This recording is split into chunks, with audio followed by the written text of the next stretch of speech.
Oh, great. What? Fucking YouTube just decided that they're going to keep one of my videos unmonetized. Oh Oh. boy. I really wish they would tell you why. You know, like give me a time code or a word I used in the description so I know what I did wrong so I can not do it again later, but they never tell you. Right. All they say is your video's been demonetized. You're supposed to figure it out. Well, they don't even say that much. They just say suck it. Okay.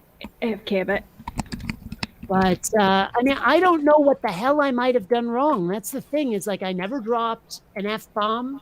I never did anything that anyone should consider inappropriate. But that video, limited or no ads, yellow dollar sign, me.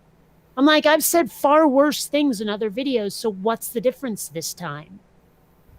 Is it because I went after Ben Shapiro? Maybe. For all I know. Fucking hell. But yeah. Anyway, Ooh, Klobuchar's leading in Massachusetts now. no. She can't be. I shit you not. That is fucked up. Wait a minute. They're doing That is- the weirdly giant box thing again, and I don't know who. Because No, honestly, okay. if what I'm looking at right now is the case, no, then that's Warren. Warren That's is Warren. the one leading in Massachusetts. That's Warren. Because I'm looking here, and Klobuchar has less than 1%. Yeah, that Yeah. was the weird box glitch. It's Yeah. actually Warren who's now leading in Massachusetts. Well, I mean, right now, That- what I'm seeing is 31.1% Bernie, 31.8% Warren, 24.7% Biden. So, If that can keep going down, that wouldn't be a bad thing. Yeah. yeah. Bernie Man, just how the I'm- hell does Massachusetts have 91 delegates and Vermont only has 16? oh they just got Maine in the lead. Sanders has just taken the lead in Maine. My Oh, guess. Yeah, 35.7 to 32.5. Yes. Come on, Sanders, you can do it. Honey, calm down. My only guess here is I forget where we were, so that's no big problem. Now, I'll be right Also, back. I need the Warren beverage. dropped like Warren 1%. Warren leading in Massachusetts actually doesn't surprise me, but that much. What surprises me a little bit is that she's leading by so little. I mean, that's her fucking home state.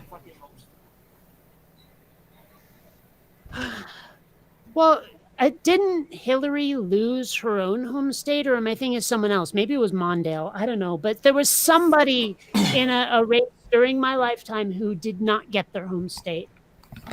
Well, I Oh, do jeepers. remember It's back again. back when Mondale was running against Nixon. Nixon took 49 states. Yeah, the only state the Mondale Shriver ticket took was Massachusetts, and that was Yes, but Shriver's they were- state. But he wasn't running Holy against shit. Nixon. What happened? He wasn't running against Nixon. You said Nixon. Yeah, Mondale, Wasn't that no. Reagan? Mondale, wasn't he running against Reagan? Bloomberg is now leading in okay. Tennessee. I could be full of crap here. Let me look it up. Elizabeth I mean, if it wasn't Warren, Reagan, it was George Bush Sr., but I Yeah. didn't think Mondale ran against Nixon. Okay. Elizabeth Warren is beating Bernie in Massachusetts by 0.1%. Okay, I mean, let's let's see see. what we've got Walter here. Mondale was 1984. Oh! I'm sorry. It was George McGovern. There we go. Okay. Yeah, Also- Nixon.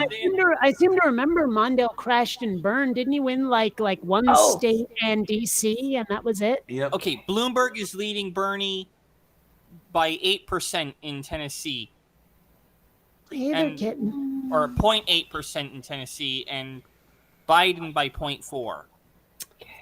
Okay, Let's see what so, we've got going on in let's 72 here. Oh, Yeah, and my here we are.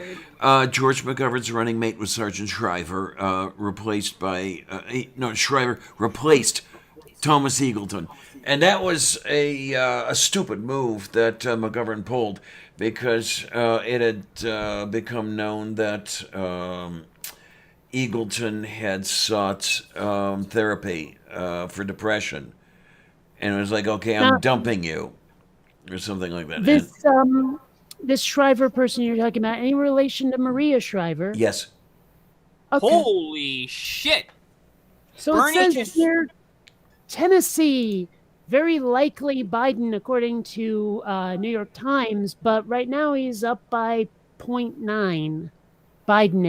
Sanders is above Biden in Tennessee, apparently. Well, now So it's New York Times dropped the ball, is what I'm saying. Biden is Yeah. now ahead again by 1.1%. Although Biden or Bernie Oh. surged ahead in Massachusetts. It shows Bernie ahead in Tennessee right now. It just Okay, updated. Bernie's leading in Maine right now. Bernie's leading in Tennessee and in Massachusetts now. And in Texas. This is Whoa. going better than I was afraid of. Biden won a bunch of early shit, but now Bernie looks like he's pulling it out. Well, I can just sit here with my fingers crossed. I'm not going to cheer yet. Yeah, my fingers are crossed. Yeah, it's He's barely leading over I Bloomberg in Tennessee. Oh, I my God, what refuse just I happened? refuse to hold any hope because it What felt just happened? bad enough when my hopes were crushed the last time around. I don't want it happening again. Still, this is more of a nail biter than the freaking Super Bowl. yeah, really. Okay, You know, just I mean, I'm trying to think of other contests where I I just was refreshed, like watching with such rapt attention, but I'm coming up dry. This has been an amazing night so far, and it's nowhere near over. What I would really like to see is the map of the precincts that are reporting in their numbers. You know, what? where I bet is there's a way to do it. oh yay?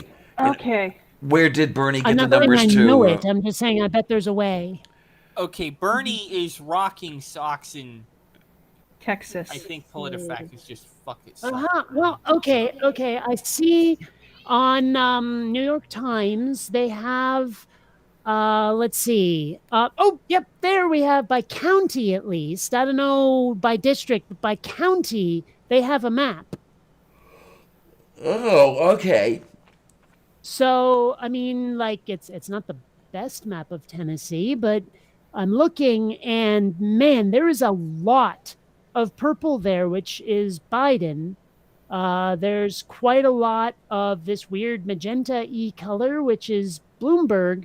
Bernie Sanders is more of a bluish, and there's not much there, but Send the link in the internal chat, please.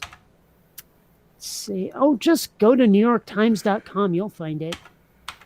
Let's PolitiFact see. is basically just shafted itself. But see, that's the thing is you can select by leader and by size of lead. And if you look at size of lead, Bernie has these huge circles where his lead is big.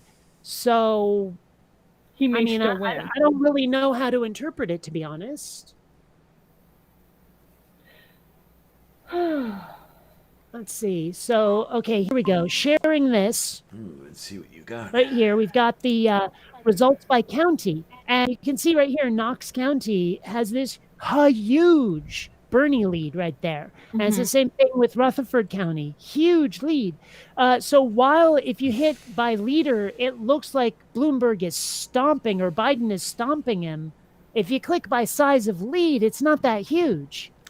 Okay, so Biden seems to have the square footage, whereas Bernie has the population numbers. Population. Exactly. Yeah. So, I mean, these maps are a little misleading, but at least you can see it broken down more finely if you want to.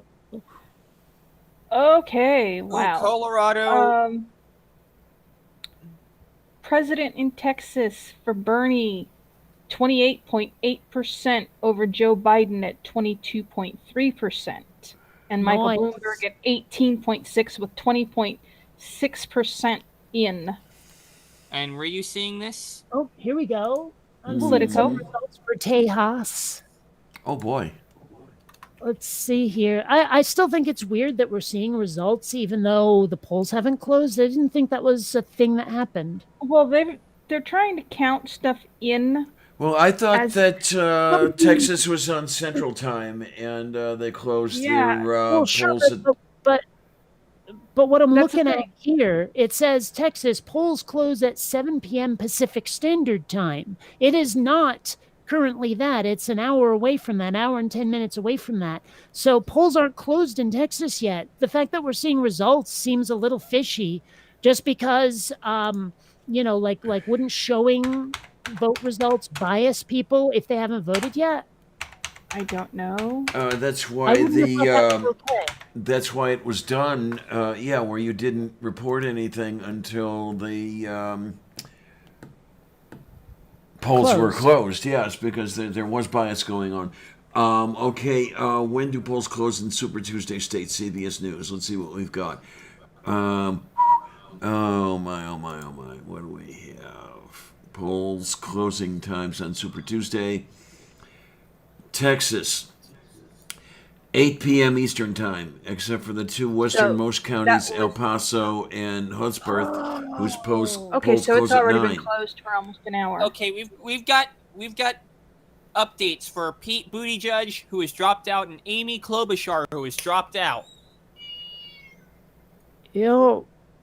So, oh man, yeah. See, I'm looking here on New York Times, and they're saying Massachusetts for Warren. But I'm looking at the Politico results, and Massachusetts is definitely not going for Warren. Yeah, Isam, on this thing to looking over here, I do not know whose results these are, but we have Sanders at 30%, Biden at 27.9%, Warren at 27.8%. Yeah. Okay. So I'm looking now at a finer breakdown on. Oh wait, no, that's Arkansas. I didn't want Arkansas. I clicked on. That was supposed to be Massachusetts. You rat bastard. Good. It looks like they fixed their text box error, and I can see Bernie leading in Massachusetts, Texas, and Tennessee. Yep. Okay, why are you giving me Arkansas, you stupid website? That's not what I wanted. Come on, Bernie, you can win Arkansas. Come on, honey. Let's see what we've got here. Okay. Let's see, Bring Bernie. up Massachusetts Politico, please. Oh, here we go. Okay, Massachusetts. It says here, Bernie Sanders 29.6, Biden 28.7, Elizabeth Warren 27.1, Michael Bloomberg 9.2. Okay, those are the numbers I have as well. Actually, get this. I am looking at Republican results, and apparently people did cast votes. Now, I don't know who the hell Bill Weld is, but I've seen that name, as a challenger to the jackass in chief.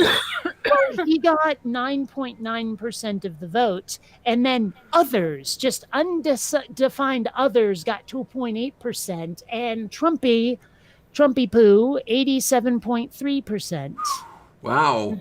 Considering that he's running essentially unchallenged, 87% is a significantly low number. Good. Yeah. Yeah. Now, unlike Tennessee I was looking at before, I'm looking at the where they got their support, the county breakdown for each of the candidates. And honestly, Bernie, Biden, and Elizabeth Warren, they look very similar to each other, where before in the other state, Bernie was clearly stomping Biden county-wise. Yeah, this is interesting. Wow. The numbers I'm seeing in Tennessee, we've got three people just like standing on top of each other. You've got Sanders 24.2, Biden 24, and Bloomberg of all goddamn people at 22.9. And Freaking Bloomberg. they're in each other's pants basically. And I don't know what love affair Tennessee has with Bloomberg, but it seems to be a significant one. You know what I'd like to believe is that Bloomberg is splitting the Biden vote. I'd like to believe that people who might have voted for Biden are voting for Bloomberg right now, and thus Biden is losing where he might have won. I'd like to believe that. That would be nice. Oh, we've just had a little bit of an update. Oh, for Christ's sake. Sanders and Biden are tied at 24-2, and Bloomberg's in second at 22-8. 22.8, yeah. For Tennessee. Man, Tennessee is weird. Yeah. Tennessee is Well, yeah, I can tell you that. That's the God, my. Biden just updated for Tennessee with 24.5% versus Bernie's 24.2. My ex-wife is from Tennessee, so yeah, they're weird.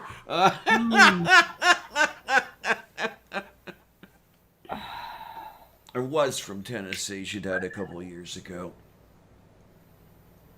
My apologies. Okay. It's okay. Bernie She was 74. still winning in Massachusetts by 29. Oh, it just jumped. Shit. Yeah. Things did just change a bit. Where? Bernie just went.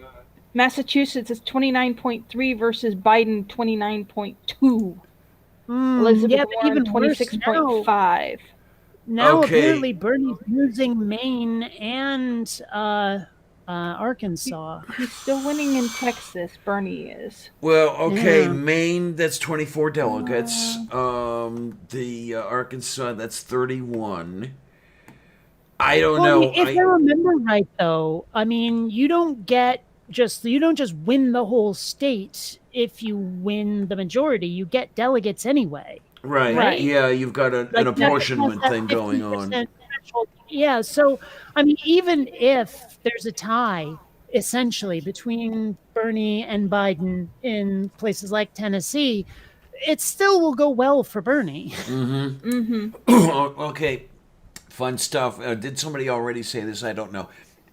I'm seeing some Massachusetts numbers here. And you've got Sanders coming in at 29.4, Biden coming in at 29, and Warren coming in at... Wait, just changed.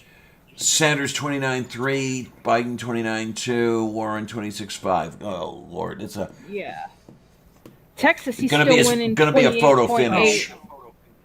22.3. Yeah, it's going to be by votes at this rate. Yeah. Yep. Oh, do you remember in Iowa when apparently they were having rounding problems, so they had someone flip a coin? Yes. Uh-huh. And you've seen that video of that one kid who apparently doesn't know how to flip a coin? Uh-huh. I would not be shocked to discover that this happens again. Yeah, really. Wait, it was decided by a coin flip? Yes. Yeah, look it up. I don't really want to explain it. What the hell? No, it does happen. And they got a kid who couldn't flip a coin. If you have an It's not that absolute... he couldn't flip a coin. He didn't even understand the concept of coin flipping. Like, they told it, like, he's standing in this crowd and they're going, flip the coin. He's like, huh? And then he flips the coin and catches it. And they said, no, you're supposed to, like, this with it. And he looks at it and chooses a side and then flips it. And they're like, no, you're supposed to. And then they go, let it stand anyway. So basically, this kid looked at the coin, chose what he wanted, and then he had no idea what he was doing, or he had every idea what he was doing and was playing clueless. But either way, it was just insane. Yeah. It's stupid. I would look at that kid and say, that's stupid. You're stupid. Stop. Honey, calm down. Okay. Bernie is only losing by 600 votes. Where? Hold on. It's updating. Okay. Okay, they have declared... Okay, Bernie jumped back ahead in Massachusetts. Good. Mm-hmm. He's still 29.3 versus 29.2. Texas, he's 28.6. Joe is at 22. Come on, Bernie, you can win Tennessee. You did it before. All right, hold on a sec here. I'm trying to... hush, Jimmy, hush. All right, there we go. Sorry, I'm trying to find footage of that coin flip, and I can only find it on the Jimmy Dore show. And unfortunately, Jimmy talks a lot, which is great when you're watching him, but not so great when we're having ourselves a live stream here. Yeah. Bernie is just barely losing in Massachusetts or in Tennessee and Maine. I mean, shouldn't I don't be know if you looking at guys all. watch Jimmy Dore. You should. He's awesome. But I have not in here a long is- time. Okay, so here is footage of this guy who's supposed to be flipping the coin. Let me see if I can actually find it when it's in motion. What the? Yeah, Jimmy, you're talking a lot. Here we go. Is this going to be it? Where the kid actually... Yeah, all right, we're getting there. Here we go. So you watch that kid, and he's like looking at the coin, and then he puts it in his hand like that. You see, and He was like trying to peek at it and everything, just see what. yeah, you see what that kid did there. Mm-hmm. So, I mean, yeah, that He's supposed is to let it how- fall to the ground. or even if not, at least not look at it when he puts it in his hand. I mean, Mhm. Yeah. but they let that coin toss stand. That's Yeah. bullshit. So, oh hey, I just saw something. That's the Shit. kind of cheating that Yeah, It goes looks so on. did like I.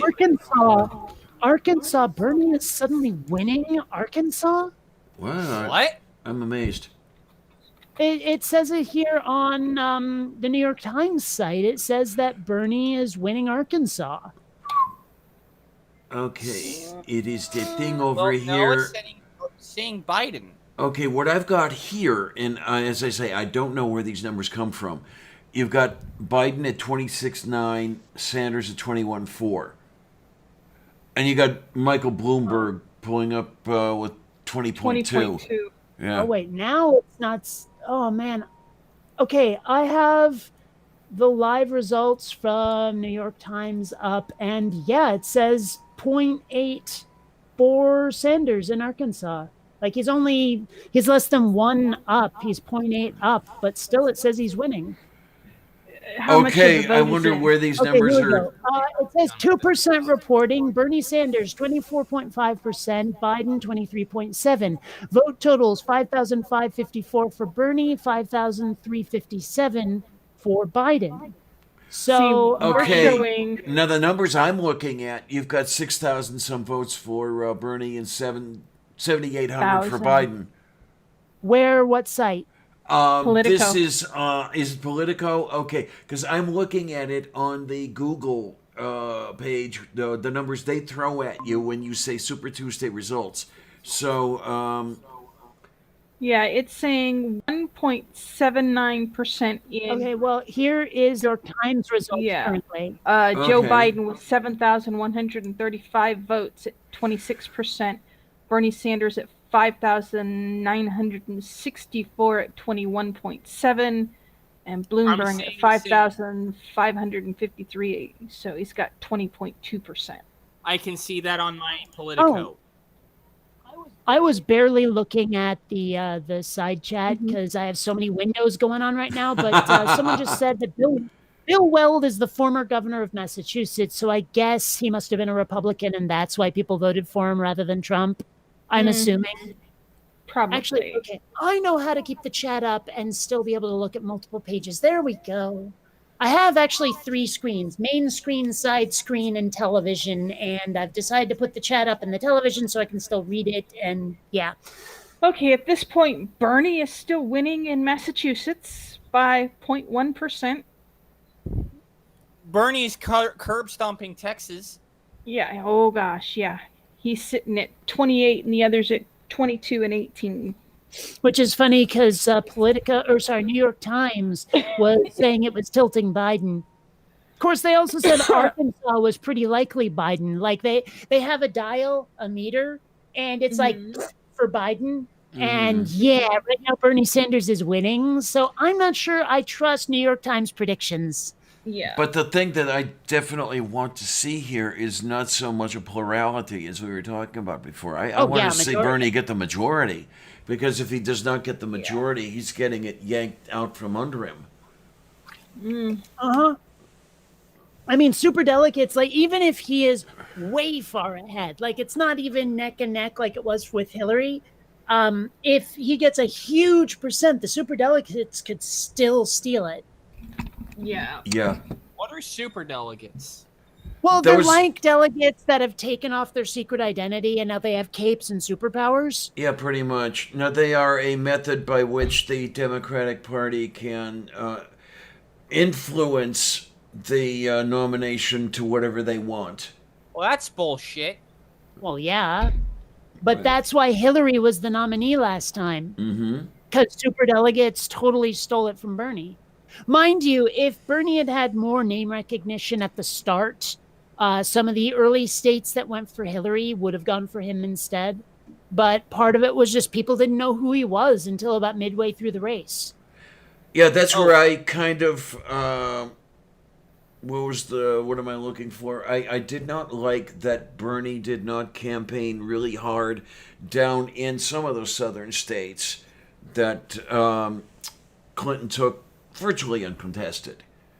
And By the same token, though, he did campaign in the Rust Belt, which Hillary didn't bother doing at all. yeah, and then you had that whole crap going on with the electoral college. Yeah. Oof. Electoral college, my ass, more like electoral special ed. Mm-hmm. Now Texas and what the hell are going? Texas and that thing. Apparently, yeah, Biden is no longer winning in Tennessee, or Bernie is no longer winning in Tennessee, but he's still winning in Texas. Yeah. And apparently, Yeah. Bernie He's no longer winning in No, Massachusetts. no, it's 0% of the vote. He's Well, what? They do that. I don't know what it is. Like there was 0% reporting a couple of states ago, and yet they had totally called it for Bernie already. They called it for Colorado in Bernie's favor. Yeah, I just Oh wait, now hang on. The Colorado polls aren't even closed yet, are they? they're not. calling But it I'm for looking Bernie. right now, and yeah, they've called it for Bernie at 0%. Yeah, that's what I'm looking at. What the hell's going on? They do that. I don't know. I mean, it's probably one of those things where it's like they know the results, but they haven't typed them in properly yet, or some shit. I don't know. Probably. But yeah, so right I'm here just we've got looking at the what the 7% results look like, in Massachusetts. and Biden is here winning we so far. have, Oh, we just updated 8.3. we have those Colorado results, and here's the check mark for Bernie. But yeah, 00000. Yeah. So what you gonna do? Come Yeah. on, Bernie, you can pull ahead. You did it before. One interesting thing here on the Politico site is they show the number of delegates won so far. And so it looks like Biden has 107, Bernie 36, Bloomberg 6, and again, Tulsi with that one delegate right there. That one little delegate. That's so Yeah. adorable.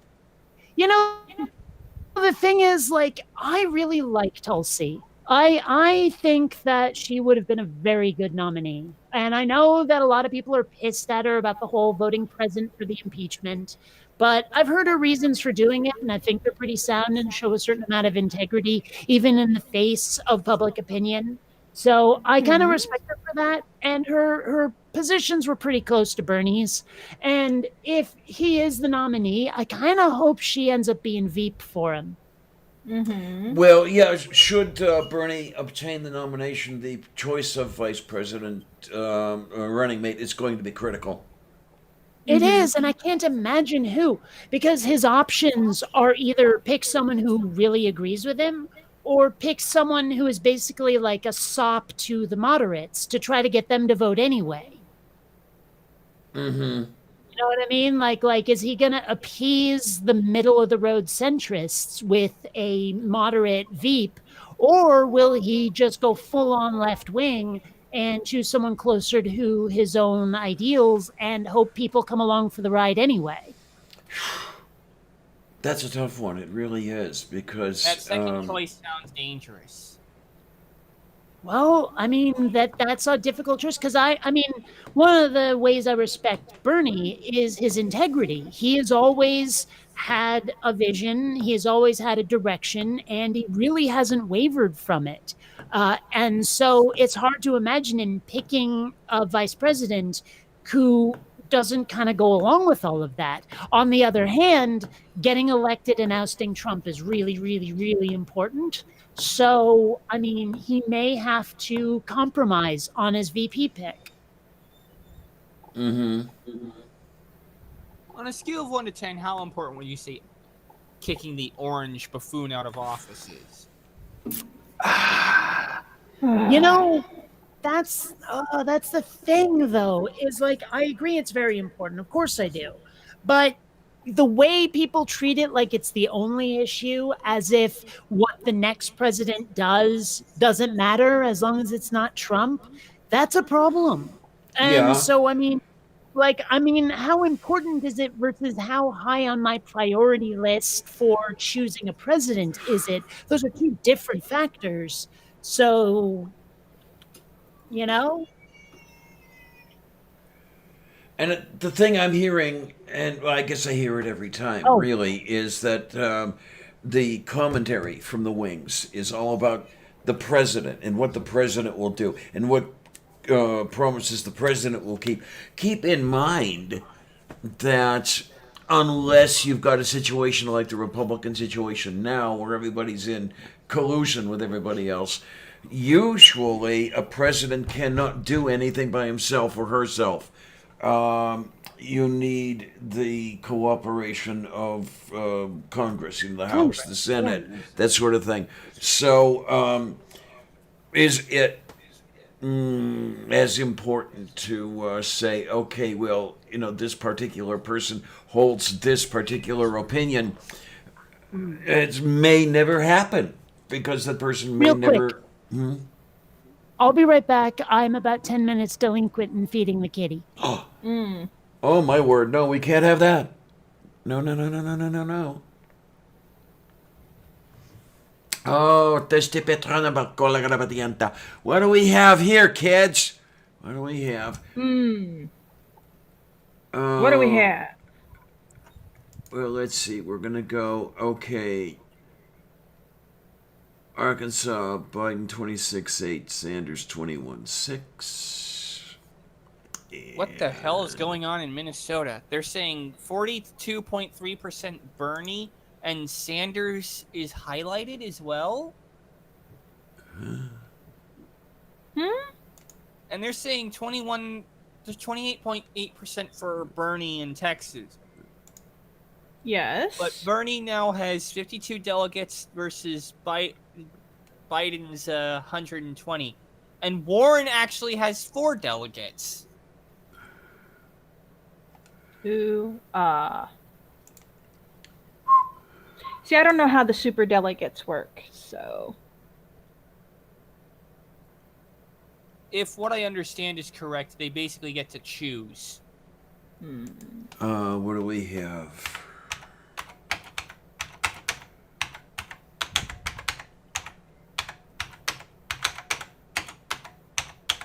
All right, what do we have? Okay, super delegate Wikipedia.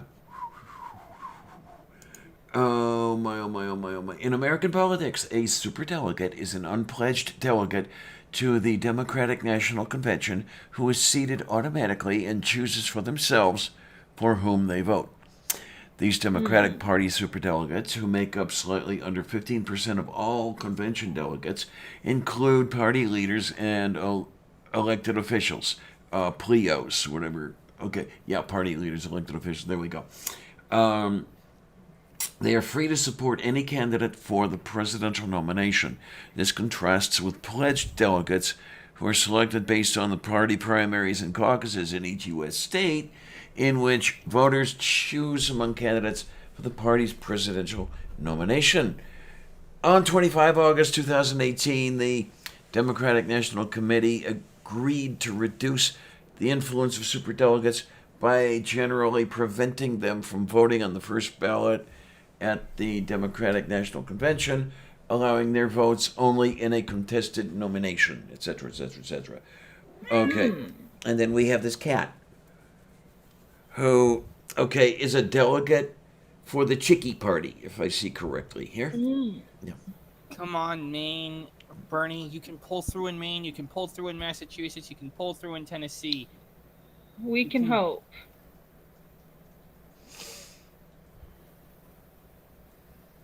If Bernie doesn't win, our country is finished. It's already finished. What, honey? What? I do not have Our any country's chicky. already finished. I do not have any chicky. The chicky is on the stove, and I'll get to that later. And you're saying our Okay, I'm back. My apologies. Yay! She's back. Oh, hey, something's changed. Yeah, Warren has delegates now. She has 4 of them. Bernie Yes. is up to 52, where Biden is at 120.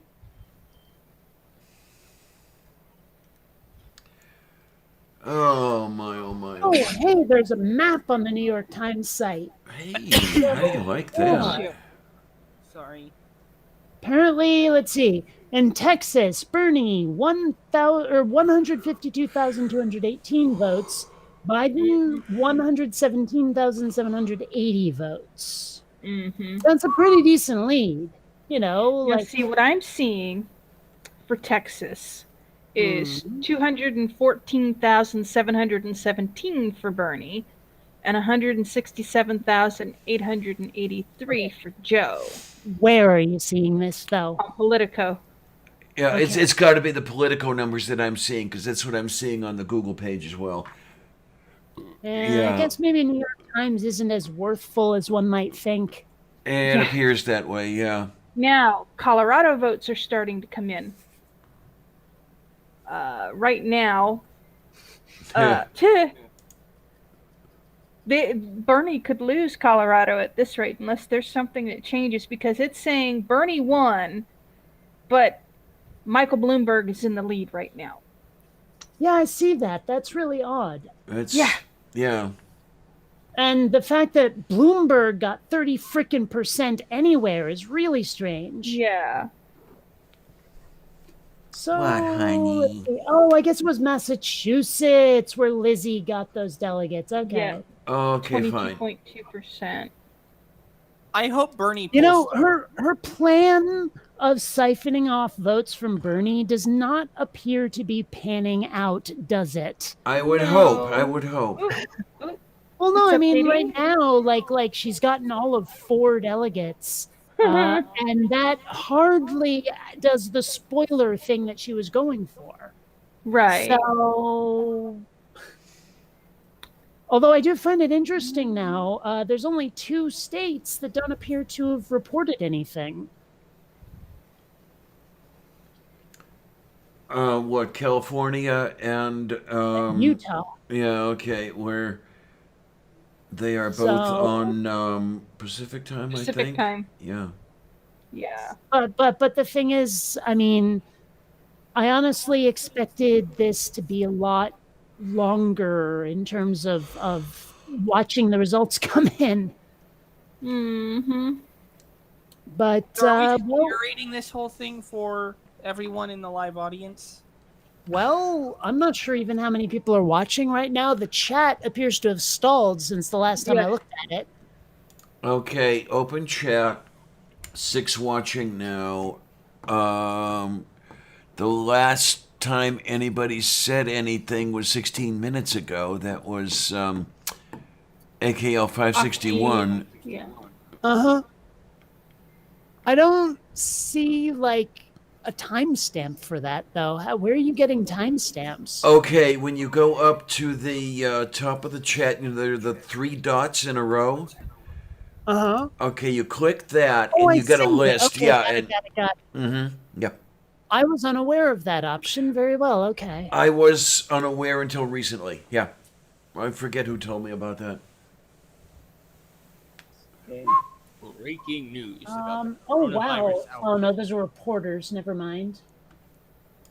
I saw a bunch of comments, and I thought maybe those were just people leaving comments, but it would appear that they are reporters saying stuff. Oh my. Thing is, like, okay, you know what we were saying before about where delegates go if like someone has dropped out. One of the guys here is saying if Biden wins Minnesota, it'll be all the more remarkable for the fact that so many moderates had already cast ballots for Amy Klobuchar before she dropped out. Mm-hmm. I was wondering exactly how he means that, but okay.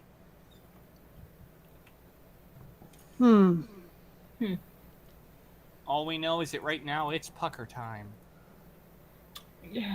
So, yeah, okay. Colorado appears to be pretty solidly for Bernie, 38.3%, with only 3.4% reporting, but still, that's a pretty solid lead over Michael Bloomberg, who's in second place at 24.4, and then Biden, 21.6. So, I mean, he's like, what, 16% above Bloomberg? That's going to put a serious notch in the delegates, isn't it? Well, it'll certainly not help Biden very much. Nope. And like right now, I think Bloomberg is almost certainly acting as a spoiler against Biden. Yeah, it sure seems like it. Well, that would be nice. It really would. Yeah, so I I mean, mean that's handy right there. Yeah, if the Democrats are going to play Warren against Sanders, you might as well have a counter influence, you know? Right. Oh, and it looks like Bernie's getting ready to surge past Biden again in Maine. He only has to get 0.5% of the votes for Maine, and then he surges above Biden. Let me take care of something really quickly here. I'll be right back. And I mean he's doing pretty darn well in Texas. It looks like. Please do not fall off. 28.8% versus Biden's 22.6. Yeah. I don't see that in Maine, Talon. What's your percentage of votes? 22.8% of the votes counted, or percent reporting. 34.3 Biden, 33.9 Sanders. Oh, okay, I see it. It just updated for me. Yeah, I mean that is one of the problems, isn't it? Is the updating is not consistent. Yeah. But I still love how it says here Texas tilting Biden, and yet Bernie is winning. Yeah, so unless something changes drastically, but they've only got 3.5% in so far. Yeah, I don't know. I don't know how this is going to shake out, but I mean, the question is, will California and Texas manage to bring Bernie above Biden? Because right now it's like Biden has a little bit more than twice the number of delegates, but in smaller states. Right. So, I mean, you know, again, Texas and California, and I really ought to do the actual math, but it's still a very large number of possible delegates, could totally take those smaller states right out of play. Right. Okay, so doing the math now, it's 643 delegates just between Texas and California. So, that, and given that right now Biden has 120 delegates and Bernie has 52, I mean, that is not indicative of the final total by any stretch. Nope. Oh, hey, Jackson Heathen's here. How's it going, dude? And Amiga Nuts, let's see, hanging on every word, stuffing my face. Gotcha. So you guys are watching us, even if you're not saying nothing. Yeah. And I only said saying nothing to see if someone will jump on me for the double negative. I'm not going to. No point. Well, I guess you may have noticed I'm a little bit of a grammar snob at times, but sometimes I like to play with grammar. And make it fun. Yeah. Okay, see, the voting in Texas, according to what Politico is saying, ended at 9 p.m. Eastern.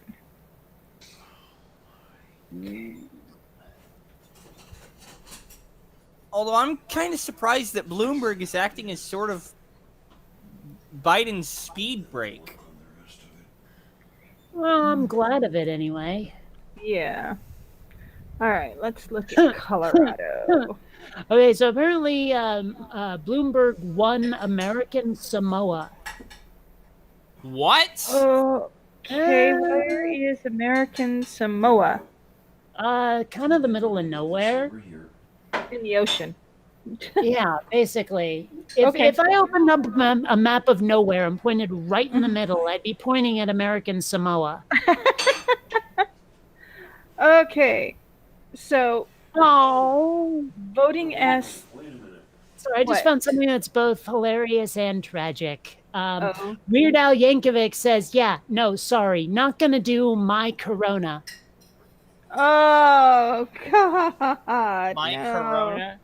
Well, okay, Oh, there was a song, yeah. you may not know it, called My Sharona, and Weird Al Yankovic did a parody of it called My Bologna, and now we've got the coronavirus, and of course also Corona beer, but whatever. And he's like, yeah, I'm not gonna make a song called My Corona.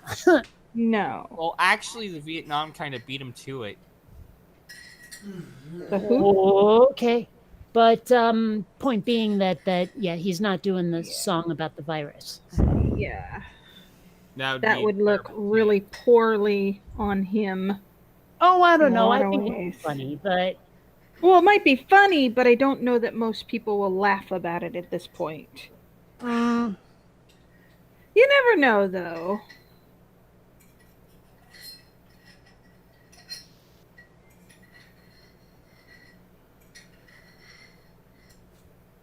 Oh, I hear Diana making coffee.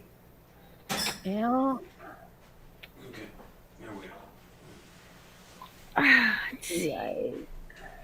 Oh, Going for a while. I cannot find my necklace. Yay. Alright, let's see where we're at here.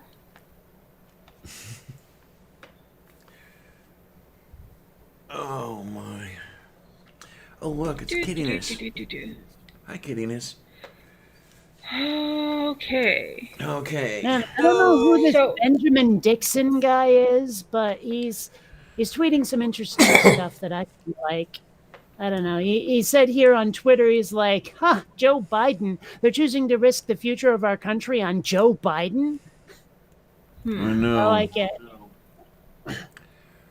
Okay, at this point, Bernie is very slowly creeping forward in Massachusetts, so there's still a possibility there. Mm-hmm. Now wait a minute. What do we have here? Bernie is still creeping up. He's creeping up in Maine, so there's still a chance there. They're only separated by less than 200 votes. Yeah, yeah. Man, I'm looking at but these it looks results like in he's Alabama, definitely- and that is just crazy. 62.7 for Biden. Well, I'm looking at Oklahoma, and that 70% was 37% for Biden. Biden, yeah. And Tennessee is 34.4 for Biden and 24.8 for Joe, or for Bernie. So, yeah. So my question though about Oklahoma, it's just a thing. Does the wind come sweeping down the plain? Yes. Okay. At least you said it Now- before I did. One of us was gonna. Now- One of us Yeah. was gonna. Yeah. Okay. Maine, they're separated by 0.3%, less than 100 votes now. Mhm. It's 143 votes separate them. And 26.3% reporting, so anything could happen. Yep. Uh-huh. 28.7 for Bernie and Tejas. Yep. 22.7 for Biden. Yep. Texas is pretty much not gone anywhere at this point. But what is, It's sitting there for a while. what I find disappointing is that I really do not see any strong numbers for Bernie.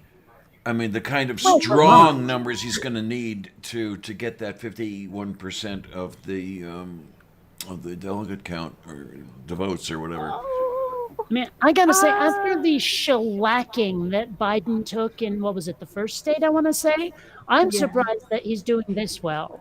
Yeah. Yeah. Because, I mean, Biden got so stomped a couple of states ago, like tragically stomped. And then he turned Mhm. around and stumped Bernie. Was the big thing. I mean, you had a what was it, a 22% difference or something like that? Something. It's this race has been so crazy pants. It really Yeah. has. It's through the looking glass kind of stuff here. It's Mhm. been so, if you want to call it crazy pants, that it makes me wonder how impartial it is. I'm not You know, sure is I some, would even go there. yeah, I'm just wondering who's got Oh, the old marionette thing going okay. on. In Maine, Hmm? 0.1% Oh my. separating them. Yup. Yep. That Maine is so totally in play right now. Less Mind than you, 70 votes separating them. Maine is 24 delegates. It's not that important, especially compared to, say, Massachusetts, for Right. example, 91 versus 24. And of course, Texas and California, but that's a separate issue entirely. Yeah. Let's see. So we are about a half hour from the polls closing in Utah Mm-hmm. and an hour and a half from California. Right. I kind of feel silly having voted this morning in California.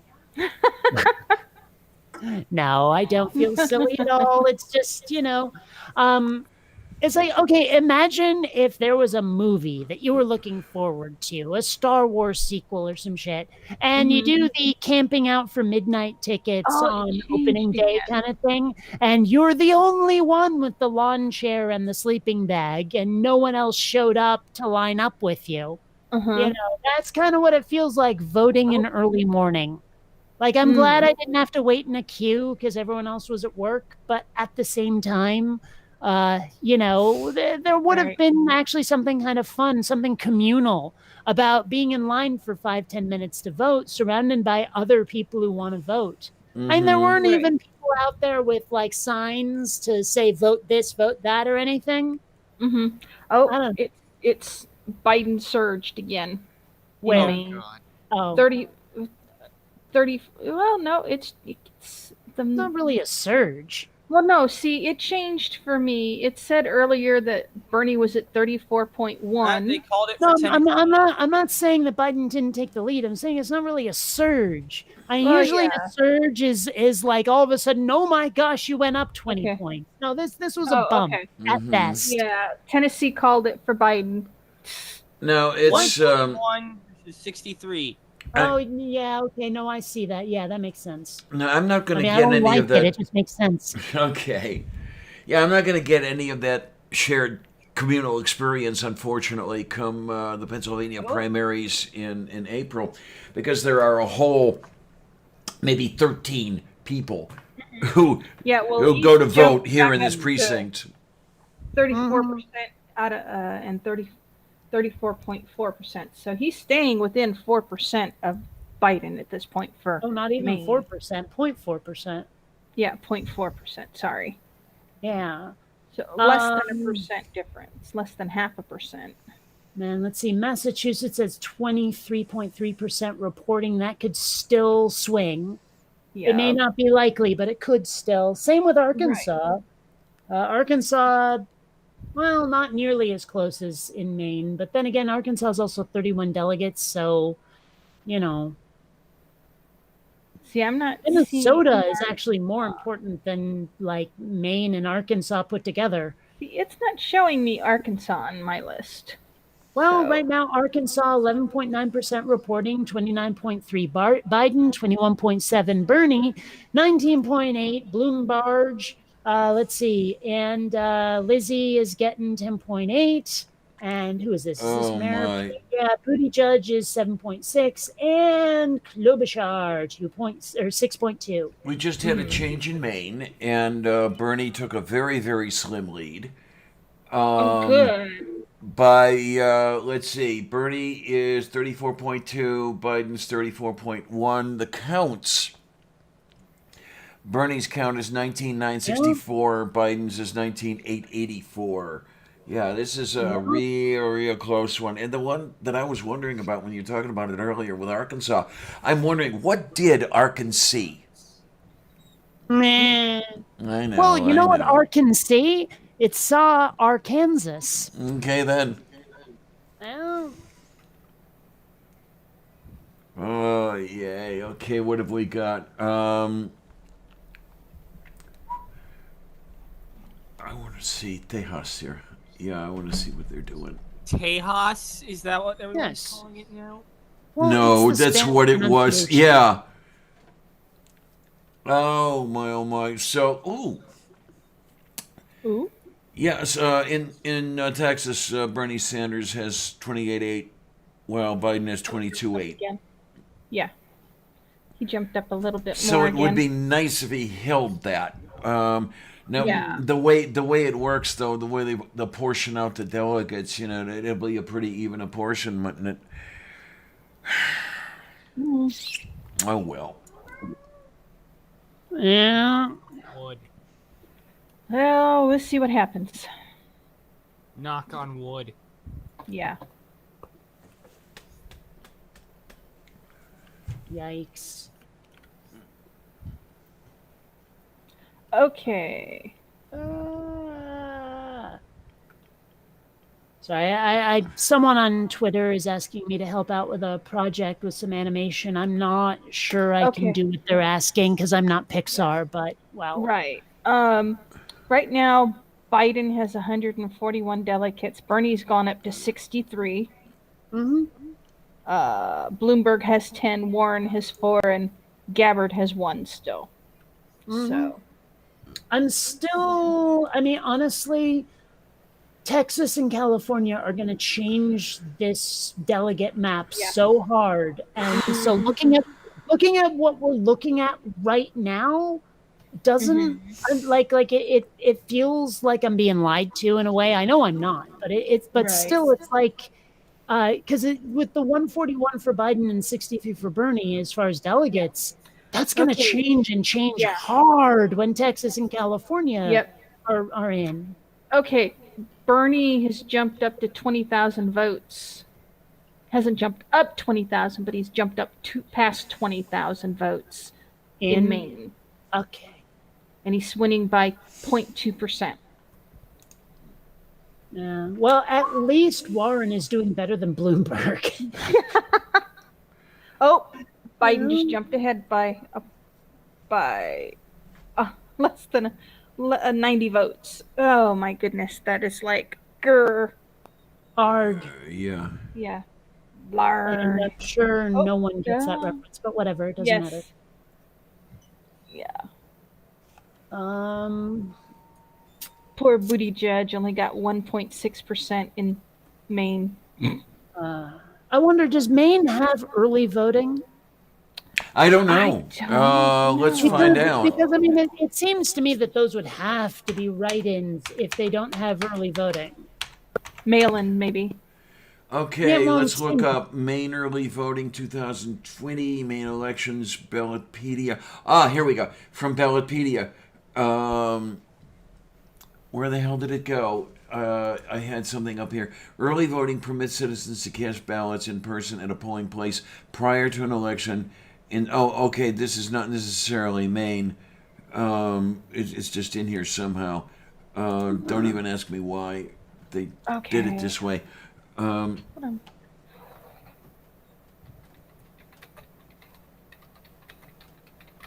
Well, I'm looking at the maine.gov site. Let's see.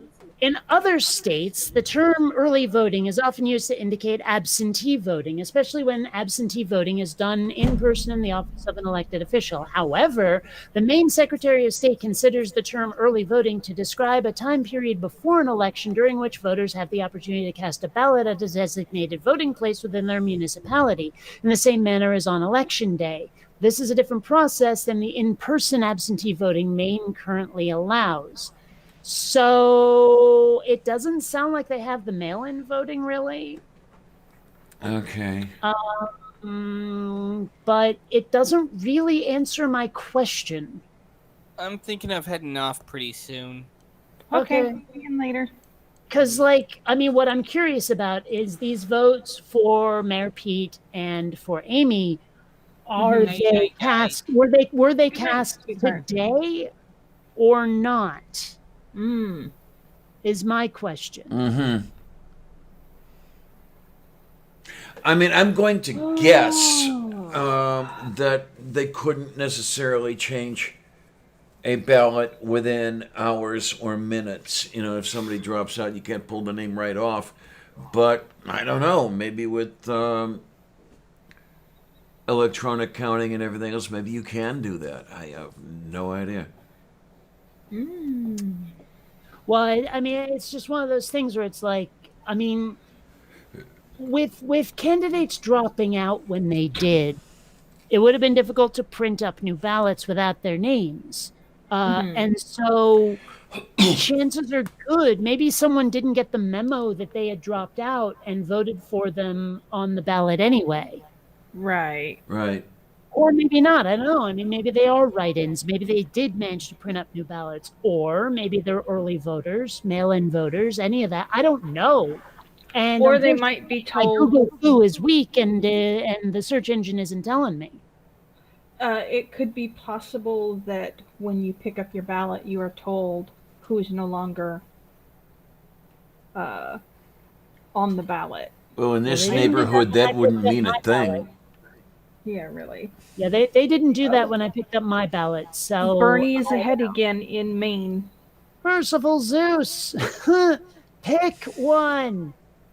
Yeah, really. Oh my Well, word! they're only separated by 0.1%. Yeah, with 31% reporting in Maine, this could go all freaking night. Yeah, really. Oh my goodness.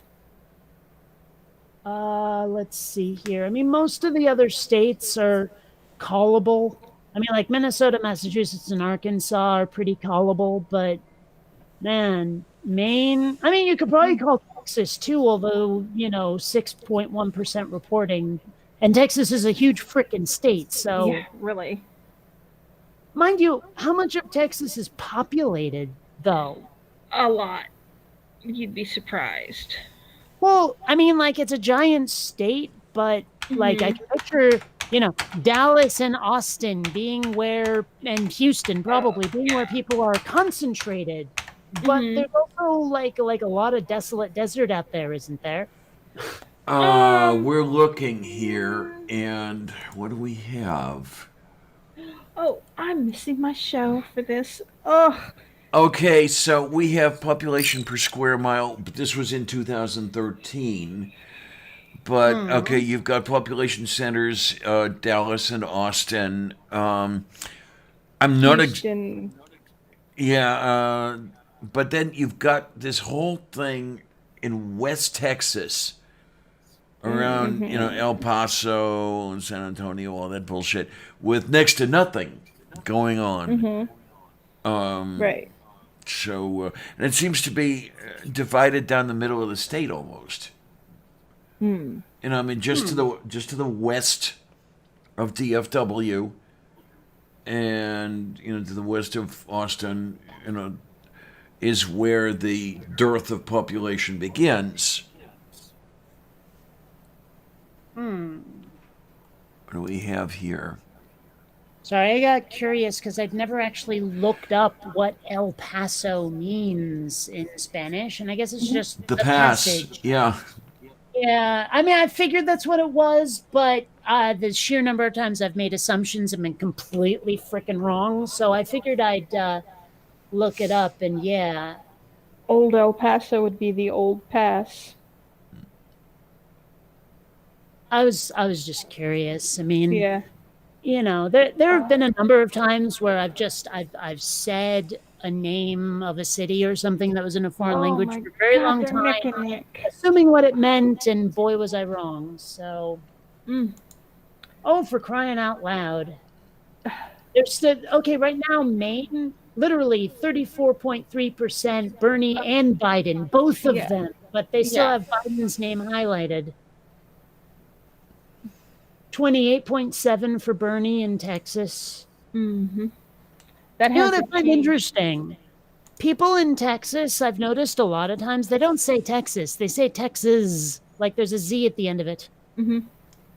I find that interesting. Like that's the sort of thing you don't know until you've gone there usually. Right. Like on the East Coast, everyone thinks that the state between California and Washington is pronounced Oregon. But Okay. you go to Oregon and someone will beat you up for saying it like that.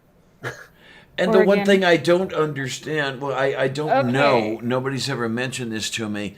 When it comes to counting, obtaining a count of Tex, how many Texas are there in Texas?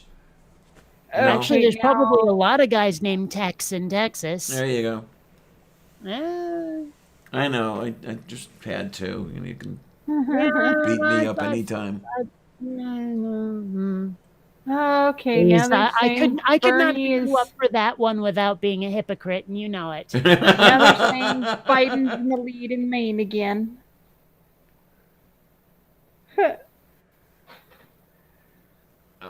Oh my goodness. I'll be honest. I'm surprised Bernie didn't win Vermont more than he did. Well, I mean, 52% is a majority, but But yeah, what I would have expected that he would have taken you like 85%. Oh Yeah. gosh. Biden is winning by 8 votes in Maine right now. 8. 8. Wow. Yeah. You know, it's funny, like, there was an idea I had a while back that would never, ever, ever, ever work. Just because it is actually kind of a spoiler, but there should be, I think, an option on a ballot where instead of voting for someone, you vote against them. Hmm. You know, where it's like, okay, I like all the candidates except that fucker. Right. Yeah. Oh, hi, Red. How you doing? Yay. It was about 20 minutes ago. 20 minutes ago you came by. We're probably boring people to death with the phone. I don't know. I mean, what is it right now? Yeah, well, it's 6:47. The last comment was at 6:29. So either Yeah. people aren't watching anymore, or they don't care, or they just have nothing to add because we're that Yeah. brilliant. We're saying brilliant things. There you Brilliant. are. Yeah. Well, we have 4 people watching right now. Yeah. Okay, so that's 3 besides me. Who else is watching? Me. Okay, I've got so the that's chat 2 open beside anyway. the 2 of us. Kate, That's you probably watching all of or? I am not currently watching unless it counts me as a watcher with the thing up, the I chat do up. not Yeah, know. the only thing I have up is the chat. I've got the actual video closed, so. So you know who Kyle Kalinske is? Yep, sure do. I mean, I like his show, but much like someone else I could mention, he really shouldn't try to be funny because he's not any good at it. But I do Yeah. like his commentary. And I know. he said, breaking, Sanders wins Vermont. And I had to respond. I'm like, speaking as a former Vermonter, let me just say, well, duh. I don't know if he reads comments at all. If he did, maybe he'd realize I don't think he's funny. But regardless, I had to reply. Hi, Colleen. Bernie's. Well, you've still missed winning us a lot. counting percentage points. Yes. Yeah. We're so thrilling tonight. Mm-hmm. All you're gonna get is a constant update on Maine. And then at the end of this whole thing, it's going to be, and the winner is Beetle. Okay. He is now winning by 30-something points or 30-something votes. Where is this? Oh wait, nope, it jumped again. Hold on. He's winning by 300 votes now. 304. Something like that. Oh, I can't read the okay, I numbers. see They're too what small. you've got. So you're talking Maine here? Yeah, Maine. Well, that's the main thing. Joe's at 34.6, and Bernie is at 34.1, and Warren is at 14.9.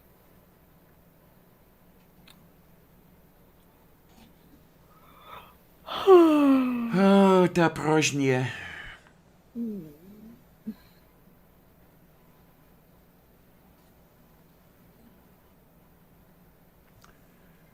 Well, they're still calling Colorado for Bernie. Oh. Bernie now has 92 delegates. And Joe has gone to 203.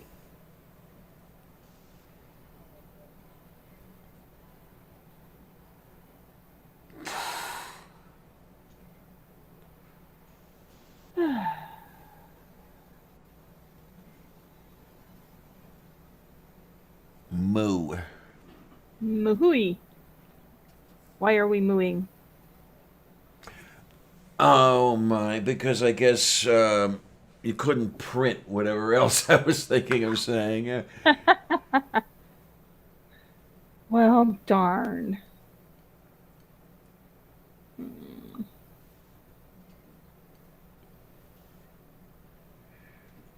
I don't know,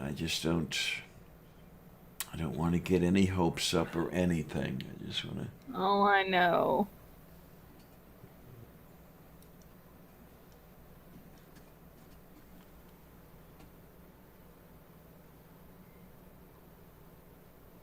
There's still over 1,000 delegates up to be awarded tonight. So,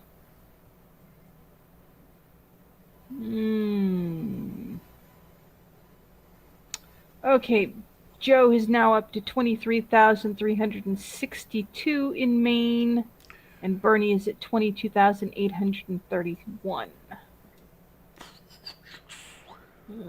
So, we'll see what happens.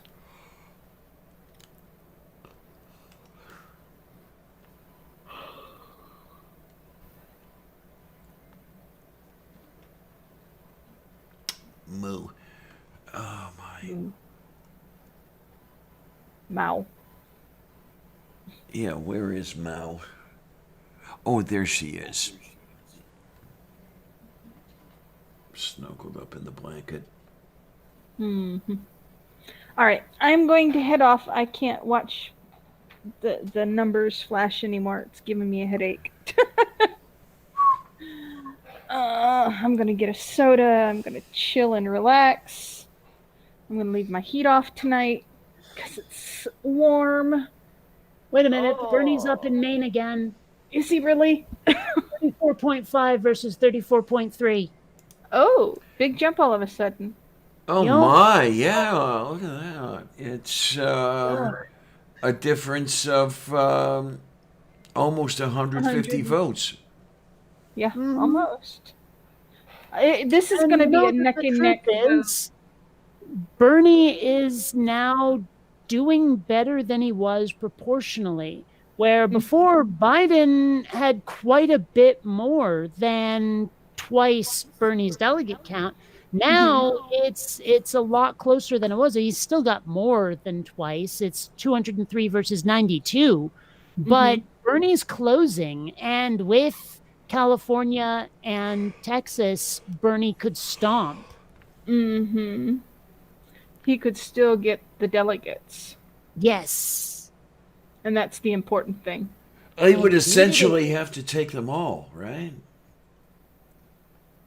What? What do you mean by that? In other words, California and Texas could not have even splits of delegates. Well, You know, no, Bernie would have to take let's- significantly more than Biden. Well, hold on a sec. I mean, let's look at this in pure numbers. Right now, California and where the hell did it go? Texas are worth 643 votes. Right? Now, let's divide that by 2, and let's ignore the 0.5% that will result in. That's 321.5, right? Now, if we add the 90 that Bernie has to that, it'll be 411. And then if we add the 203 to Biden, with Biden, that's 524. Now, that's assuming that it's an even split. But right now, Bernie is winning in Texas. So he will get more than half the delegates there. Like versus Biden, that is. He's not going to get half of all of Texas. Right. And then if we look at California, I mean, let's suppose for a moment that, let's see, Texas and California, Bernie gets, I don't know, give me a good percentage that might be required to beat Biden. Oh, my. 45? Okay. All right. Times that. So now we're looking at 289 plus 90 would definitely beat Biden if he stays at 203. But I don't know what Biden would win when it's split between all the remaining candidates if he takes California and Texas. So he could still get really close to Bernie's total if Bernie got 45% of the vote in those two states, but I don't know. Yeah. I hate to say it, just based on these numbers, it might well be that Biden will take Super Tuesday, but not by a lot. I don't know. I mean, we still have Utah and California to go, and Maine is still neck and neck. I don't know. I don't know how this is going to shake out, but I'm not sure it's going to go as well for Bernie as I'd like. Yeah, that's the thing. I mean, if Biden takes anything, he's got a pretty good lead. But at the same time, now granted, the New York Times predictions have been kind of on the wrong side. I mean, they've definitely whiffed on a few of them, like for example Texas. But let's see, they are predicting Utah pretty strong for Bernie and California pretty strong for Bernie. So, I mean, with the Utah delegates along with California and Texas, that could really help Bernie. But I think in the end, it'll be Biden by a nose based on what we're seeing right now. Okay, yeah, I'm not gonna challenge that right now because that sounds about right. And Colleen, we are watching this at two different sites, Politico and the New York Times, or at least that's what I'm looking at. I don't know what Diana's doing. I've got the Politico numbers up.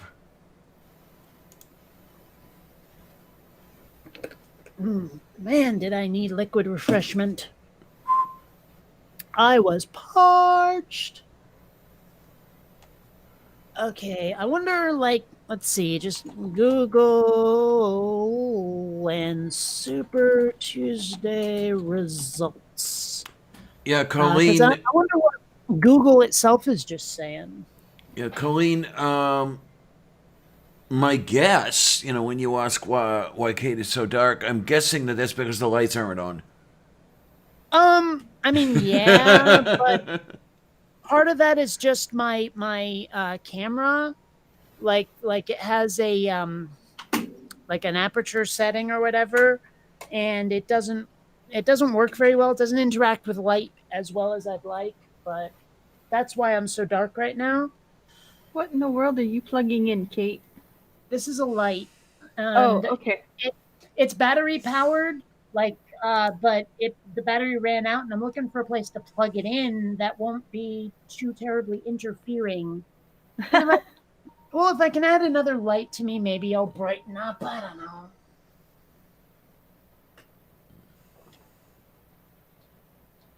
Don't blind yourself. Well, that is a problem, isn't it? Yeah. Let me see here. I mean, one thing I've noticed. Come on, pull that up. Okay, one thing I've noticed. If I do this, And then, no, it's not adjusting. Sometimes if I cover it up so it's completely dark and then I'll let go and it adjusts. Mm-hmm. I don't know.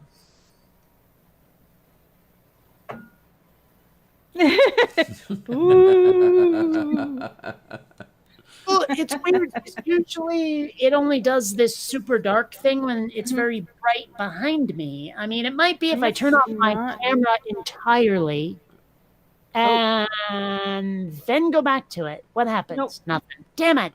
Curses. Foiled again. Mhm. As the penguin would say. Foiled again. Yeah. You're so Bernie is still leading in Maine sorry. by almost a full %. Yeah. So there's a chance he'll win Maine still. Oh, Utah is starting to report. Oh.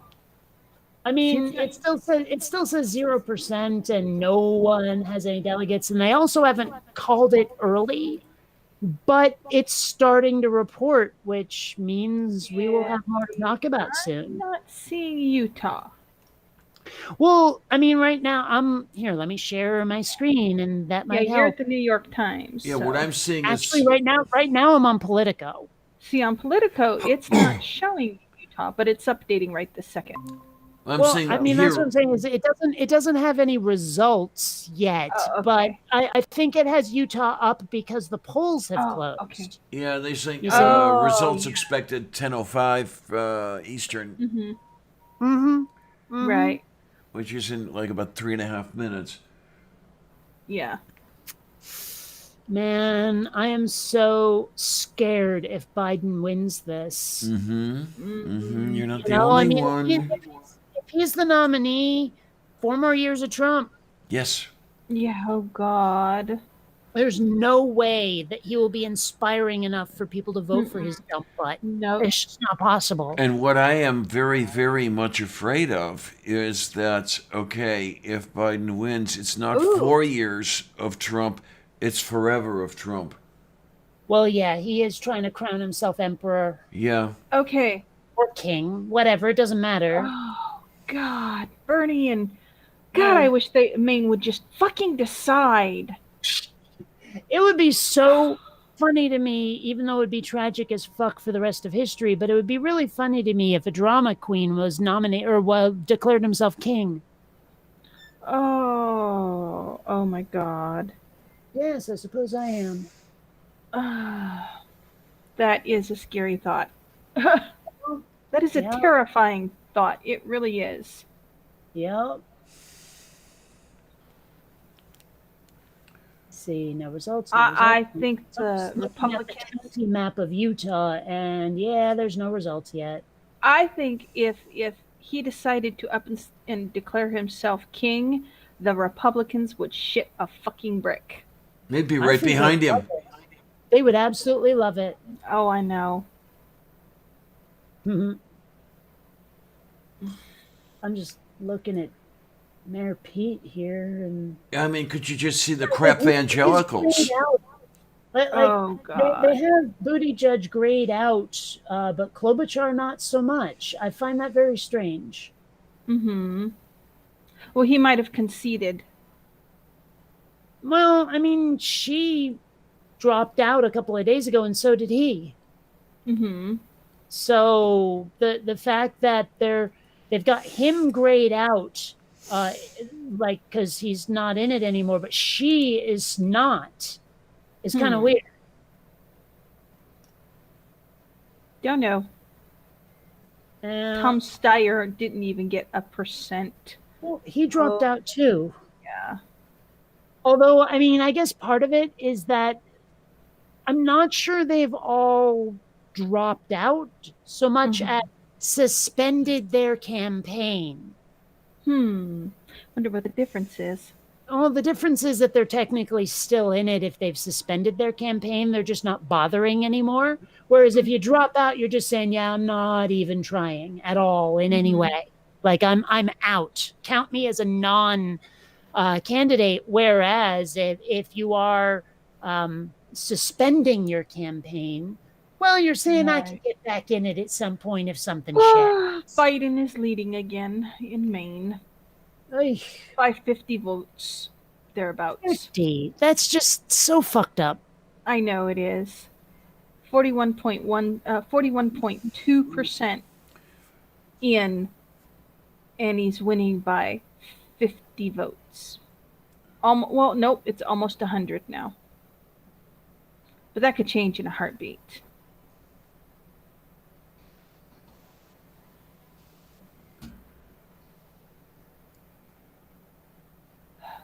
Sorry, someone, and I'm not even sure I know this person, but it seems like they're following me apparently. Either that or I'm following them, I'm not sure.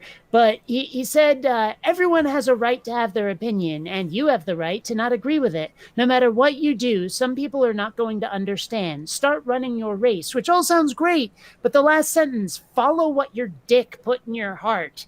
And so I had to reply, I don't have a dick. I don't know what that Neither means. do I. And it says here I'm following him. I don't know who the fuck this guy is. Why am I following him? God, we can only hope, oh my Amiga. gosh, I'm looking at some of his posts here. Let your dick fight your battles. Let your dick be your vindicator. You're not supposed to engage in every conflict. Don't fight battles that are not between you and your destiny. Blah, blah, blah, blah, blah. And he's got all these quotes. Sometimes your dick will put promises in your heart that don't make sense to your mind. I'm like, what is up? Well, actually, you know what? His name is Joel Dongstein. Yeah, that explains it. I'm suspecting that it's a parody account of what's his face? That Joel Osteen, yes. I almost said Epstein, which that would have been a good one. Yeah. Oh my.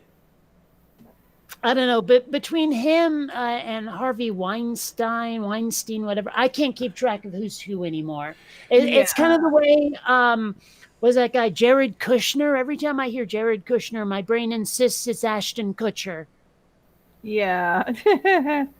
So, oh, hey, Bernie's back up in Maine again, but this time by a hell of a lot more. Biden went down to 33.8, where Bernie is at 34.4. Cool. Yes. No, wow. Yeah, there's 33%. Here we go. Check this out. There's 28% or 28.7% reporting in Utah. Bernie, 33% versus Biden, 11.8%. Bloomberg, 18.5%, and Warren, 15.9%. But still, Bernie is stomping in Utah. And now we're looking at 29% in Tejas. So go Bernie. Yeah, go Bernie. Well, go Bernie. Utah has all of 29 delegates available, so yeah. Sure, but I mean, anything will do, especially since right now, Biden hasn't even crossed the threshold in Utah. Right now, he's getting none of those delegates. That's a good thing. Yeah. Yeah. Yeah. So, I mean, hey, although Bloomberg and Warren have both crossed the threshold, so they'll swipe some delegates, but still, Biden got stomped. Yeah, he did. I don't know. I have to wonder what Mormons see in Bernie. I mean, but I'm okay Michael if they do. Bloomberg is beating Biden. Yes. In Utah. Yeah, Biden's down in 5th place on this list. Uh-huh. And they've already got 28% of the votes in already. Well, there are what, 3 people voting in Utah, something like that. So yeah. The delegate counts have not changed, so I guess they're assuming that these states are still in play. But still, how can you not call Utah for Bernie right now? Yeah, really. Because they're hoping for a miracle? I don't know. Yes, I don't know. Okay, in Salt Lake City, New York City- Times did say that Utah was probably Sanders, so I guess it shouldn't be surprising. Yeah.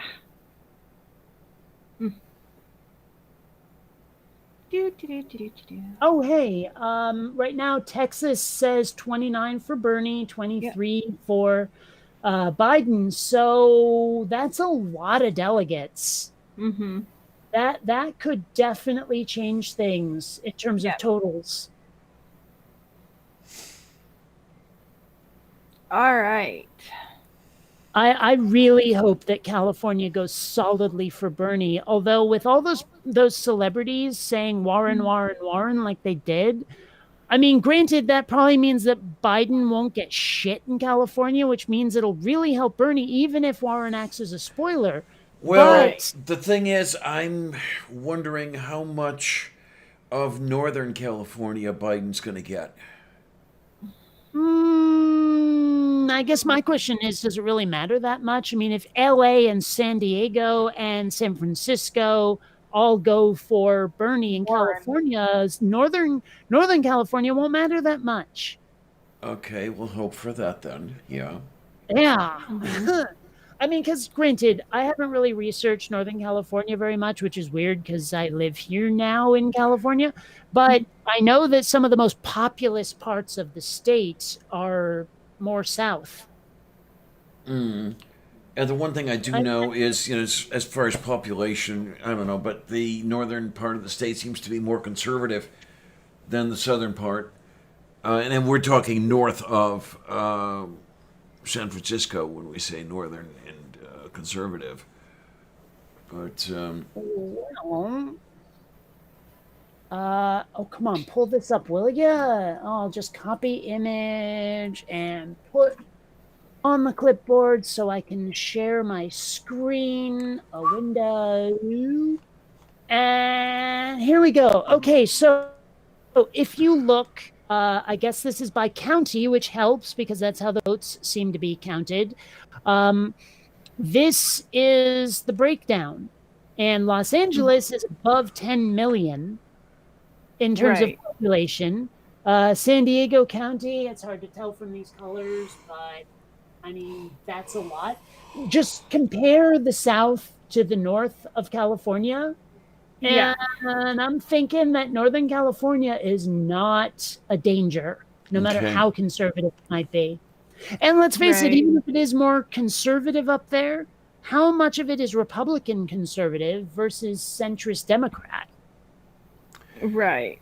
right, I do know that last time around, Clinton pulled better numbers in that neighborhood than Sanders did by a pretty good margin. Um, so you had some degree of centrism going on in the Democrats at that point, and I don't know. I don't know how old this image is, but I have found a political party breakdown of California, and it's pretty solidly blue. Okay. But that doesn't tell us which candidates they support. Right. Mm. Let's see. Democrat is blue and Republican is red? Or is it the other way around? Blue I can is, never remember. okay, that's House of Representatives elections. I don't know if that helps us at all, but that is the color of California here. Like the red is pretty light, and the blue is pretty light too in a lot of places, but it's very dark blue in the places we need to win. So I Right. think California is at least going to swing like more liberal. boy. If that makes sense. Okay, Bernie's leading by just less than 100 votes in Maine again. Oh, freaking Maine. Yeah. Honestly, I'm starting to really hate you, Maine. Yeah. Well, Maine But- gives us Susan Collins, so take it from there. Susan Collins. I know that name, but Okay, there's too many Collinses, so I Utah. might be mixing up. 30% reporting, and Bernie is still winning. She's she's the senator who's I think I'll consider not voting for Beer Boy, and then solidly behind him, and over and over and over and over she does this. Yeah. I think I might have been thinking about Joan Collins, the author. Okay. who I've never read, by the way, but I remember Yeah. her name. Okay, Bernie is up to 130 delegates, by the way. Okay. Okay, so And where Joe is... Biden is at two. He's less than one. Joe Biden has Ooh. 245. So he is closing Oh. the gap. Okay, it looks like if what I'm reading here is correct, looks like Bernie is actually in Vermont at the moment in Essex Junction, and he's gonna take the stage at some point soon. Cool.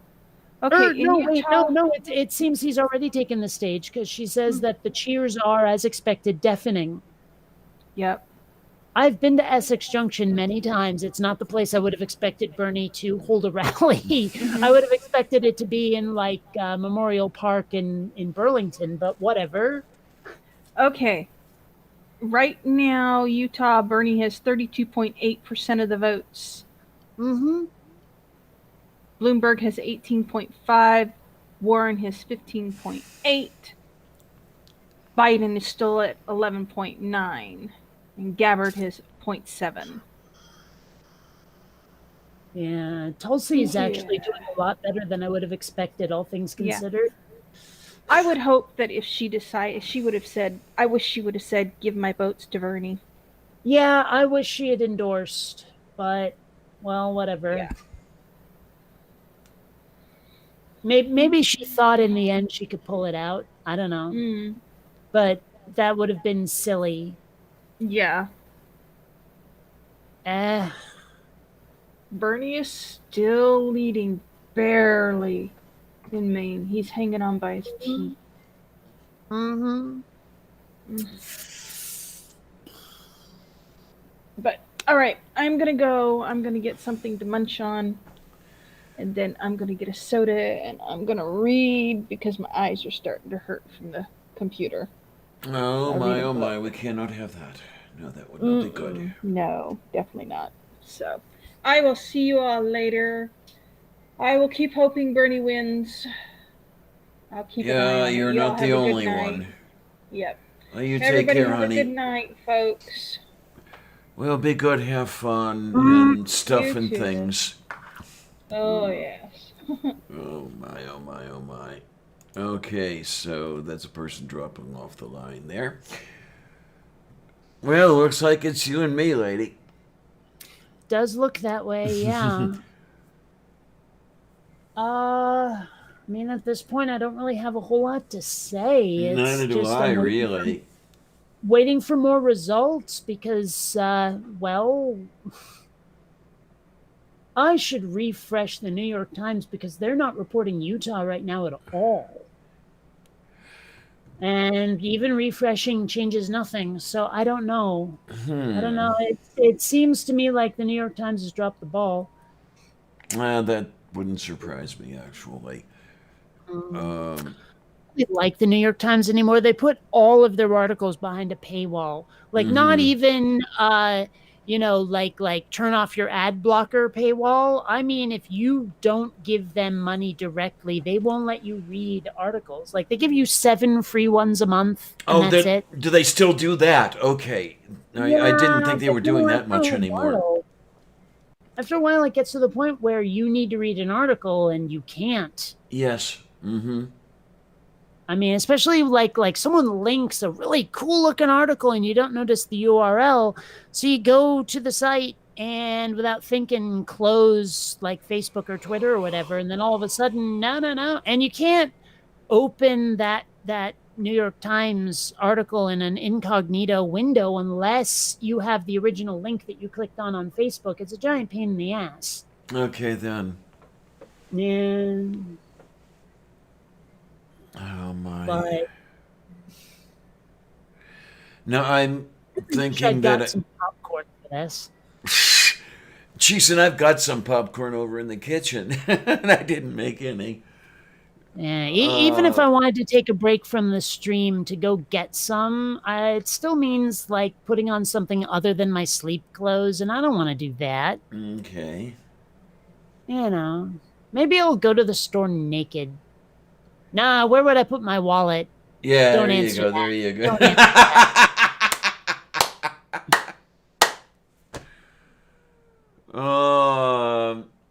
Although it is way past dinner time, I do need to eat at some point. Oh my, no, we cannot have you starving. No. No. I mean, I made my rather good pork fried rice for lunch, and a rather late lunch at that, but I'm hungry again. It's weird. I think I might have a food addiction because the withdrawal pangs when I don't eat are terrible. Mm-hmm. So, yeah, I might be addicted to food. Like oxygen. Man, those withdrawal pains are terrible when you're addicted to oxygen. Indeed, they are. Oh, hey, wait. I'm seeing a link I didn't notice on Politico. It says, follow our live analysis. Oh my. I don't know what that means, though. Well, So I don't I'm know if opening- they've got talking heads. If they got talking heads behind this, they can't be any better than we are. Come on. Yeah, but it appears to be text. Oh my, I didn't even notice this. Apparently, it's now at 245 for Biden, 130 for Bernie, which means Bernie is now like if he doubled his total, he would have more than Biden. So here's hoping. I mean, because he's stomping in Utah and it looks like he's winning Texas, maybe he's going to pull this out from the bottom here, especially if California is split between him and Warren while like Biden gets a stomping the way he did in Utah. That could bring it pretty high up for Bernie.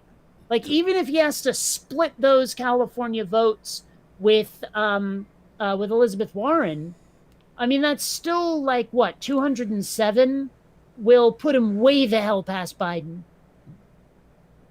Okay, I'll just keep the fingers crossed. Basically. I'm trying like hell to not hold any hope. Yeah. I can't afford to. Hope doesn't do us any favors, does it? No, not really. Okay, has this... Oh, wait a minute. Nope, my light appears to be dead. I've plugged it in multiple locations, and yeah, this light is dead. Shit. I wonder what happens. Maybe it's the cord. Let me try switching cords with one of my other lights. Yeah. Oh, well, yeah, it does appear to be the cord because the red light is not coming on when I plug it into another light like it's supposed to. Except it just came on now that I unplugged and replugged. Maybe the plug on the light itself was not where it ought to have been, and it also does not appear to be making a difference. I wonder what would happen if I like left the stream and came back. I don't want to though. I mean, because I've tried shutting off my camera and then turning it back on, and it doesn't seem to help. No, not a thing. Ugh, I don't know what's going on. This webcam is actually probably on the way out. I have ruined, or rather it has ruined so many takes on my videos where I'm doing really well, totally blooper free, and then all of a sudden I get some garbage. Oh no. Okay. And I'm like, I can't use that take, can I? So, pain in the ass. I don't know.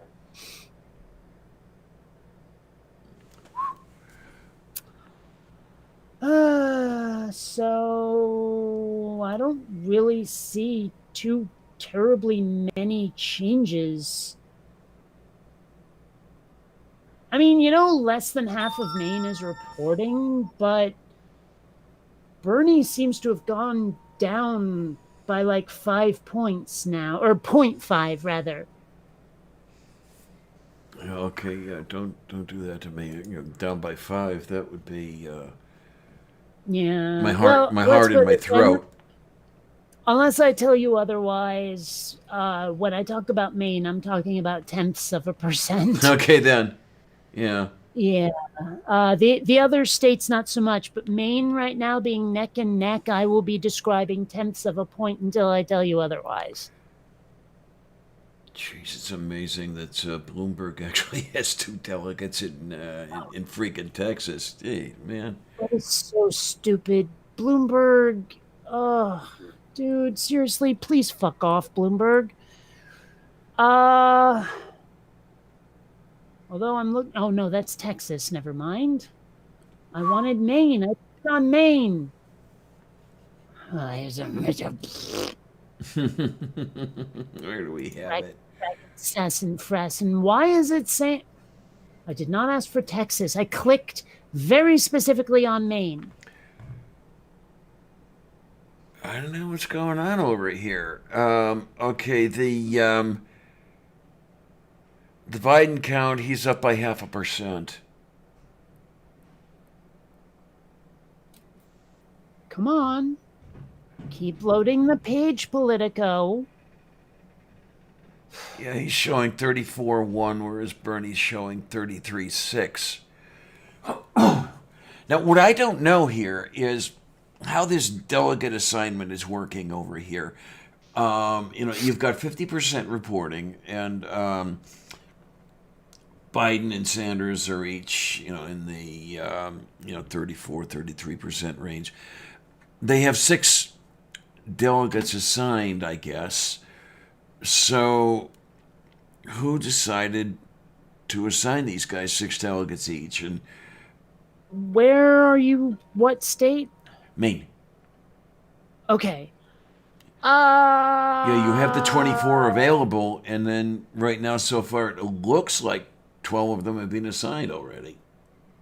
Well, the way I understand it is, number one, a candidate to get any delegates has to cross that 15% threshold. Mm-hmm. I can only assume that when you add up the the candidates that pass that threshold and then add up their votes and figure out who got what percent of what, that's how the delegates are distributed between the viable candidates. So right now, I'm pretty sure that's Warren has 16%, so she crossed the threshold, and the other 2 are Biden and Bernie crossing the threshold. So there's 3 delegates. The problem is I'm not really sure how to calculate this without seeing their exact vote totals so I can put them together. But even then, I'm so bad at math. I'm going to have to open a text document to record what I'm writing down, what I'm supposed to remember, because there's no way I'm going to do this properly. Because my whole thing was the polls aren't even fully reported yet. Yeah, that's also a problem. Okay, maybe I'll get an actual breakdown from the New York Times because Politico is fucking up on me. Maine, here we go, and those are vote totals. Good. Wait a minute. Bernie is right now at 34.1 and Biden's at 33.7, so I guess something must have changed. It changed on you before it changed on me, because I'm seeing Biden at 34.1 and Sanders at 30. What? Which page are you looking at? Because New York Times and Politico are different currently. Yeah, I'm looking at the Politico numbers that Google is putting up on their search page. Well, New York Times, I guess, is either behind in updating or is ahead in updating. But right now, on New York Times, Bernie's winning. Okay, and then here I have Biden winning by 0.5%. He's showing 34.1. Bernie's showing 33.6. Oh, yeah, something just changed. And Bernie went down 0.1%. But I'm not sure Biden was the one who got the bump. Okay, well, I'm working with what I got here. 22.84, and Biden is currently at 22.48. Okay, 22.48. Now let me add these numbers together and try to get percentages. So 22,284 plus 22,048 plus 10439 for a grand total of 54,771. Now let's see. No, wait a minute. This is where? Maine. Okay, because oh my word, the counts I'm seeing. My Biden count is 38,900. Where? This is on the Google page that's showing Politico numbers. Oh, see, I'm looking at the New York Times at the moment. Okay, so it sounds like they're way, way behind. So, oh, geez. Apparently, Biden just got a bump in Maine. So now it's 33.8 versus 33.6, but I'm going to add the old numbers. Okay. I believe I have to divide to get a percent. I'm really bad at math. 22,284 equals 2.45. That can't be right. That can't be right. Because there's no way that that's 2.4%. How the hell do you figure out a percent? Oh, okay. If you have, okay, X of a total of Y, it is X divided by Y.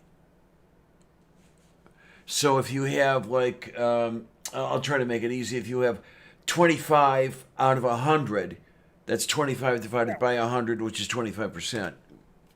Oh, okay. I was dividing the wrong thing by the wrong thing. Okay. Okay, so 22,284 is Bernie's total. I should divide that by the total number of votes? Yeah, there you go. Okay, yeah, I was doing it in reverse. That's why. Okay, so that's 0.4% for Bernie. 54,7, or wait, no, I have to do the lower number first. 22,048, that's Biden. Divided by 54,771 is also 0.4 for Biden. I mean, granted, these are, I'm rounding. Let's see. So Warren is 10439 divided by 54771 equals 0.19. All right. I could round that up to 0.2, but whatever. Yeah, 19%, 20%, yeah. 19. Okay, so number of Maine delegates, total of Maine delegates is how many? I don't remember. 24. Maine delegates, 24. Okay. So, 24 total. Let me just write that down. 24 equals shit. That's a fraction of delegates. Oops. Okay, so it looks like Sanders and Biden both get 9.6 delegates, which means we'll be sawing someone in half.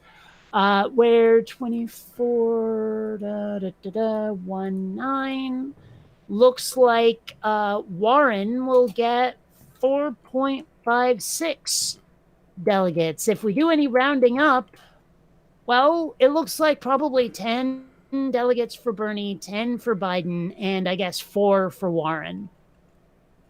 Okay, Although they might take that 0.56 Warren has and distribute that between Bernie and Biden, but I'm not sure how those numbers are going to shake out. Probably that small percentage. So it could be 10 and 9 between Bernie and Biden, with Bernie getting that extra 1. I don't know. I'm assuming my math is correct, but yeah, this is really interesting what I'm seeing, because the numbers that Google is showing appear to be following Politico's numbers. I'm looking at both of them right now. And and of course the breakdown I just did was horribly out of date. So. Yeah. The Super Tuesday from Maine here on the Google thing, Biden and Sanders now have 7 delegates each assigned. How they do that, From I Maine? don't know, from Maine. And the numbers I have, Biden is at 39,346 votes. Bernie is at 38,805 votes. And also, Maine has 51% reporting, so all of this is super, super tentative. Yes. Yeah, I noticed that just went to 51%. It was 50 for the longest time. Actually, right now, the count seems to be 248 versus 133 delegates wise, plus the 19 for Bloomberg, 9 for Warren, and 1 for Gabbard. So 248 to 133. This could still go Bernie's way, depending on Texas and California. Yeah, It's really coming down to Texas and California. I cannot let myself have any hope at all. I can't do it. Mm-hmm. I have to do it. I mean, at this point, have to. Well, the minute I hold any hope, it'll be crushed. So you hold all the hope, and I'll just sit back over here and. You know, I've mentioned the movie Clockwise a couple of times, I'm sure, with John Cleese. Old movie okay. where he's like, it's not the despair. I can take the despair. It's the hope. Yes. Mm-hmm. I know that feeling because if you know you're going to fail, the despair is almost comforting. But, you know, if you hold on to that hope and have it dashed over and over and over again, less than 50% reporting in Massachusetts. I mean, it's probably Biden regardless, but who knows? Oh, what do we have? In the Massachusetts, there we are. Oh, man, this is actually really tiring. Like, I'm not usually worn out by the streams that we've done, but right now, God, I could face plant. Oh my. Should I let you go and plant a face? No, this is the wrong time for me to try to go to sleep. Okay, then. Oh, those are just polls. Never mind. Okay, and those are counties. Actually, looking at the counties that are reporting, my gosh, there's just this gigantic splat of Bloomberg in the middle of Maine. Oh no. I mean, granted, I don't know how many people are living there. You know what I mean? Mm-hmm. Okay, you're Oh, okay. Like, look at this. Right, went 50% for him, 44 for Biden, and if you look everywhere else, I mean, it's really scattered. I don't know, what is that? Is that a state park or something? You know, like 3 people there. I mean, it might be gerrymandered to shit.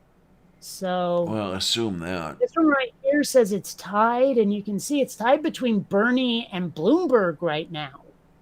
Man, Bloomberg is apparently one hell of a spoiler in Maine. Oh my. Man, I wish that these county breakdowns would tell you how many people are there. I mean, because this could be screaming wilderness with almost nobody there, where one of these down here might be like a dense city, like metropolis place. Wait a minute, wrong window here. Where am I? Oh my. Yeah, okay. I'm looking at Portland right now, and Portland. It is. Oh wait, no, that's Westboro. Portland went for Bernie by a very comfortable margin.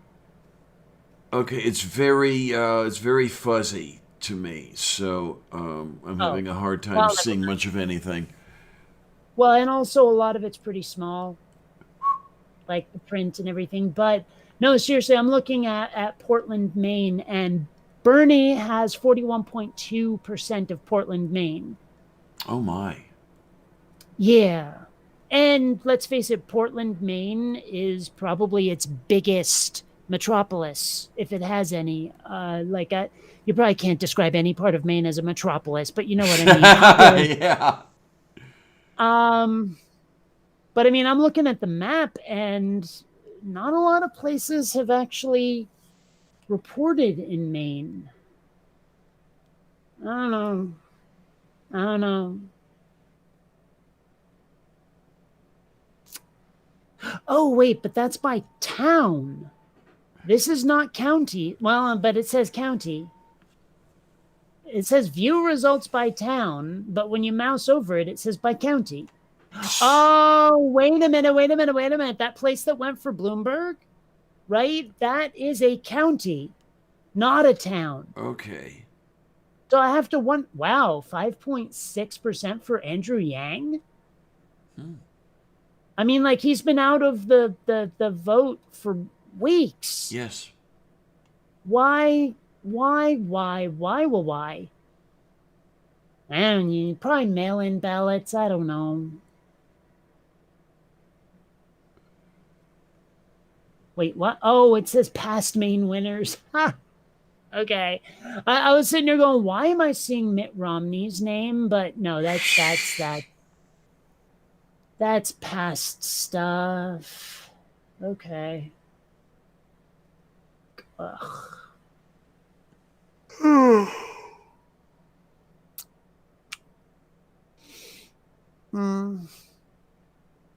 Amiga Nuts is like, that's what happens when you use your brain. The brain can use up to 25% of all the calories burned. In that case, I should probably be a beanpole because my brain never shuts off, even if I'm not like thinking anything deep. You know, my brain never shuts off. Wait a minute. Well, Did Biden? Well, when I was describing the delegate totals, did I say Biden was at 248? yeah, I think so. Oh, okay. Because I thought he was at 249. I'm like, how do you lose a delegate? Yeah, I have to look at the, where is that up here? Yeah, it's where it was. Yeah, 248, 133. Okay. Man, I am so sick and tired of this whole rigmarole. I wish it was November already and Bernie was just crushing Trump, but Yeah, it's... man, I somehow doubt we're going to get to see that.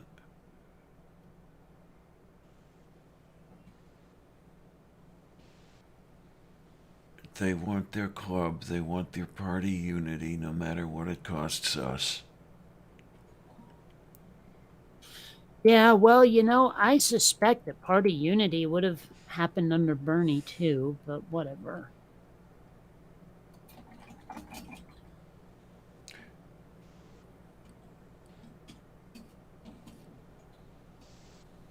I don't know, it Okay, appeared I'm to... not sure how to spell bupkis.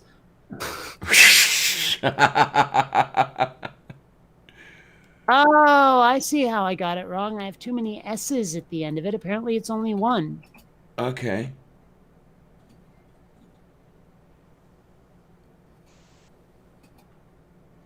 Okay, sorry. Someone said something on the internet, and I had to reply. Indeed.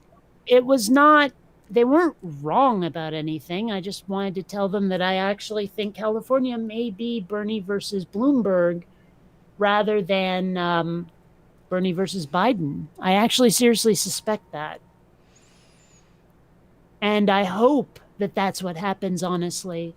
Because if Biden gets, you know, diddly and squat in California, well, that'll help Bernie tremendously.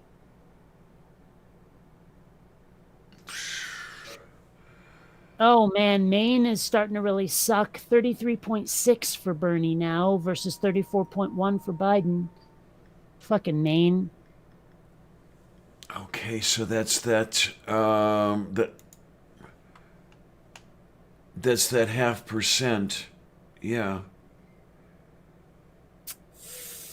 Still, I mean, he's going to get delegates from it, and Maine is only 24, so it may not hurt as bad as it could. Yeah, these two, they appear to be station keeping.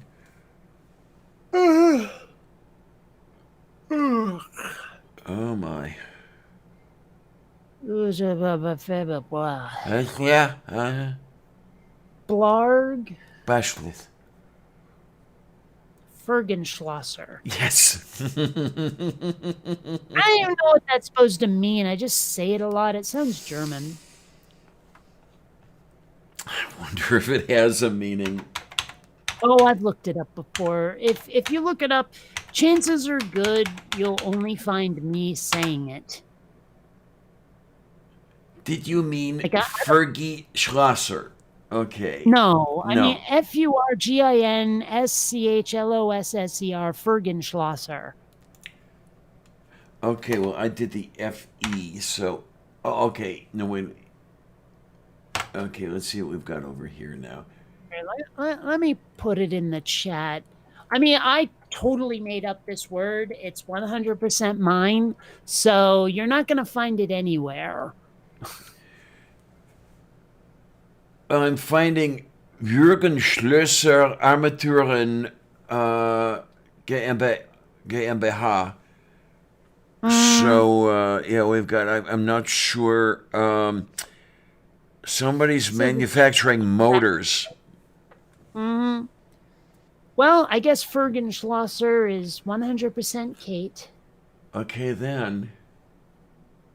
Yeah, and someone, I think it was actually on Twitter, was saying that they wish California would hurry up. Well, the polls aren't closed yet, so... Yeah, you have another 15 minutes or so. Yep. I don't know what's going to happen in California, but I still suspect Biden won't do as well as people think. I think it's going to be Bernie Bloomberg in California. I really do. Just watch me be completely wrong, but I hope not.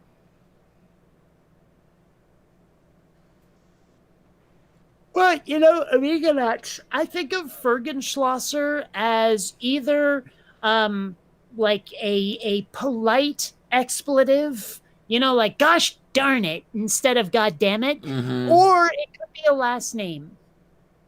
You know, yeah, like I don't know, give me a good German name because I'm blanking. Like a first name. First name. Let's see, Heinrich. Okay, Heinrich Fergenschlosser. Yeah. That's, you know, so it's either a last name or it's a swear word that you can say on television. I wonder if Helmut Fergenschlosser would be any better. Did you say Haywood? Helmut.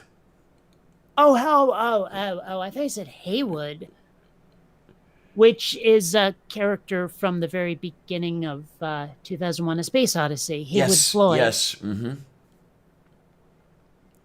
Yeah. You know, maybe I just haven't been paying attention, but it doesn't look like these numbers have moved in several minutes. Oh, what we got? No, here we go. They're calling Utah for Bernie. In fact, Biden did not cross the threshold. Son of a puppy dog. The only people who crossed the threshold were Bloomberg and Warren in Utah. So Biden gets nothing in Utah. That's kind of nice. Yes. Oh my gosh. That is awesome. I don't know why when I say awesome, it comes out in sort of a New York accent. Yeah, I noticed that. You know, New York or New Jersey, one of the two, because they often sound similar enough. But still, you know, that is awesome. I don't know. Is there a little Philly in there? Nah. Okay. Not at all. And so what I'm looking at here for the Utah numbers with 45% reporting, Bernie is showing 31-9, Bloomberg 18-9, Warren 15-1, Biden 13-5. They're showing 6 delegates for Bernie. Now, I want to know how those 6 delegates are apportioned. But that's beside the point. I don't know if they know.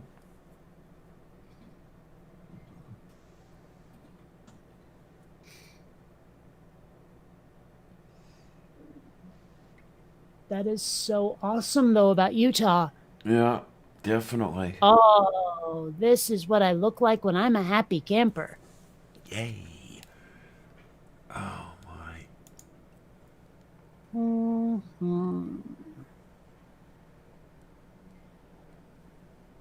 Oh, hey, I'm seeing something here. Someone posted a bunch of maps of, let's see, what is it? This is like map 1 is Sanders versus Biden victories, but the second map is what would have happened if Warren had dropped out. Problem is, I don't know which color represents who. Oh, Biden is purple. Okay, yeah. If Warren had dropped out, like more than half of these states would have flipped to Bernie. If these maps are to be believed. Mm-hmm. Let me share that. Wait a minute. What am I doing? I need to put that on a different screen so I'm not sharing the stream all of a sudden. Present a window. And okay, so this is what the wins look like right now, right? With Biden in purple. Okay. Now, if Warren had dropped out, that's what we would have. Right? Yeah, okay. Frickin' Elizabeth. So Warren did her And job. now I'm really pissed. She did. Fucking Warren. Man.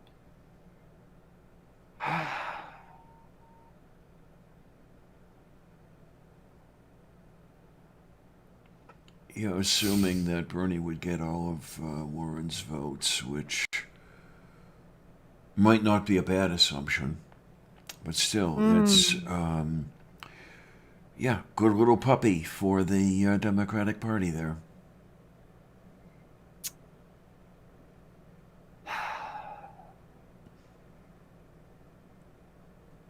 And I don't even really have much to say at this point. Not until something breaks and we get new results. Which apparently we just did. They've called Massachusetts. Makes sense. There's almost 60% reporting, and Bernie's behind by like a stupid number of points. Like 7 points. Still, Texas hasn't really said much.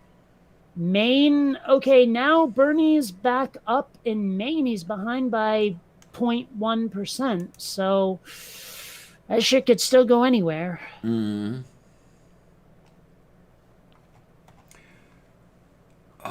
what do we have? Oh my, oh my, oh my, oh my. I want to look at the multiples of Tex. Okay, 28-7 Sanders, 25-2 Biden. Oh, okay, never mind. I saw an NBC News thing that it said projected Dem winner, Bernie, and then I noticed they meant in Utah. So I honestly thought they meant like total. Like they were calling the election. Or the nomination, rather.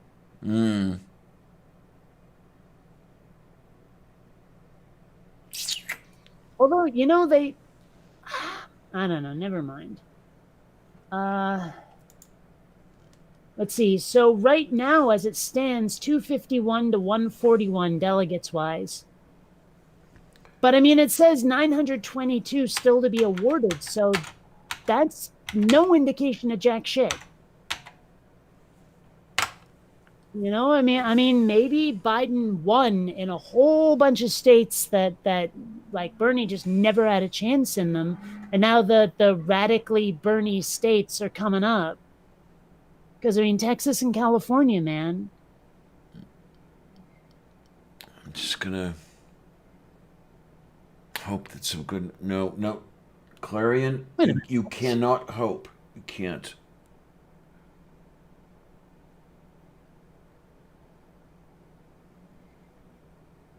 That can't be right. Oh, that's because they're way behind. I saw a picture of the delegates won so far, but that like on Twitter, and that is not. It's got to be like an hour ago. Oh boy. Okay.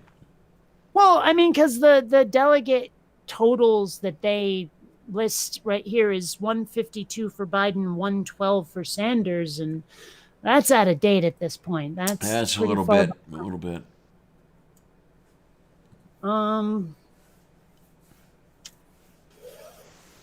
Man. Of course, the New York Times still lists Texas as maybe Biden, and they were pretty wrong about that.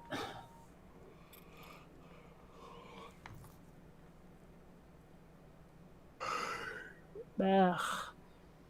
This is so wearying. 5 minutes till the polls close in California. I don't know how long it'll take them to start listing counts, but we're getting there. And when California finishes, that's it. That's Super Tuesday. Yep.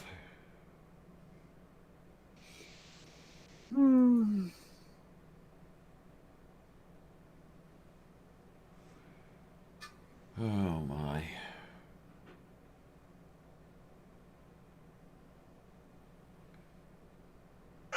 You would almost think this was the general, but yeah.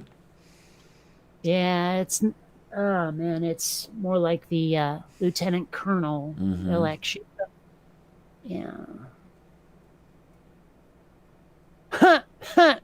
I'm seeing a political cartoon here. It says, "That's odd. My Facebook friends who were constitutional scholars just a month ago are now infectious disease experts." Oh, isn't it? As an expert on the cause du jour, the topic du jour, or whatever. It's also sort of an illustration of Dunning-Kruger. Oh my. What is they got on the thing here? Sorry, I'm going to have to repost those maps on Twitter, retweet them with the hashtag #DropoutWarren. What's trending right now on Twitter is hashtag dropout this, that, and the other thing. Yeah. Like every candidate right now is a hashtag dropout so-and-so.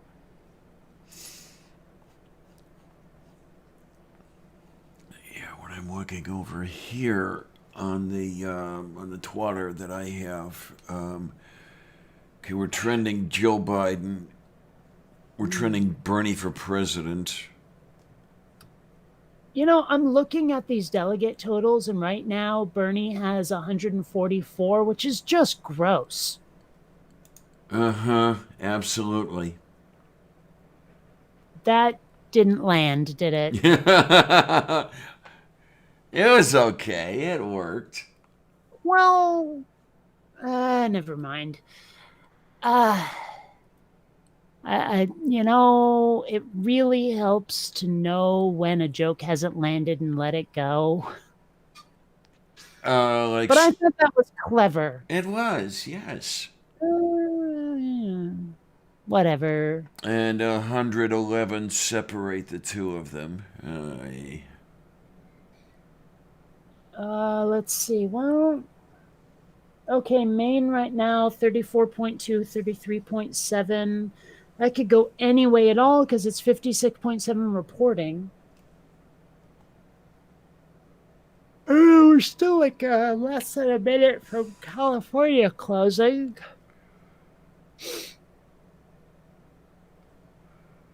Seems to me that closing the polls at 8 p.m. is just rude. I mean, if people get off work at 6 p.m. or 5 p.m. even, and then they have to fight rush hour traffic to get somewhere, and then they can vote, assuming that they don't have dinner yet, that just seems unfair. I swear, if I am ever a business owner, and I don't know why I would be, I am totally letting my employees have a day off for elections. Should be a freaking national holiday, definitely. Really should. Or what, a holy day of obligation or something like that. I don't know, but Well, you know what I really want to do, even though it's just freaking mean, is to post the whole thing like when the general election comes around. Okay, Democrats vote on Tuesday, Republicans vote on Wednesday. And see how many people you can get to not vote. oh my. Because they tried to pull that last time. And except it was Democrats vote Wednesday instead. And I was like, that was really mean, but figure why not use their tactics against them? All right, so in Texas right now, 25.4 Biden, 28.8 Bernie, 17.8 Bloomberg, 12.6 Warren. I mean, right now, Warren, let's see, she is qualified in 4 states to get delegates. She can get delegates in Maine, Utah, Colorado, Massachusetts, and Minnesota. That's it. And she knew this on the way in. She knew that there was no chance at all of her getting anywhere. Well, but she clearly thought she'd be doing better than this. I'm sure of it. I mean, like, she never had a hope of winning, but I think she thought she'd be more of a spoiler. Oh, Halfamo, NPR is saying that Bernie is projected to win California, according to the Associated Press. Ooh!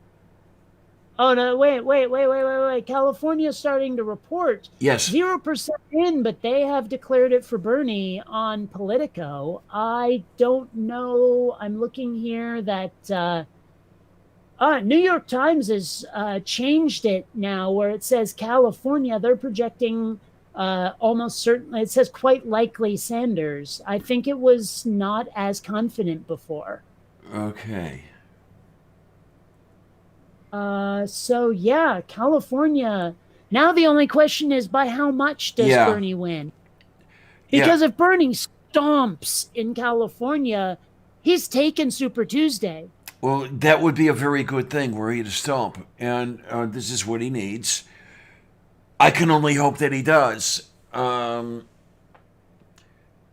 of course you would hear the Electoral College people complaining about, see how the populated areas control everything. And well, that's another story entirely, but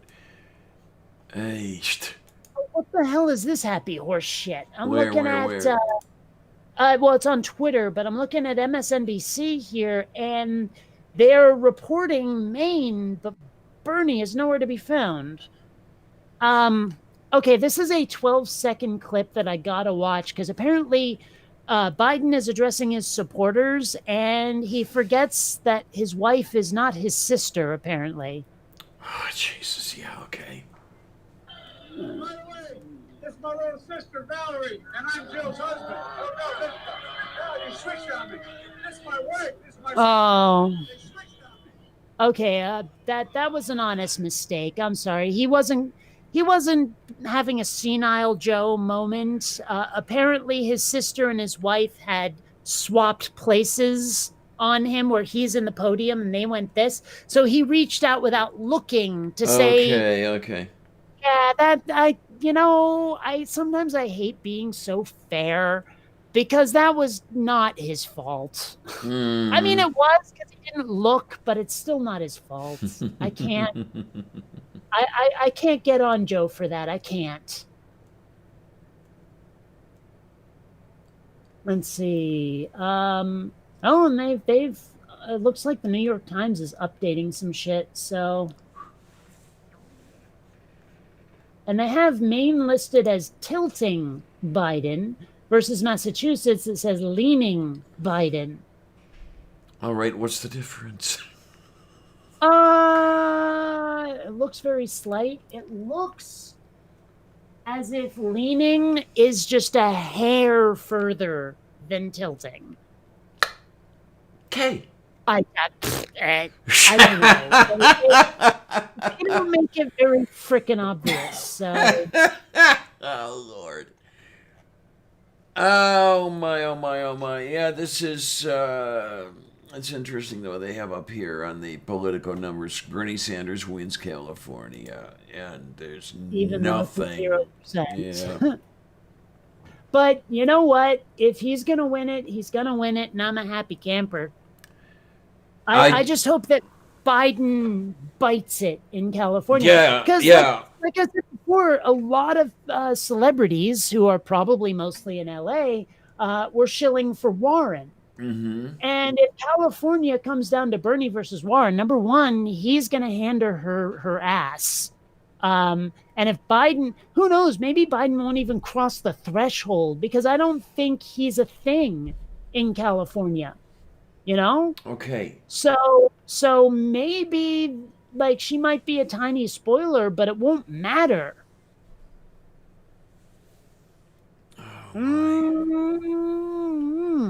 I don't know. I don't know what's gonna happen, but What are you doing, little one? Huh? What are you doing? and Maine is still going all over the place. Apparently Bernie's behind by 0.4%. Oh, And here's it's only me. 7% reporting. I mean, who knows?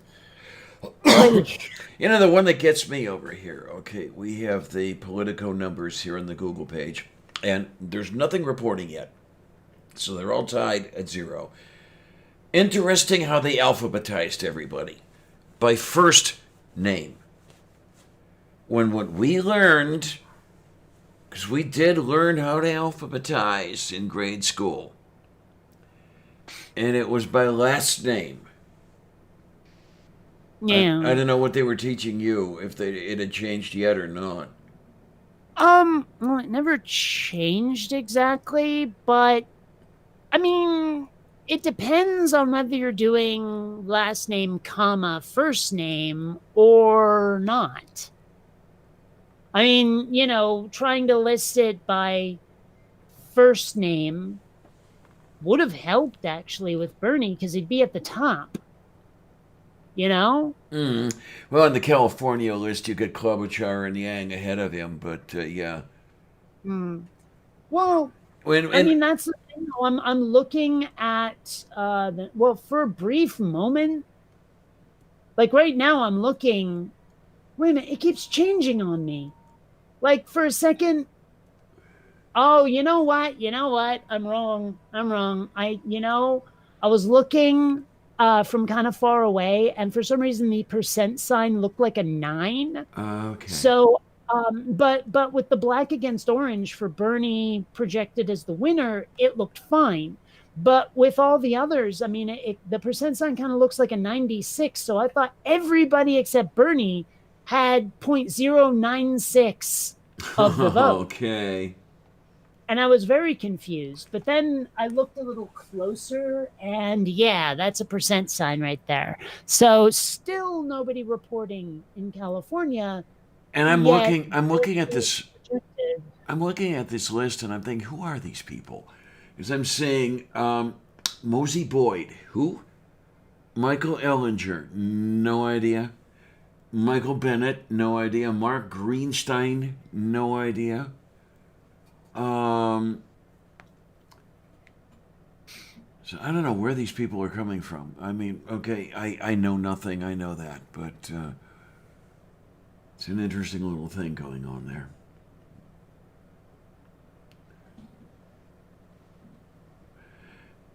And then you've got, I know I've seen this name somewhere, but I cannot remember who this person is. Roque de la Fuente III? Say that again? Looks like Roque de la Fuente III. I don't know that name at all. I've seen it somewhere, and I cannot remember what that name is all about, what that person is all about. I gotta find. Okay, we are going to open the link in the new tab, and then Mexican-American businessman and perennial candidate. Wikipedia is listing him as that. Oh, man. Was the nominee of both the Reform Party and his self-created American Delta Party for President of the United States in the 2016 election. That year, he was also an unsuccessful candidate in the Democratic primary for United States Senator from Florida and the Democratic presidential nomination. During the 2018 elections, De La Fuente was on the ballot in 9 states' primaries for the United States Senate. What? All of which he lost. He campaigned as a critic of President Donald Trump's immigration policies. Who is this guy? He reminds me of Pat Paulson. I have heard that name, but I have no idea. He was a comedian that would appear on the Smothers Brothers Comedy Hour, and he was the perennial candidate for president. Wow, I have not thought about the Smothers Brothers since the Hoover administration. Okay, then. Yeah. Like, they used to be on Nickelodeon occasionally before Nickelodeon started making their own programs, but yeah. Yeah, it was, I'm trying to remember, he may have actually been on the ballot in 1968. Well, I'm around for that. Let me think here. Come on, California, like, frickin', start reporting properly so we know who's getting what. Because I want to know if I'm right about Biden not being a thing and Cali going for Bernie and Warren. I'm pretty sure it will, but I could be wrong. I don't know. I want to know, and that my patience is being tried. There you go. Okay, I guess Paulson ran in each campaign between 68 and 96.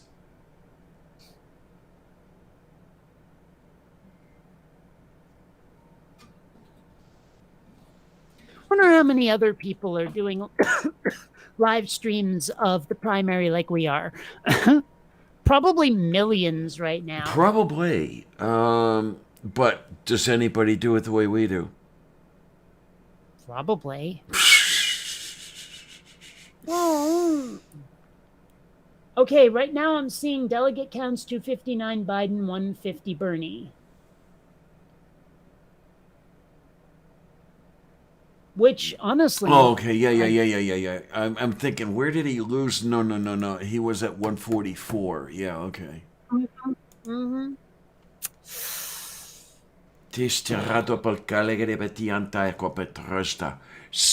and Skeeter and Wadot and Chew. Yeah, there you go. Now the difference, this is interesting, the difference between them was 111. It is now 109. So Bernie kind of caught up a little bit. Well, it's hard to call it caught up, but yeah. 900 still to be awarded, so it's anybody's guess yet. Oh, look at that. We have some stuff. Maine doesn't appear to have changed much in the last, 10, 15 minutes. Holy fuck. California, 1% reporting at 24.3%. Michael Bloomberg. What? Yep. He's 0.3% ahead of Bernie. Where are you seeing this? This is the when you type Super Tuesday results into the Google search bar, it comes back with the numbers that suspiciously look like Politico numbers. Let's see. Hold on. Okay, Super Tuesday results. California. Okay. But frickin' Michael Bloomberg. Okay, yeah, these Google results are actually in. Although I'm looking at Bloomberg, he's 0.3% above Bernie at the moment. Biden 14.5 right now. He doesn't qualify for delegates now. That's really nice. I would like to see it stay there. I really would. Yep. Warren is about 37 votes behind Buttigieg, who isn't even in the friggin' race. It's great when you're losing to somebody who isn't even there. It's okay. I love that they break this down by actual votes, because I don't even know who some of these people frickin' are. Who the hell is Mosey Boyd? I have no freaking idea, because I was noting that earlier. 2 votes. She got 2 votes. Holy freaking shit. I'm going to look this up, because this has got to be... Okay. Cory Booker, who dropped out months ago, has 13 votes. Okay, Mosey Boyd doesn't even have a Wikipedia entry. Those have to be right. Those have to be write-ins. Well, Mosey has... This is interesting. She has a website. Mosey Boyd for President. True Grit. Oh, this is just... Rebuilding patriotism by uniting Americans around our shared values. That's what... We're all children of God. Oh, God, she sounds like a Republican. Here, let me get this for you. Oh, my word. Hold on. Here we are. God, I can't believe she got 2 votes. Oh, shit. Well, so did Mark Greenstein, whoever the hell he is.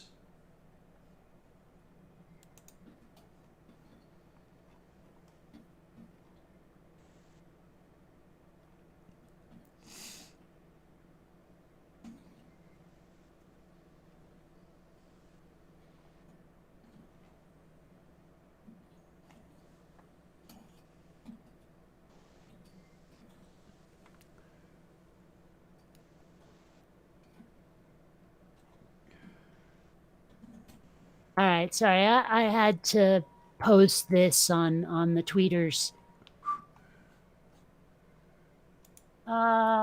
Politico still is not saying jack shit about California. And so it looks like neither is the New York Times. I don't know. So where's Google getting their numbers? I don't know. I really don't know. Well, okay, no. Bernie Sanders is up now. Bernie Sanders is up by about 2,000 votes over Bloomy Poo.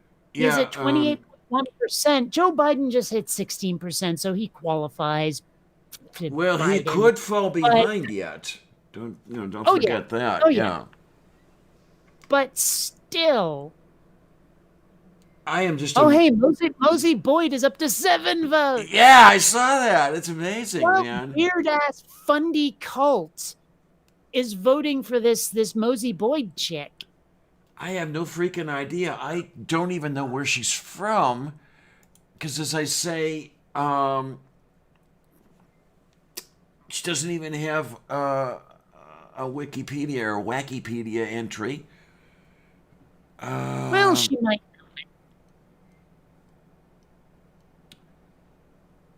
The fuck? This looks like a self-produced thing here. Yeah. Powered by Weebly. No idea what that is. I'm pretty sure it's like an online thing. Like a search engine that really wants to be Google but isn't. I'm not sure. I don't know. Oh my, she's got on her website. Okay, Dad looks good in my Commander-in-Chief hat. And there's a picture of her. And her father looks like Mountain Man. Really? He's got that whole white beard going. Looks like he's about 300 years old. I'm checking this. It's on her website, yes? Yes. I'm looking. Celebrating with Robbie Wells after the lesser known candidate forum. There's a lesser known candidate forum? No idea. Oh, I think I see her dad. Yep. Yeah, he definitely looks like the kind of guy who would be in some compound in the middle of nowhere waiting for the nukes to fall.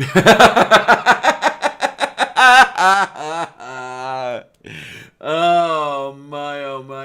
This is getting better and better by the minute. I am so happy that this is getting saved for posteriority. Yeah, I mean, these comments and these things are just priceless. You know, man, I am looking at all these people that are her supporters, and I'm like, really? Wow. Although I see this picture, oh well, that's all kinds of candidates. Okay, I see she has one sign in this picture, and there's like sign after sign after sign for Cory Booker, one for Biden, and then I'm seeing like 2 or 3 for Tulsi. Okay, then. Let's see. Wait a minute. Where? Mosey Boyd. This is some weird. I'm clicking on the link she has for Faith, but nothing's doing it because I want to know what the hell she has to say about Faith. But oh, wait a minute. Apparently, I'm blocked from looking at it. Huh? I don't know. Like I clicked on it, nothing happened. So I clicked and said open a new tab, and I get about blank hashtag blocked. Now maybe the page is just blocked by like whatever the internet service she's using is. I don't know. I am going to give this a try to see what is to happen on the thing. I gotta get way up there because that's near the. Yeah, here it is. Faith, service to others, personal responsibility. Right. Yeah, those are the things. Okay, let's see. Okay, well, right now Bernie has 58,115 votes versus Bloomberg's 41,367 versus Biden's 34,974. So, I mean, Bernie is kind of stomping California, but not as hard as I'd hoped. Okay, this thing. Okay, on my browser is unresponsive. When you say unresponsive, I assume you don't mean the browser itself has stopped, but rather that the clicking on the Faith button doesn't work. It just does nothing. Yeah, and all 3 of them. Too. Oh my. Politico is still not saying jack shit about California, and neither is the New York Times. Oh wait, here we go. The New York Times does have an update now, but Politico does not.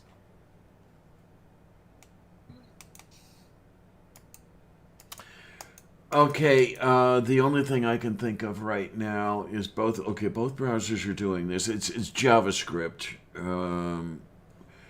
I think her website's just borked. Yeah, pretty much.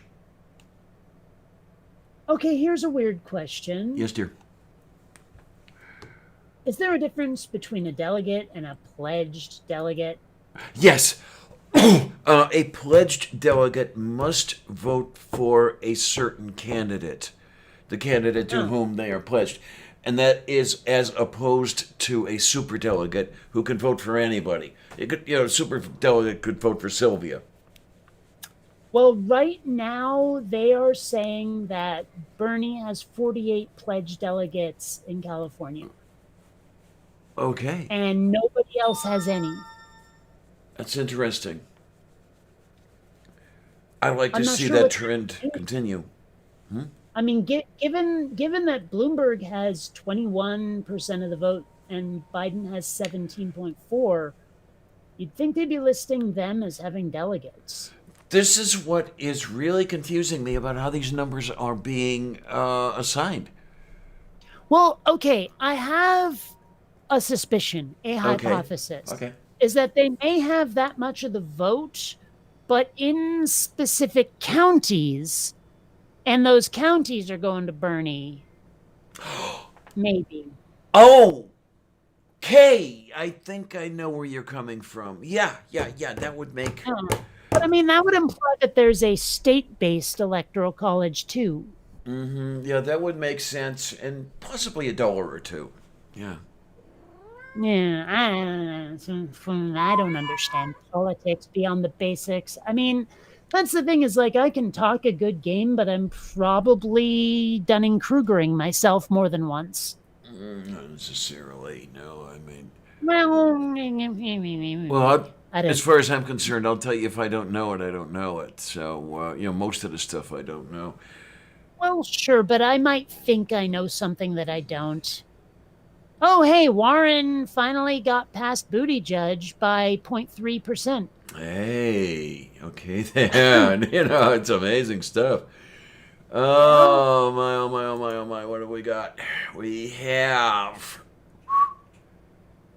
And, she still doesn't qualify for delegates, so neener. Jesus, man, that's amazing. Frickin' Warren. I mean, seriously, she should have dropped out. Yeah, she really should have.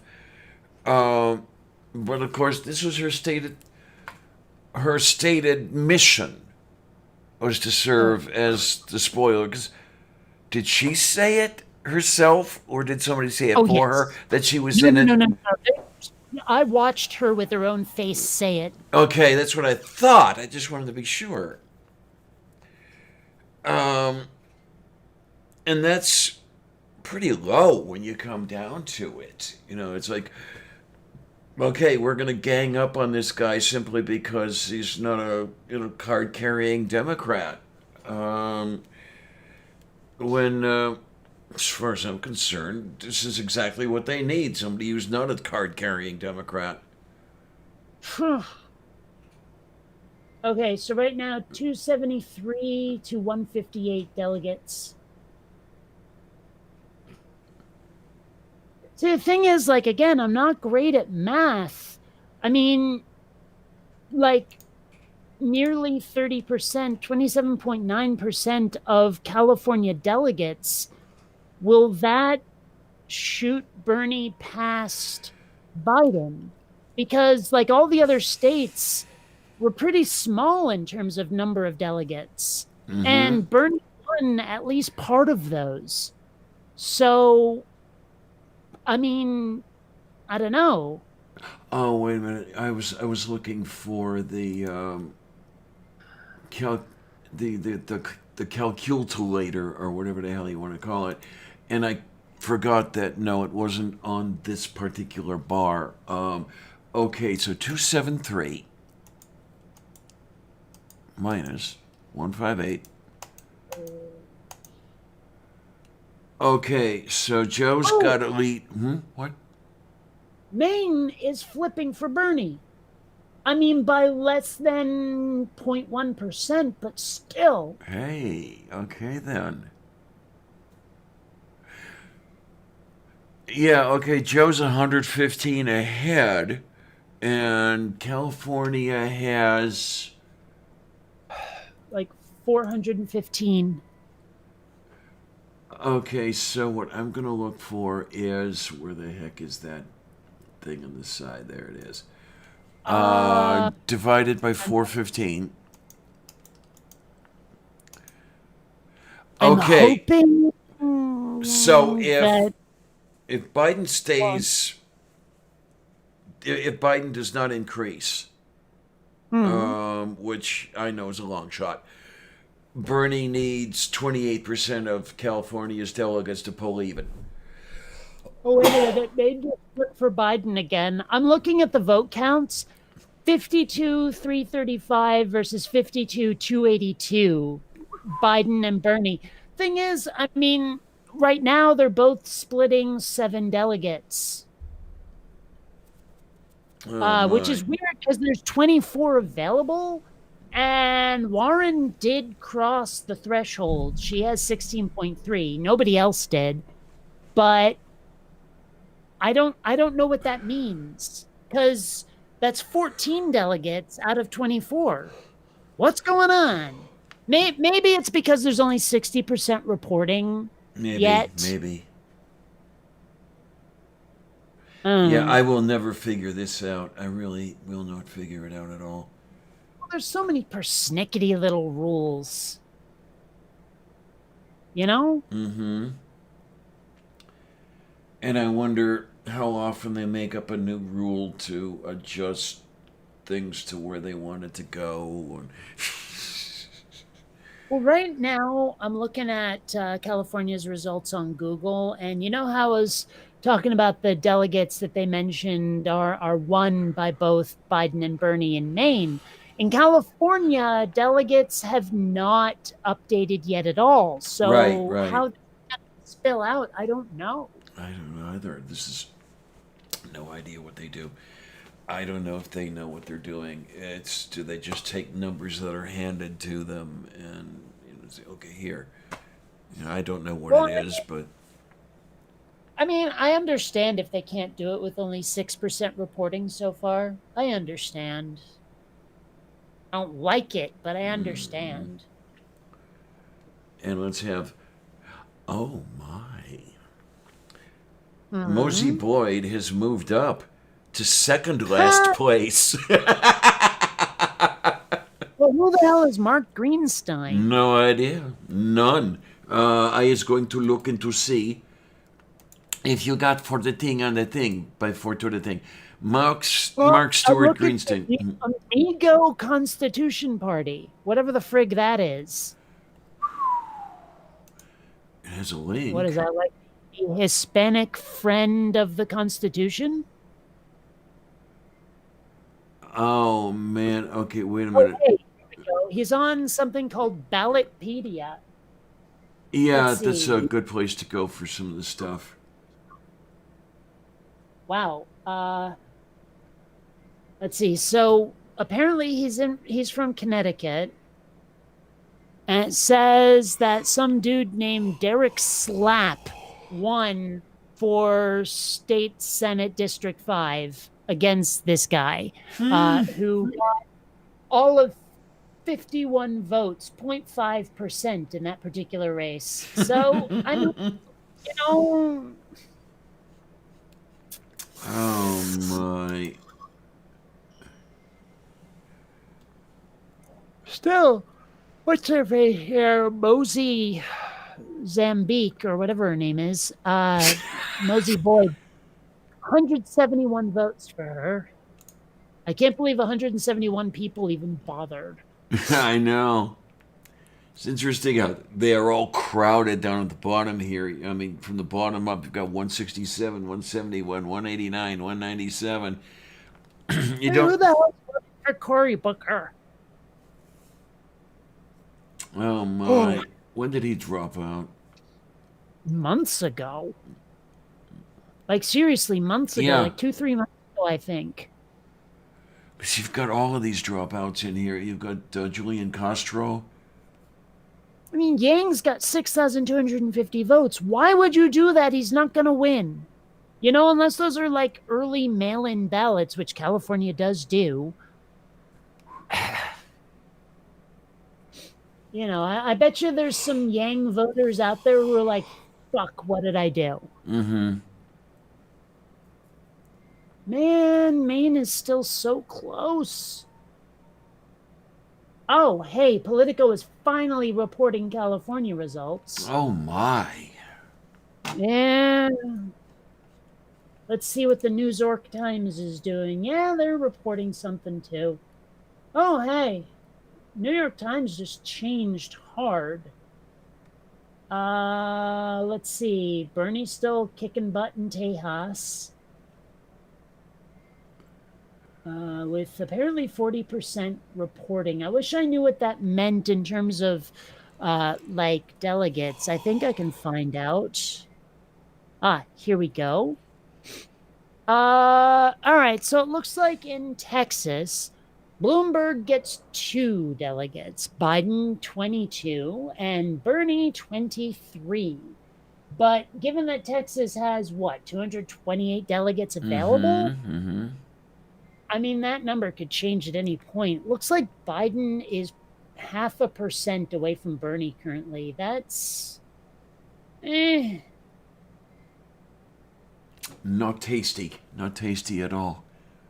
No, I really thought Texas would break better for Bernie, but, well, except it doesn't make sense. Wait a minute. Let me go back to, yeah, I'm looking at Texas. I mean, unless everywhere else. Oh, no, I'm sorry. I was looking at California. That's why it didn't make sense. Oh, okay. Yeah. Fuck. All right. Well, it all comes down to California then. Like, seriously, nowhere else matters as much as California at the moment. I don't know if... No, I can't. I cannot. No, I can't. What? Can't hold hope. Well, I have to. I'll do it for you. I'll carry your hope. It's not too much of a burden.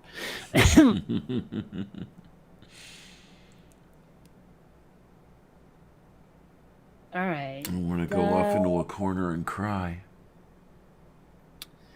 I don't know.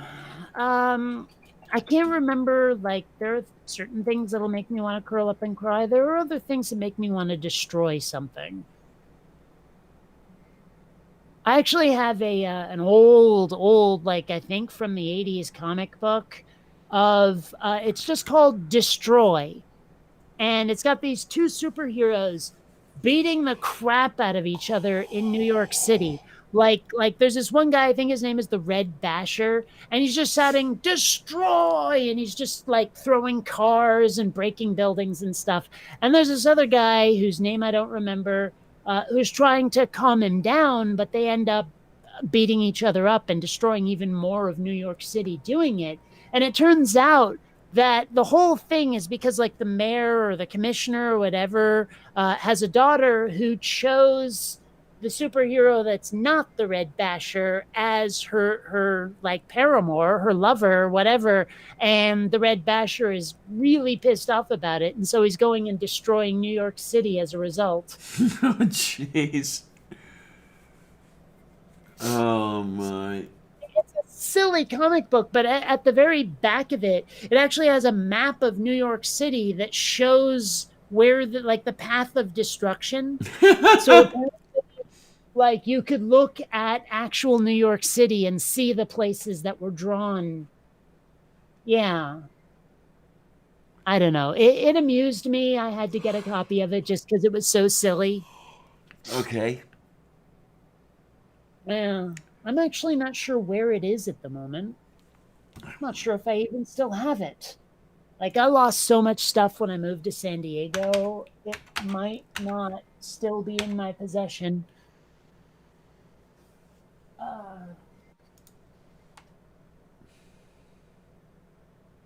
Well, if I still had it, it would probably be there, and I don't see it. That sucks. Unless it's there. I don't know. I'll go looking for it when we're not in the middle of a live stream. Or it could be over there. Over where? In the place that is not the place you just looked for it. There. Mm-hmm. I don't know. I remember in elementary school, people thought it was so hilarious to say to someone, "What are you eating under there?" And they go, "Underwear." You're eating underwear. You know, It's it was just just really, it was so stupid. But okay, Amiga Nuts, Kentucky might matter, but I'm pretty sure it's not a Super Tuesday state. So, I mean, I'm right. talking about today is when California matters. Mm-hmm. Let's see, what do we Where have? it all comes down to California. Okay, Kentucky And they're saying primary. how many votes? Yes, show more. Please show more. Okay, May 19th for Kentucky. How come there isn't a Barbie Tucky? No idea. There could be a Skipper Tucky, and what else do we have? There are a few spin-offs. Here we go. Oh, Vermont. Wow, Francine. I actually swiped 5 delegates from Vermont. I mean, 11 to 5, but still. Frickin' Biden.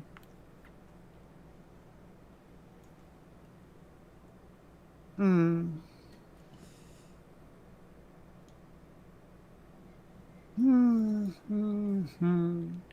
And you know, Maine is still neck and neck. It's by like 0.1% still. Jesus. 61% reporting, though. So, I mean, it could still go any way. It's anyone's guess what the hell's happening in Maine. Granted, the trend has been for Biden to be in front, but by how much? Wow. Okay, I'm starting to get really freaking hungry. I hope nobody minds, but I don't want to end the stream, so I'm going to eat on camera.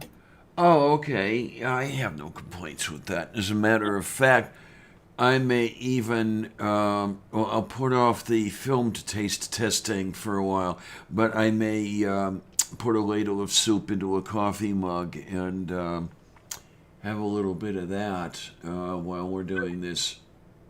I'll be right back. Did you go away? And by go away, I mean...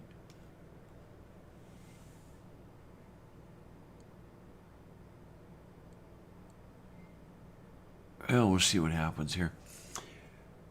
Oh my, yeah, I'm just gonna look over here and have to look and see what's going on. And, okay, there's not my idea of a good time. Well, this is...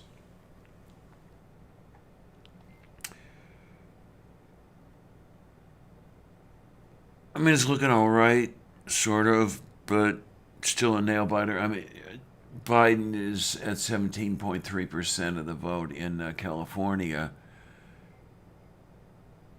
with Bloomberg and Sanders ahead of him.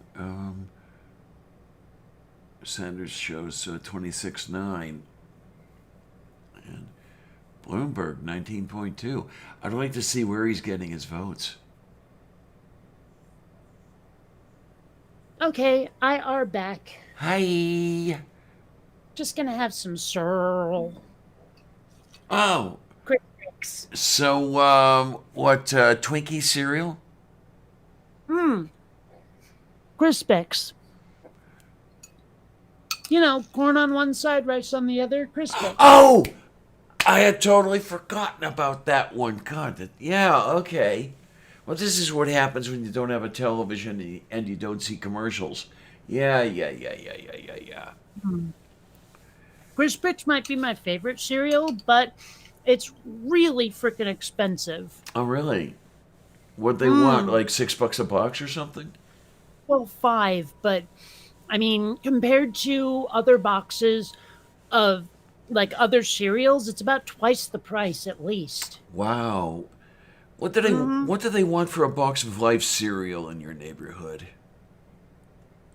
Like 3-ish. Oh my, okay. Because I'll tell you, I could eat that stuff up 3 meals a day. Because I may have described it before, but okay, to eat the Life cereal.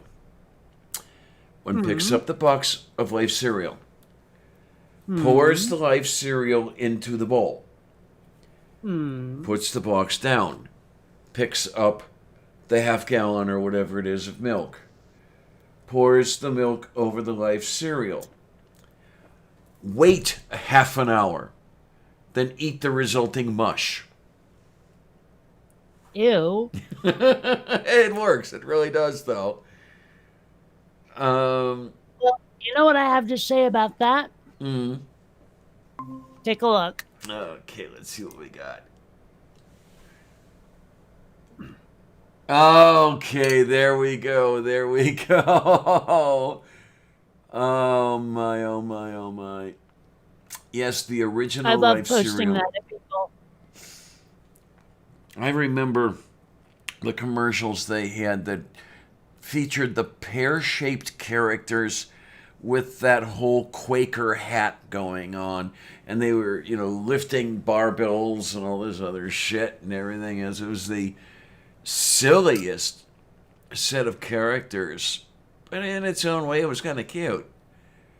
We're talking what, maybe 1959, 1960 here, something like that. But it was all. I never saw these pear-shaped characters. I can't even picture them. Oh my! If I could just find, let's see, Life cereal.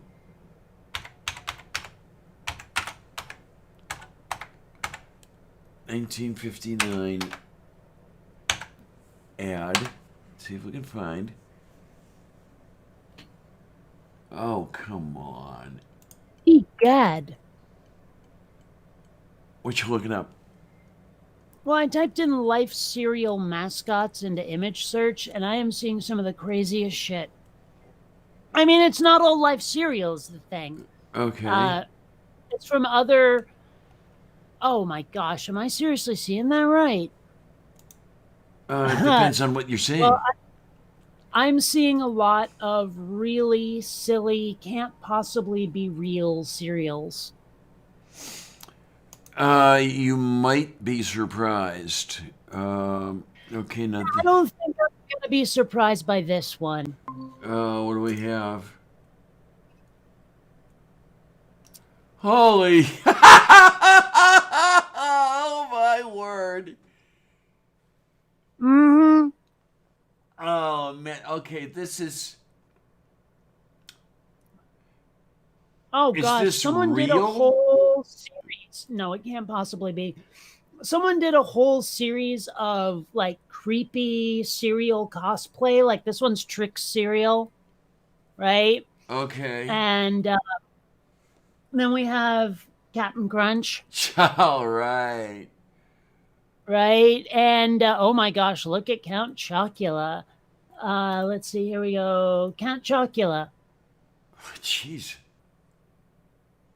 Someone had a little bit too much time on their hands. Yeah.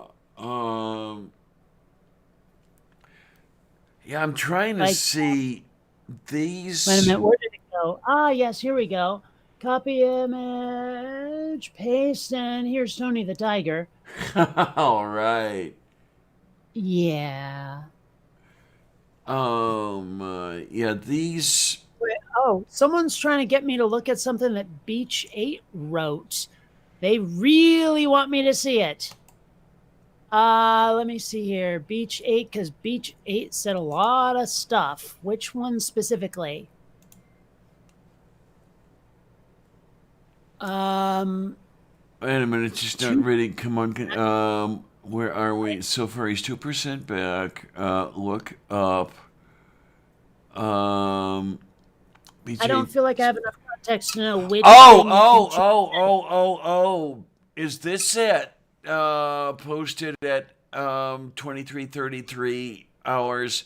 Looks like Jeff Sessions got primaried out of his Senate seat. Oh. Okay. That's I'm not afraid I don't remember which one Jeff Sessions is. I've heard his name many times, but I just don't remember. He's the one that left his Senate seat to take a job as Attorney General Oh, and then got fired. okay. Oh my, oh my, oh my. Okay, wait a minute. Is this... Okay, looks like we might... Yeah, this is... This link here is linking to... It may be from the era that I was talking about with the pear-shaped characters, or it might be a little bit later. All right, let me...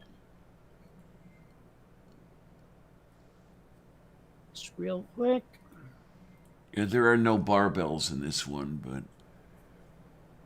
Oh, how odd. Yes, somebody was definitely smoking something that was not Chesterfield's. I see one barbell down at the bottom where it's yellow. Oh, yeah, there you are, yeah.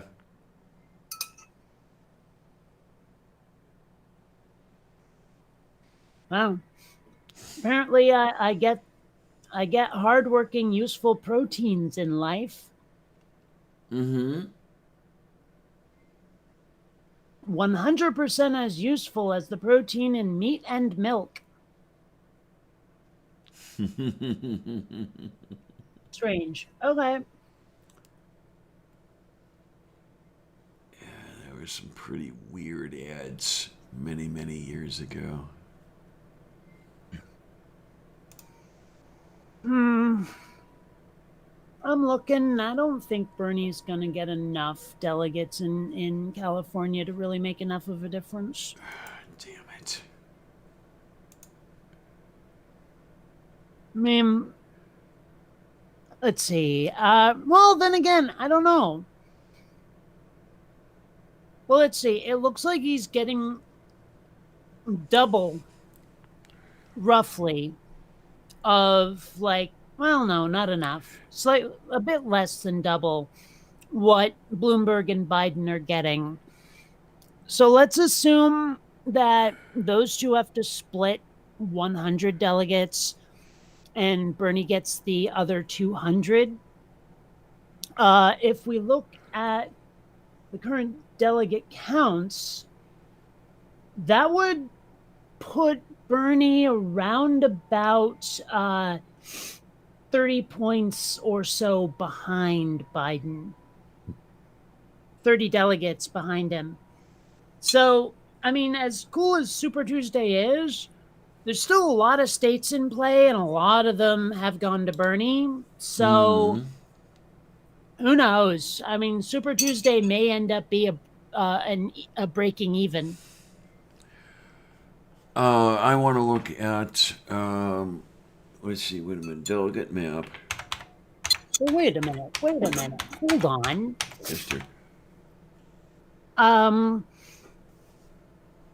Democrat primary 2020 current delegates. All right.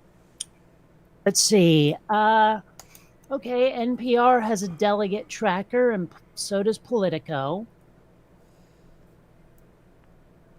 Because I want to see how Bernie is currently doing total. That can't be right. Huh. Weird. Because right now it says that Biden is ahead of Bernie by like a lot. By like 111, if I'm doing my math right. That doesn't sound right. Well, I guess it must be, because Politico says so too.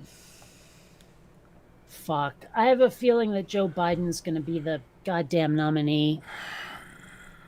In which case, we're just torpedoed. We're sunk. Yep.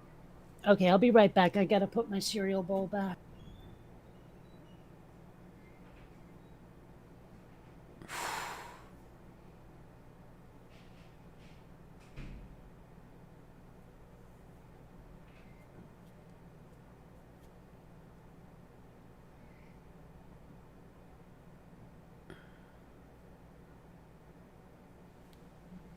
I think our only hope is if a couple of candidates drop out and their voters go to Bernie. Okay. It's our only hope at this point. Because, I mean, if Warren decides to drop out and stop trying to be a spoiler, if Bloomberg drops out, realizing he can't possibly get the nomination, then maybe Bernie might win. But even then, Bloomberg voters will probably go to Biden. Uh-huh. Because as I understand it, I mean, as popular as Bernie is with the young, old people love them some Biden. And they Yes. tend to love some Bloomberg. Mm-hmm. So even if Bloomberg drops out, that'll probably boost Biden. I think we need to keep Bloomberg in so that he spoils the Biden vote. What we need is for Warren to drop out, because then I think a lot of her voters will go to Sanders. And that's exactly why she's not going to drop out. Because it's her job to stay in there and screw Sanders. Yeah. God, I hate her so much right now. I mean, seriously, I despise her. Mm-hmm. Oh, wait a minute, though. I'm looking at, what is this? This is California. They have some delegate counts at the moment. Oh, boy. Bernie, 31. Bloomberg, 2. Biden, zilch. Okay, so we're getting a little somewhere. Let me, I'll keep this on, and ow. Don't get old, it isn't worth it. Okay, so right now I'm looking 304 for Biden, 187 for Bernie. Bernie keeps creeping up, like he was below half. And now he's way above half of Biden. I mean, he could still pull this out somehow, but I'm not holding my breath. Yeah, I know. I can't afford to. Oh, son of a bitch! What? Texas has, like, Biden is catching up in Texas. It's down to 0.1%, much like Maine. Oh, son of a bitch.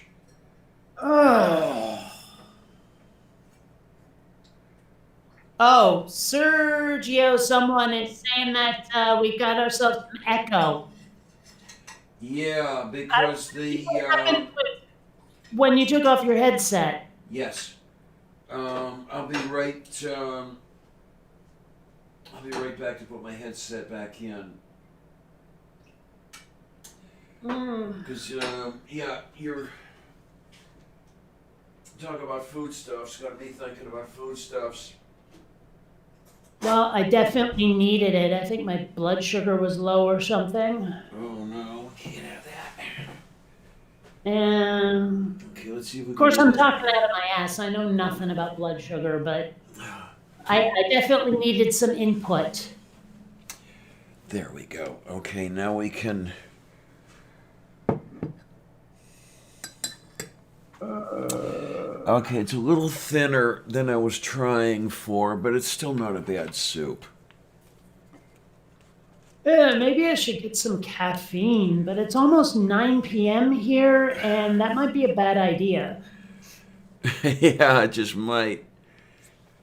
Ugh. Okay, let's get this OG thing over on the OG thing, and then the.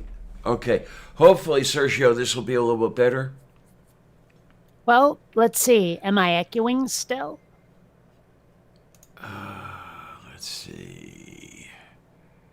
So, you know what might actually help things be a little bit better right now?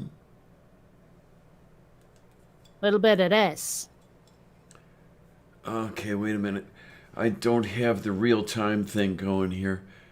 Ah, okay, yeah, there you are. That'll work. That'll mellow me out a smidge. I don't know, it's been quite a while since I've had any of that. You know, it's probably for the best that your channel isn't monetized, because this is exactly the kind of thing that will lose monetization on a video. Mm-hmm. Oh, I'm not even going to try. If I do get Like, if I ever do get really? 1,000 or anything, I don't even think I'll try for the monetization, because the amount you get is what? Percent? It's really piddly, yes. And Maine and Texas just flipped to Biden. Oh, shit.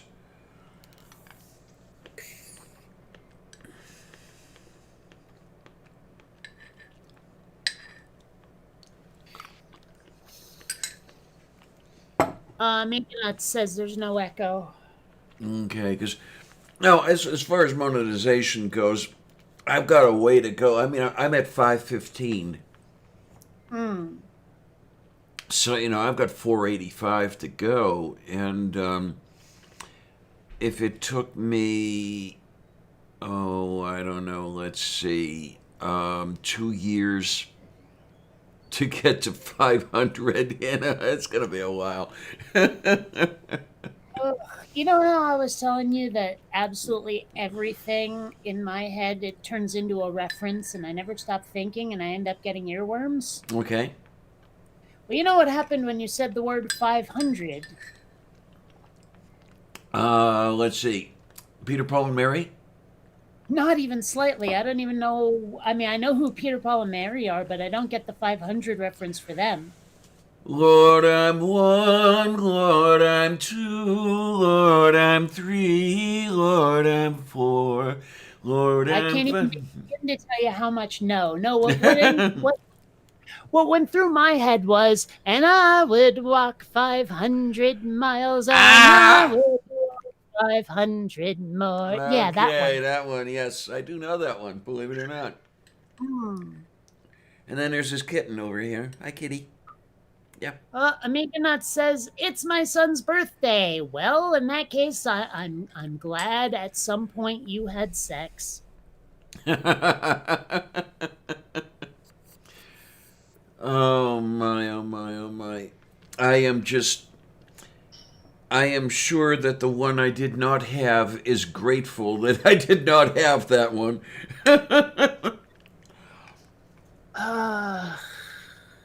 Current delegate counts haven't changed as near as I can tell. And it looks like Google doesn't actually say, like, here's the number of delegates, so-and-so has won, outside of states. Like, I can see how many delegates they won in each state, but not total. Okay. Oh, so even NPR has been anti-Bernie, huh? That's crazy. I would have expected NPR to be rabidly Bernie, honestly.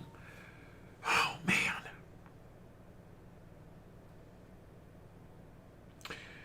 And this is what's... well, I shouldn't say this is what's going to destroy us. We're already destroyed. Well, we had a chance. Like, even a post-Trump chance we had. But, we had to get Bernie to be the nominee. Mm-hmm.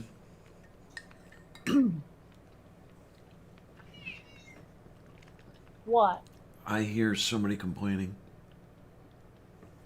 All right, I have had enough of that at once. Let's get the kitten. There we go. Meow. Who the kitty? Who the little kitty? Yeah.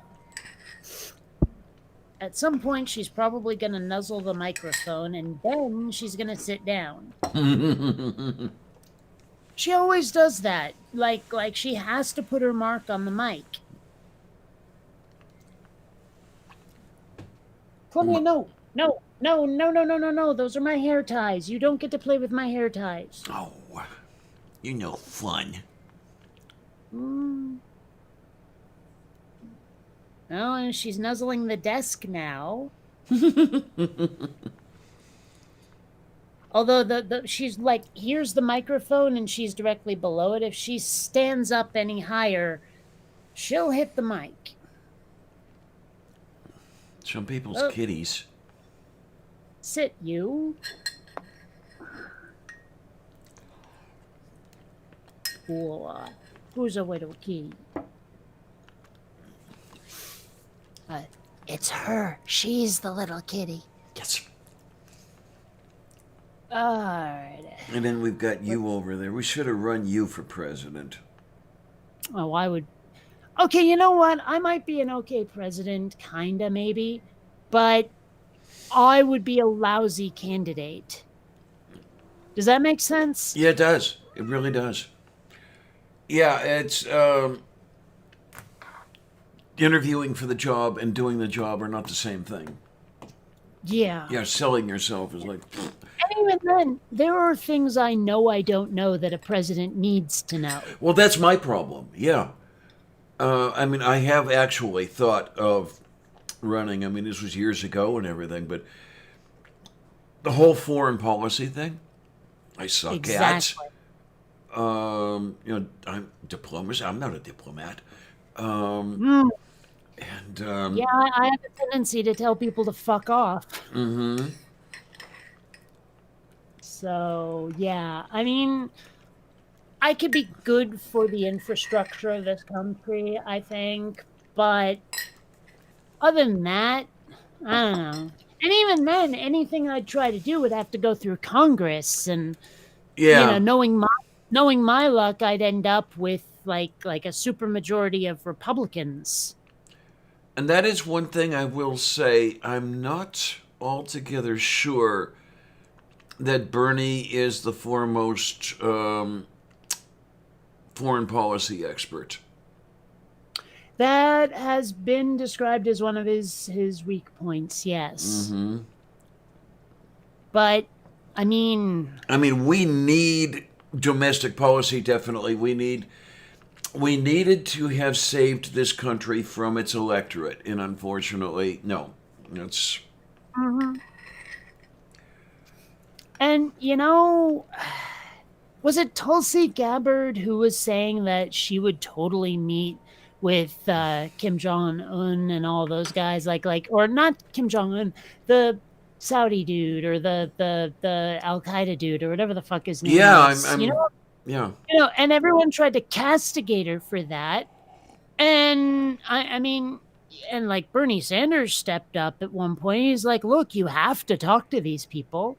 I mean, your only other option is to blast them. And is that really who we want to be?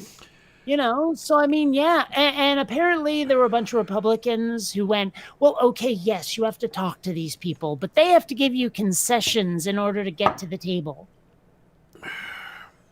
Like I will only talk to them if they give up this, and this first. Yeah, what's in it for me? And it's like, and how we've been saying the right wing seems to love bullies. Yes. And they love to be bullies. Mm-hmm. And they do still think that the United States is supposed to be the world's policeman. And all of that adds up to some really, really just shitty ideas of how to deal with people who aren't from the United States. And, well, some of it is that they want to precipitate Armageddon, whatever it is, so their Lord and Savior can come down from heaven and, do that whole revelation thing. You know what I find surprising is that so far there's been like one pastor who has tried to weaponize the coronavirus. Not the whole, this is the result of those not repenting sort of thing. I mean, literally end of the world. This is the apocalypse. This is how I've seen like one pastor pull that. Well, So I don't know if there's enough blood in coronavirus. I don't know. well, but I mean, point being that I mean, obviously they're a chowderhead, but You know, but I mean, I would have thought at least that Rick Wiles dude would have jumped on the apocalypse bandwagon. Mm. And if you don't know Rick Wiles, don't worry about it. He's an amusing footnote more than he's anything else.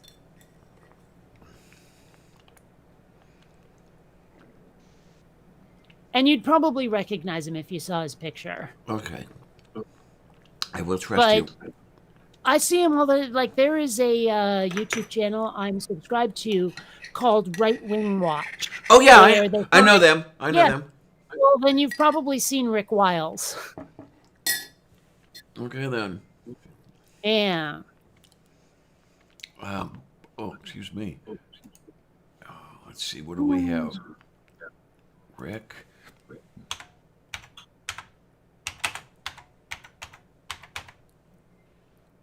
Okay. Oh yeah. Uh-huh. Recognize him, do ya? Mm-hmm. Senior Yep, pastor that- at Flowing Streams Church in Vero Beach, Florida. Oh God. Wow, Flowing Streams Church, that can't possibly be turned into something horrible. I know. But, of course, you know what you shouldn't do with these flowing streams? You should never cross them. There you go. Yup.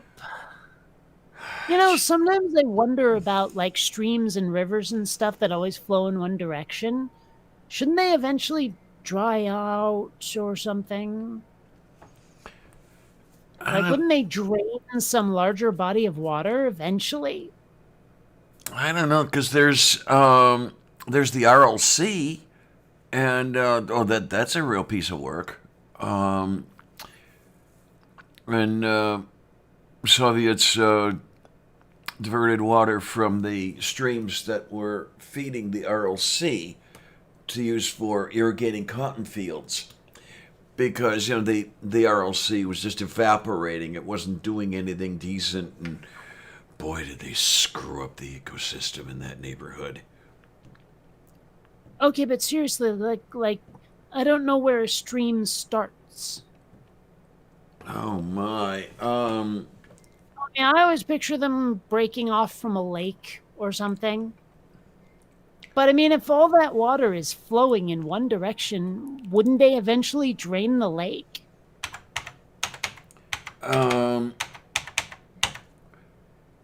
Depends on how much precipitation you're getting into it, I think.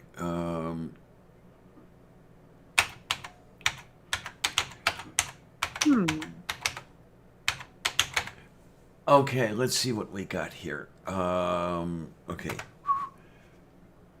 See if we can find any nice little pictures here. I'm looking for the headwaters of the Mississippi River. Okay, but I'm looking at these pictures and I'm seeing substantial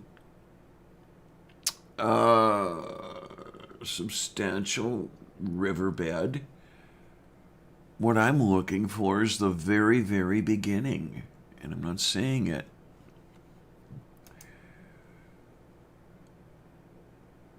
Okay, this is the closest I'm getting. And let's copy the image location. See if we can put it in here.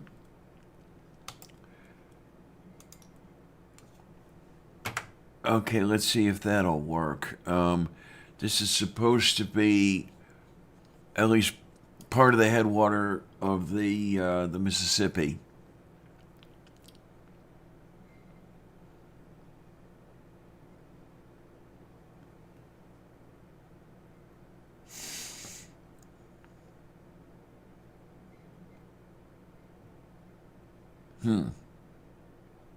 What's it like?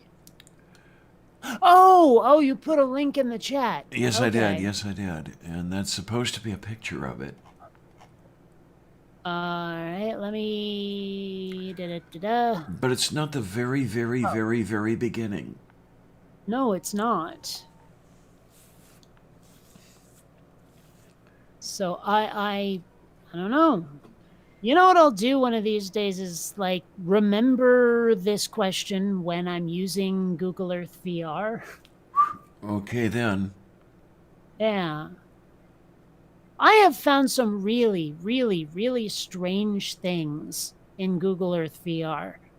There is this thing in Vermont that like it's I hesitate to call it a field because it looks like it's just dirt, but there is this strange island of green in the middle of it that looks for all the world like it's some sort of Japanese or other Asian character. It looks really, really odd. And there is another field somewhere in Vermont where someone carved a whole bunch of letters in it, but like in the grass or whatever. But they don't seem to form any kind of coherent word. It looks more like an acronym, but I don't know what it stands for. Is it crop circles? I mean, it kind of looks crop circle-y, actually. Oh my. Okay, now Sanders is closing. I mean, at a snail's pace, but in the total delegates, Biden is 306, Sanders is 220. So that's a difference of 86. I didn't even see the 220 update. Yeah, this is on the Politico site. But yeah, I mean, that's the thing. Bernie does keep creeping closer.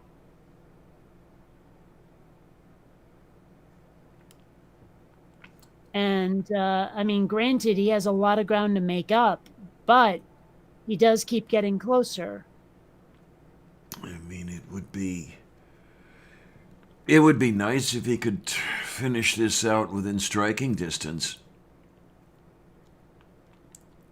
Of course, you need that damn majority. Otherwise, you're going to get the brokered theft. Which we're going to be getting. I mean, it's gonna happen.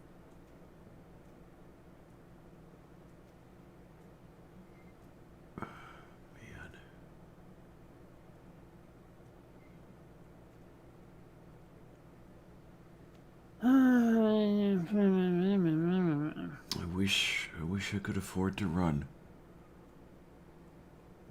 Yeah. But then there's nobody who would take me. So that's another story there. Yeah, that's a thing. Like as much as I would very much I would like an exit strategy.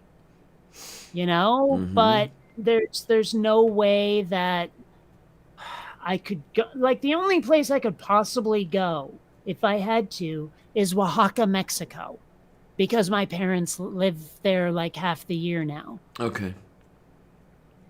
So, you know, but that's the only place I could probably go and be pretty sure I'd end up staying. Like, they wouldn't kick me out. Okay. Because as I understand it, emigrating is really hard because the immigration paperwork, bureaucracy, expectations, all of that in a lot of countries are just extreme. Like, they only want people, and I'm being hyperbolic here, but they basically only want either business owners or Harvard graduates or whatever. Right. You know, where you have to be Captain Extraordinary, be a burger flipper, and, you know, emigrate, whatever. So, I mean, I don't know if they would want to take a YouTuber. Right. So this is a picture of the thing I was talking about in Vermont, where you've got this big old dirt field, and then this crazy business. Okay, then. I have no idea. And if you look, these are houses. This thing is huge. Right? Okay. So I have no idea. But that is something I discovered when I was exploring Vermont in Google VR. Moo.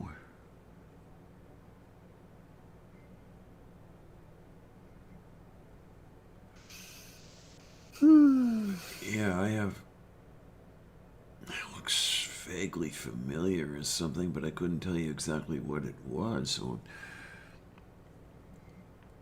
Well, and I mean, that's another thing is I don't even know which way is supposed to be up. okay. I mean, if someone made that deliberately, I was looking at it and it looks sort of like the Japanese hiragana for te, but a little different, right? Like certain bits of it didn't bend in the right direction. But even if it did, I'm only looking at it where you got the one flat bit on top. But what if it was actually supposed to be 180 or 90 degrees? What if I'm looking at it from completely the wrong angle that might give it more meaning? Okay. Mm-hmm. You know what I mean? Or maybe it means nothing. Maybe it's just this natural thing that happened to grow funky. I don't know. I don't know, it looked to me almost like something that you might find on an ox cart. But, I don't know. You know, what do I know? I just know I have a kitty on my lap. Wow. Don't I? Yes, I do. Yes, I do. I should probably move the camera so you can actually see her get the underscritchies. She loves the underscritchies. She really does.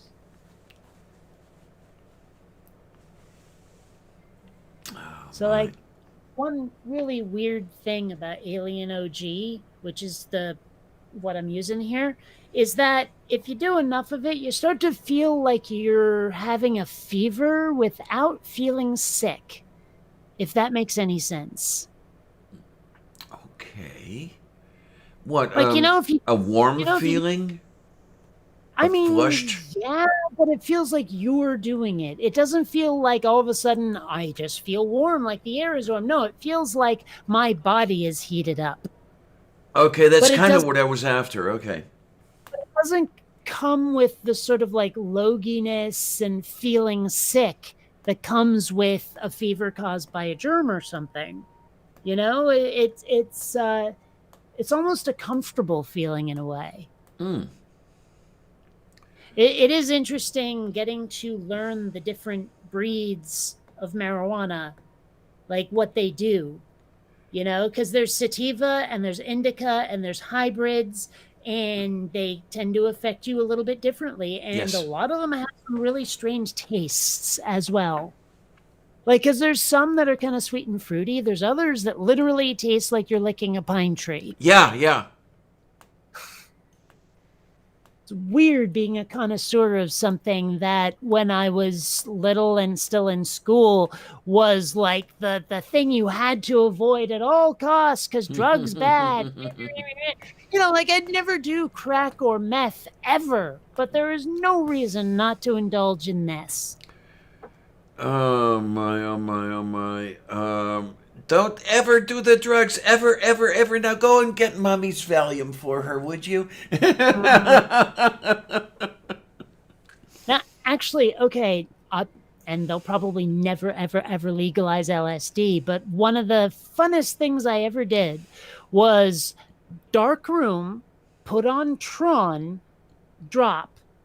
Okay. Because you know what? Tron on acid is awesome. I gotta tell you. But, I've only done that 3 times. I wouldn't know where to find it now, and it is still illegal, so I think I'll give it a miss. Plus, who knows what it might do to my head meats, right? For all I know, the original seizures came from those. You know what I mean? You never know. It's not the acid that would bother me. It's whatever somebody might want to put into it to give it that extra kick. 'Cause I know that a lot of people would put speed in just to give it that extra kick on the way up. Because it takes a while for the stuff to get the wheels turning. And I don't know what else would they do. It's been so long. God damn. Last time I did anything with any of that was about, what, 1990? Okay. I don't know. I like if you do enough of the Alien OG, it does have a kind of psychedelic effect. But I don't know. I mean, lately I've been kind of wanting to find something with that kind of psychedelic effect that comes easier because I don't know. I just need a distraction sometimes. Mm-hmm. Yes, just say no. And of course, do you remember DARE? Oh, Drug jeez, yes. Drug Abuse Resistance Education? Mm-hmm. A lot of people say drug awareness resist, but it is drug abuse resistance education. And man, I remember that. Yeah. I can still see I the remember okay. that. I learned it from you, okay? I learned it by watching you. Where the Yeah. dad running his son about the drugs. Yeah. Yeah. I couldn't even tell what kind of drugs those were supposed to be. It was just a box with a little bit of junk in it. I couldn't tell what it was like. Was it coke? Was it heroin? Was it weed? What was it in that box? I cannot even remember, but I remember the commercial. I just can't remember what the drug was supposed to be. Well, they never actually specified during the commercial, but I would have thought you could identify it just by looking at the Right, contents right, of the yeah. box. But it looked like just a baggie of something. Whoa. That didn't go down right. Oh man. Okay, that's about right about the time I would start getting so high I couldn't see. If I would start coughing, and I don't know if it would get caught in the folds of the throat or something, but boy, it would be like wham. So I'm seeing here 322, 235, delegates wise. Okay. I mean, let's see Bernie's here. getting closer. He really is. Yeah. But at this point, my hope is that he breaks even.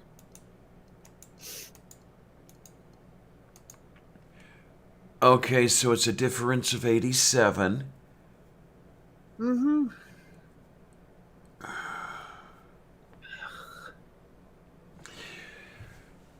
What's the okay, 12% reporting. And I guess my guess is that's 12% of the precincts. Well, I'm looking at California. Same and here. It says 28% reporting is what I see. Oh wow, so this has got to be way the heck off. Okay. If I'm looking at 19%, did you? Say again?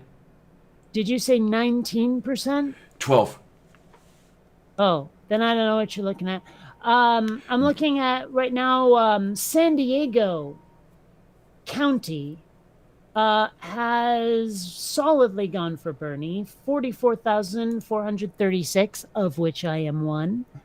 Los Yay. Angeles, even more overwhelming, with 88,059. Because, I mean, in San Diego, Bloomberg has 29,849 votes, which is more than Biden, whose votes I won't read.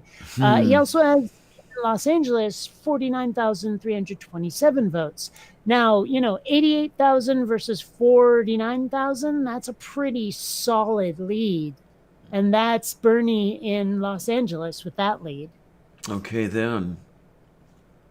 And, I mean, LA is only 19% reporting, and there's got to be more than however many thousands of voters there that have been counted already. I don't know. I mean, this could get even better as Los Angeles reports more and more. Yeah, well, the numbers I'm looking at right now show, I think something just clicked over. Bernie, has 428,939 votes in California. And his closest competition is 281,450 from Bloomberg.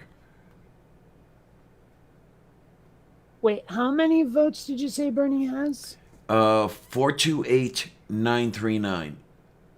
Okay, then New York Times has not updated yet because I'm just looking at 416,086. Okay. Oh wait, oh shit! I clicked away just as it updated. I see I that. saw I saw it update just as I hit the left mouse. I see that Joe Biden has one delegate assigned to him. Bloomberg has two. Jesus.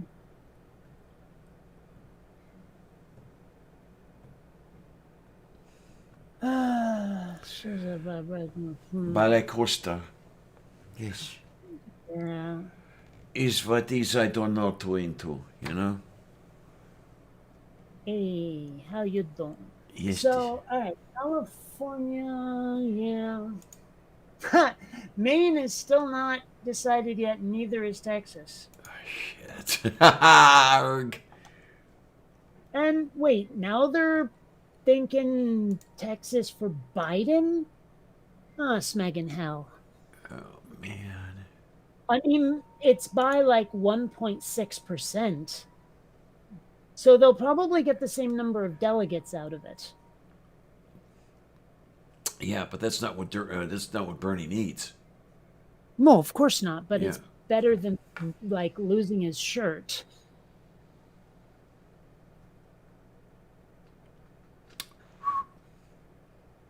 Yeah, I see delegate assignment. Yeah, 42. Well, 42 is the answer. Yes. Hell, I'll find out what the question is.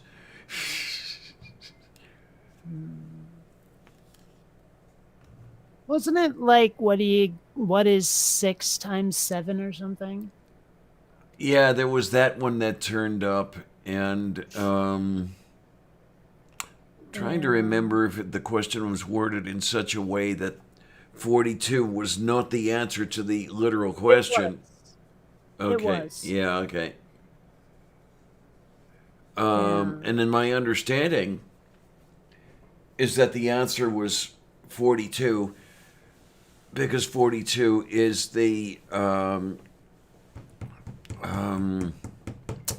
decimal number that's assigned, the ASCII code of the asterisk is 42. Yeah, I And- seem to remember Douglas Adams saying, yeah, that's weird, but no. I seem to remember him saying that he just pulled 42 out of his ass. Oh, okay. So I stand corrected. Or sit. Well, no, but I mean, I'm saying I think I heard that. And it's not like we can ask him or anything, you know. Well, we can try. I don't have a Ouija board. Yeah, neither do I. I do have some tarot cards. Oh man, I used to have a deck of tarot cards. Well, the thing is, like, I didn't actually set out to get a set of tarot cards. What had happened was I was at a gaming store and some guy was demoing a game that was based on a tarot deck, but with Lord of the Rings characters. Ah. So, and what happened was he said, who wants to play? And first prize is a limited edition copy of the game. And I won. So I have this like leather bound set of Lord of the Rings tarot. Okay. I haven't even touched it, really. And like I looked up on one of those sites where people collect stuff, you know, and it's like, oh, hey, I've got this mint in box if you want it. And it was worth next to nothing. So Okay. Oh my, I do like some of the artwork on some of those decks. You know, you see what do they call it, Rider Waite or something like that. That's the vanilla, and it's like, who cares? But some of it looks pretty decent, and somebody put some work into it. But well, you saw the deck of cards I had made, right? Mm-hmm. Yeah. Yeah. Well, I like those, but I would. I has to see if he's here to seeing to making. Wait a minute. What? Oh, hold on. I'm actually looking up why 42 is the thing.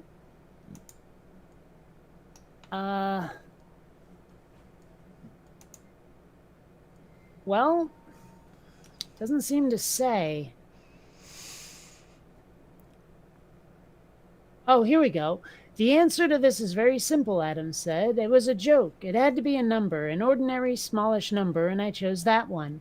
Binary representations, base 13, Tibetan monks are all complete nonsense. I sat on my desk, stared into the garden, and thought 42 will do. I typed it out. End of story.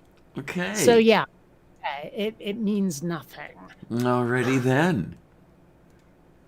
Oh my. Okay, so wait a minute. That's the poo-poo. Oh, jeez, man. Wait a minute. Okay, hold on. To what? Well, shit, I'm so bad at math. I mean, I was thinking about it. Like, right now, Bernie has 33 delegates in California. Bloomberg has 2. Biden has 1. Right? So what if that trend continues for the remaining 88% of the vote? What'll that be worth to Bernie? Oh, okay. I see what you're saying. So wait a minute. Now I gotta think of how to set this problem up.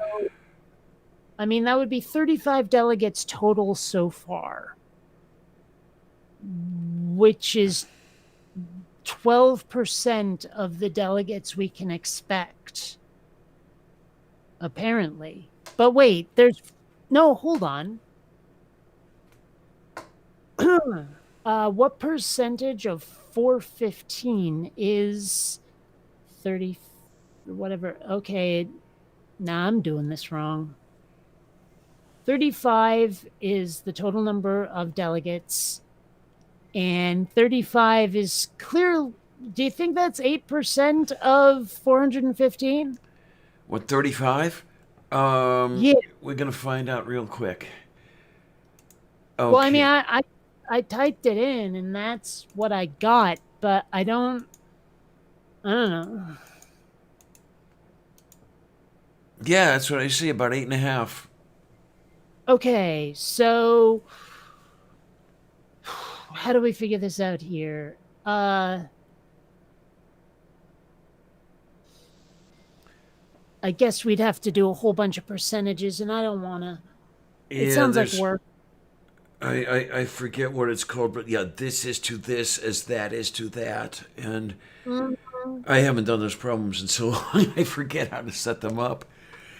I mean, if that trend continues, it could end up being pretty good for Bernie.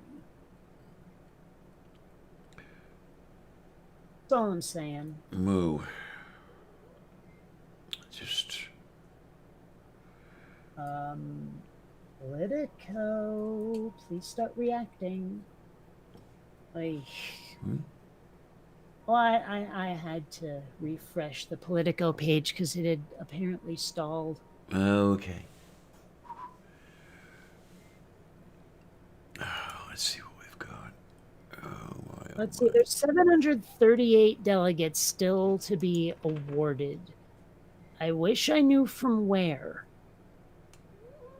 Yeah, this is the one that gets to me. I don't know where those delegate numbers are coming from, or not delegate, but delegate numbers are coming from, because they seem to be assigning delegates before the counting is finished. Well, maybe delegates are from specific locations in the state, specific counties, and that's why they can report? Yeah, that's the only thing I can think of, really. But then again, you don't know which county it is, so you don't know where that goes and this comes from. And But, I mean, Maine and Texas now are at 72.3% reporting in Maine, 68.7% reporting in Texas, which means that they could probably call it for Biden right now, but he's like in Maine, he's only ahead by 0.5%. And in Texas, he's actually ahead by like 1.4%, if I'm reading this right. And so, I mean, I guess they are too close to call, but unless something is really different in the places that haven't already reported, I don't see that really going any differently than it is now. You know what I mean? Mm-hmm. So it still comes down to California.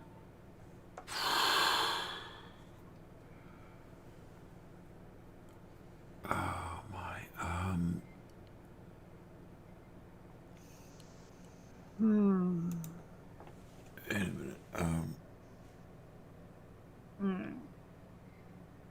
Wait a minute. I'm trying to think of where I was going to. Oh, I know where I was going to go. Wait. No. DEL. I wonder if there's a way to tell Politico that I am not on the East Coast.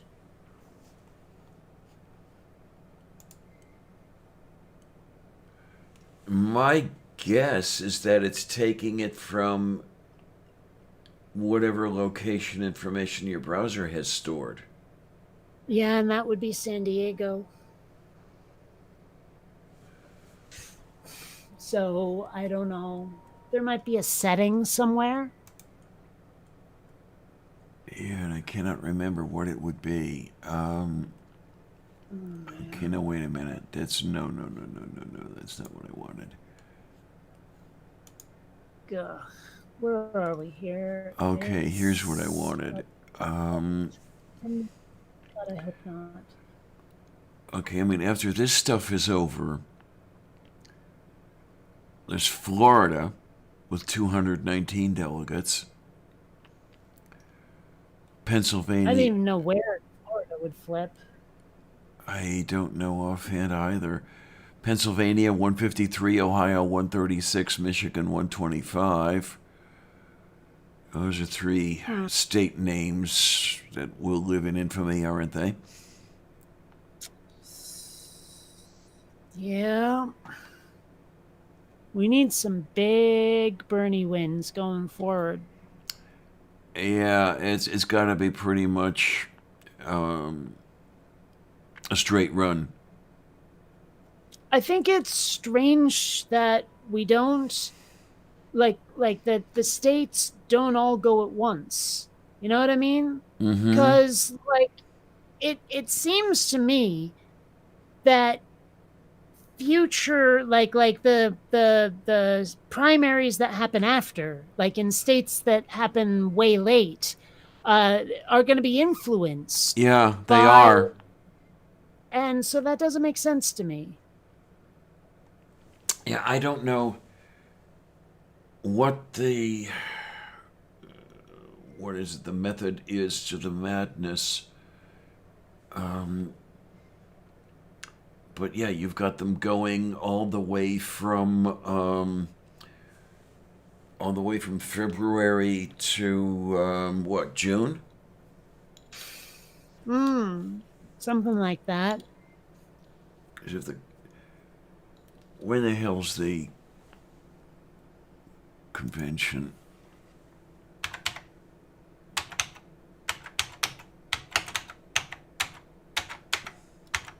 It seems strange that there's so little campaigning to be done after the nominees are chosen, you know? Yeah. Okay, so this time around, it's 13 July to 16 July.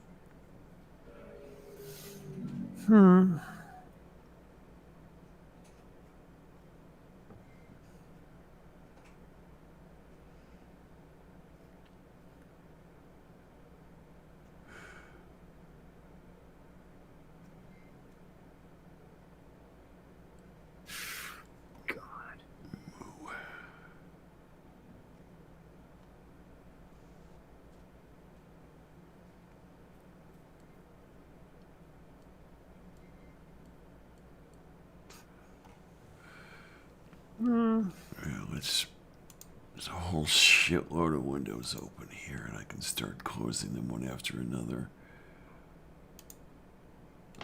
Okay, that one is okay. That one's fine. I don't think those delegate numbers have moved in a really long time. Like, I'm seeing 322 and 235, which I'm pretty sure is where they were sitting at least 10 minutes ago. Okay, sounds about right. Yeah.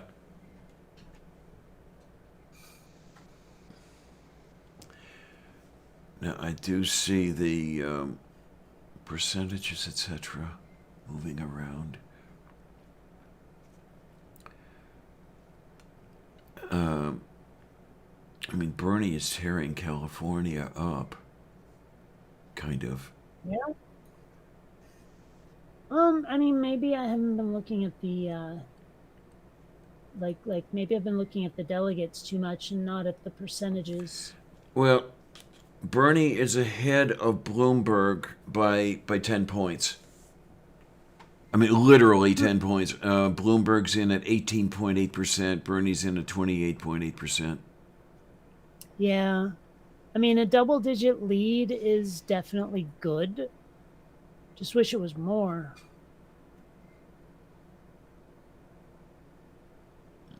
Still can't believe 22% of Vermont voted for Biden. What the hell are they thinking? Oh, no idea at all. It is the boofoo. That's what it is. I mean, I was not the happiest camper growing up in Vermont. I always wanted to live in a big city, but looking back on it, childhood in Vermont wasn't that bad, and I would like to be proud of my old home state. And right now, I only kind of am. Well, happily, you can be kind of am. Yeah. I mean, I grew up in Ohio. Come on.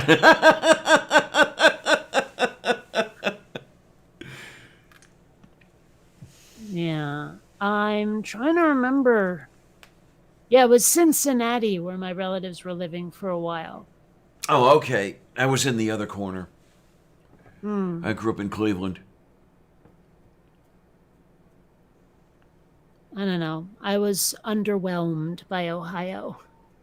Well, to be underwhelmed, yes. It's about the only thing that they are good or known for is being Republican.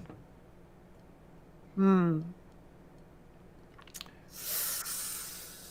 you've got Cleveland, Columbus. Trying to remember, there was a third area. It might have. I thought I saw Cincinnati, but I have a hard time believing that, knowing the neighborhood in Cincinnati that were blue, and then the entire state. Yeah, the rest of the state was all red. Well, just like here. Yeah. There's It's this. like how in Texas there's Austin, which is this dark, inky black spot of blue in otherwise flaming red Texas. Yeah, pretty much. Yeah, here we've got Pittsburgh, Philadelphia, and Harrisburg.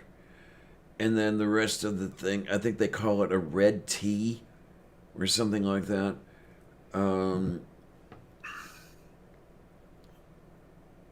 It's just so disappointing isn't the right word. Disheartening. How red the whole place is. And when you're doing a lot of the things by square acreage or square footage, and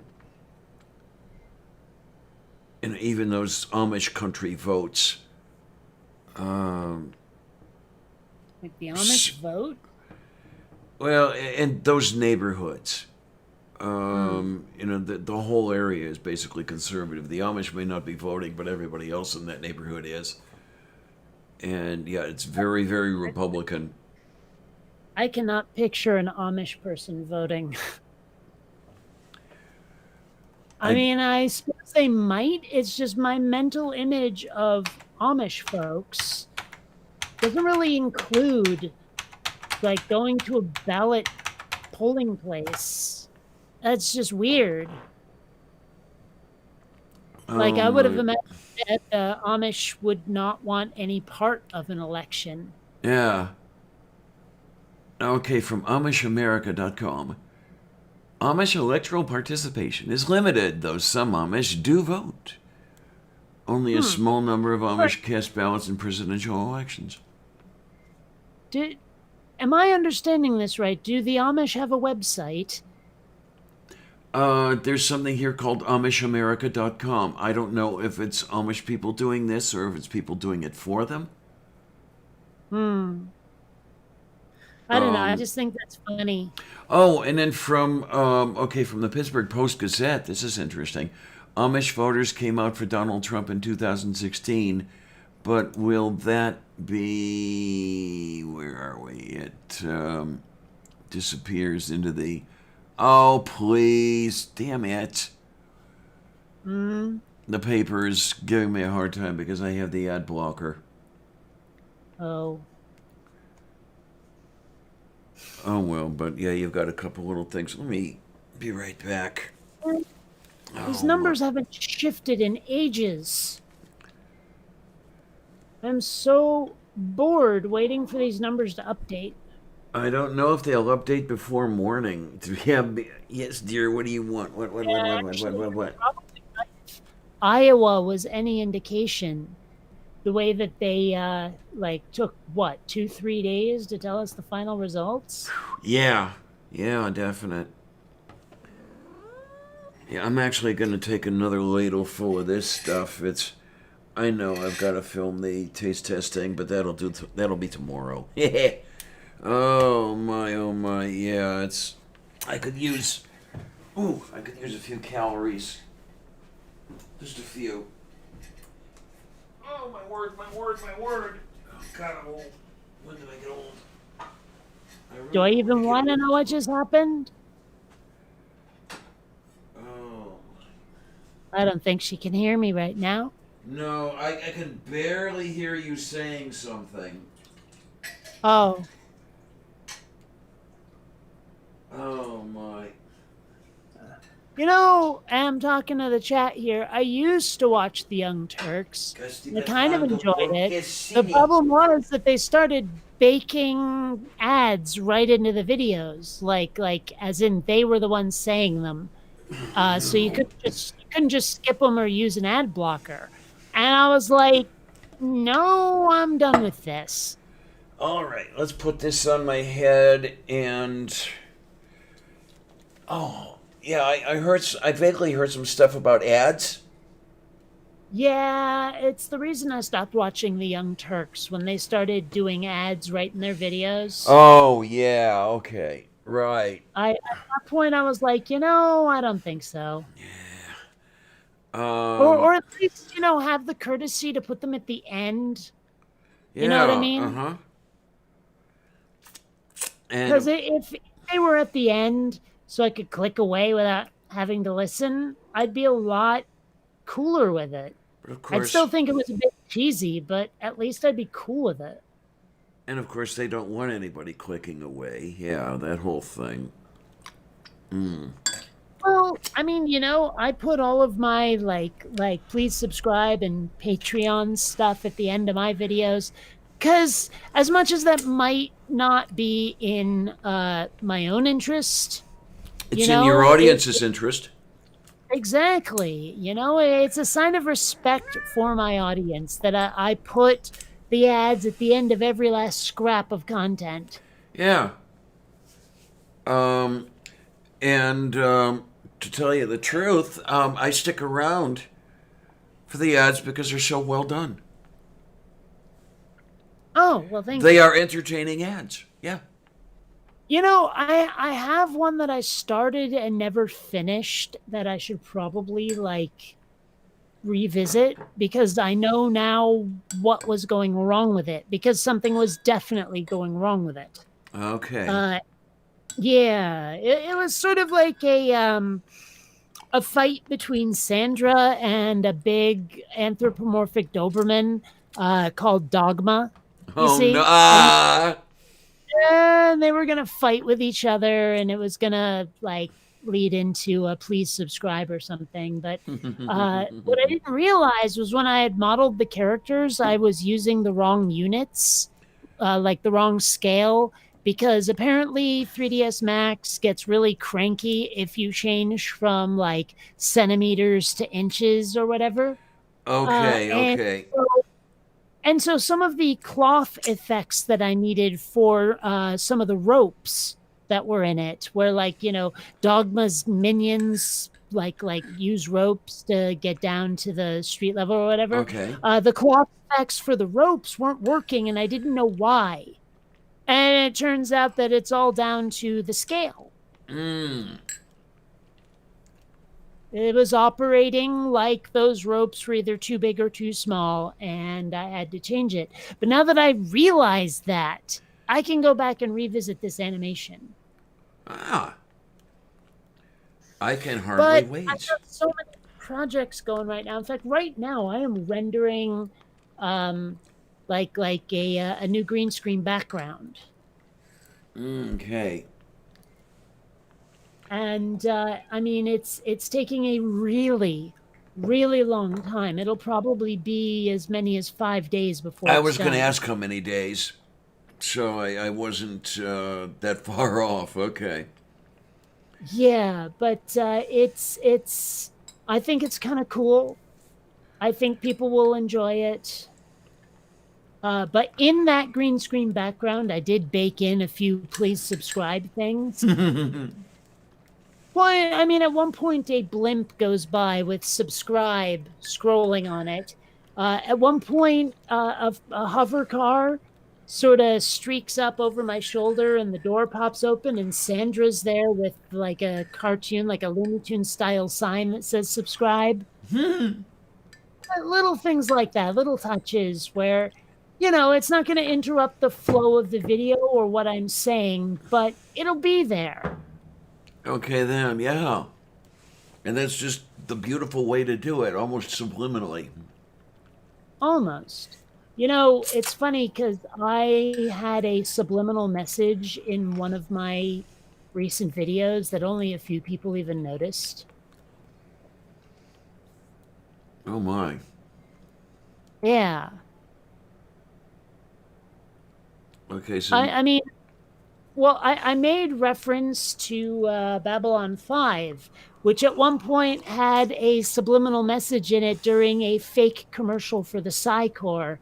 And I figured I would use it, the same trope.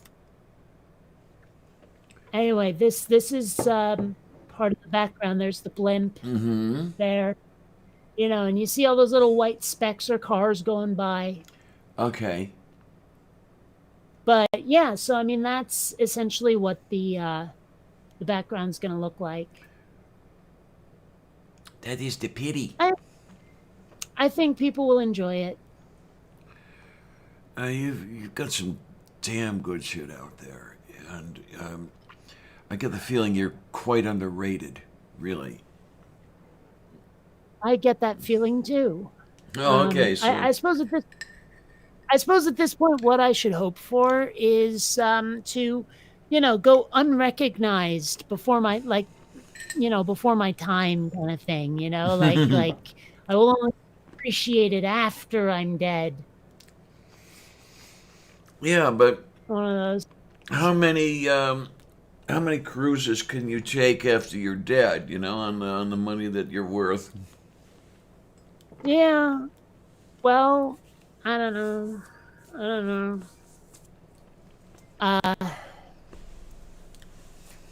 I enjoyed making the one about the Ferrari.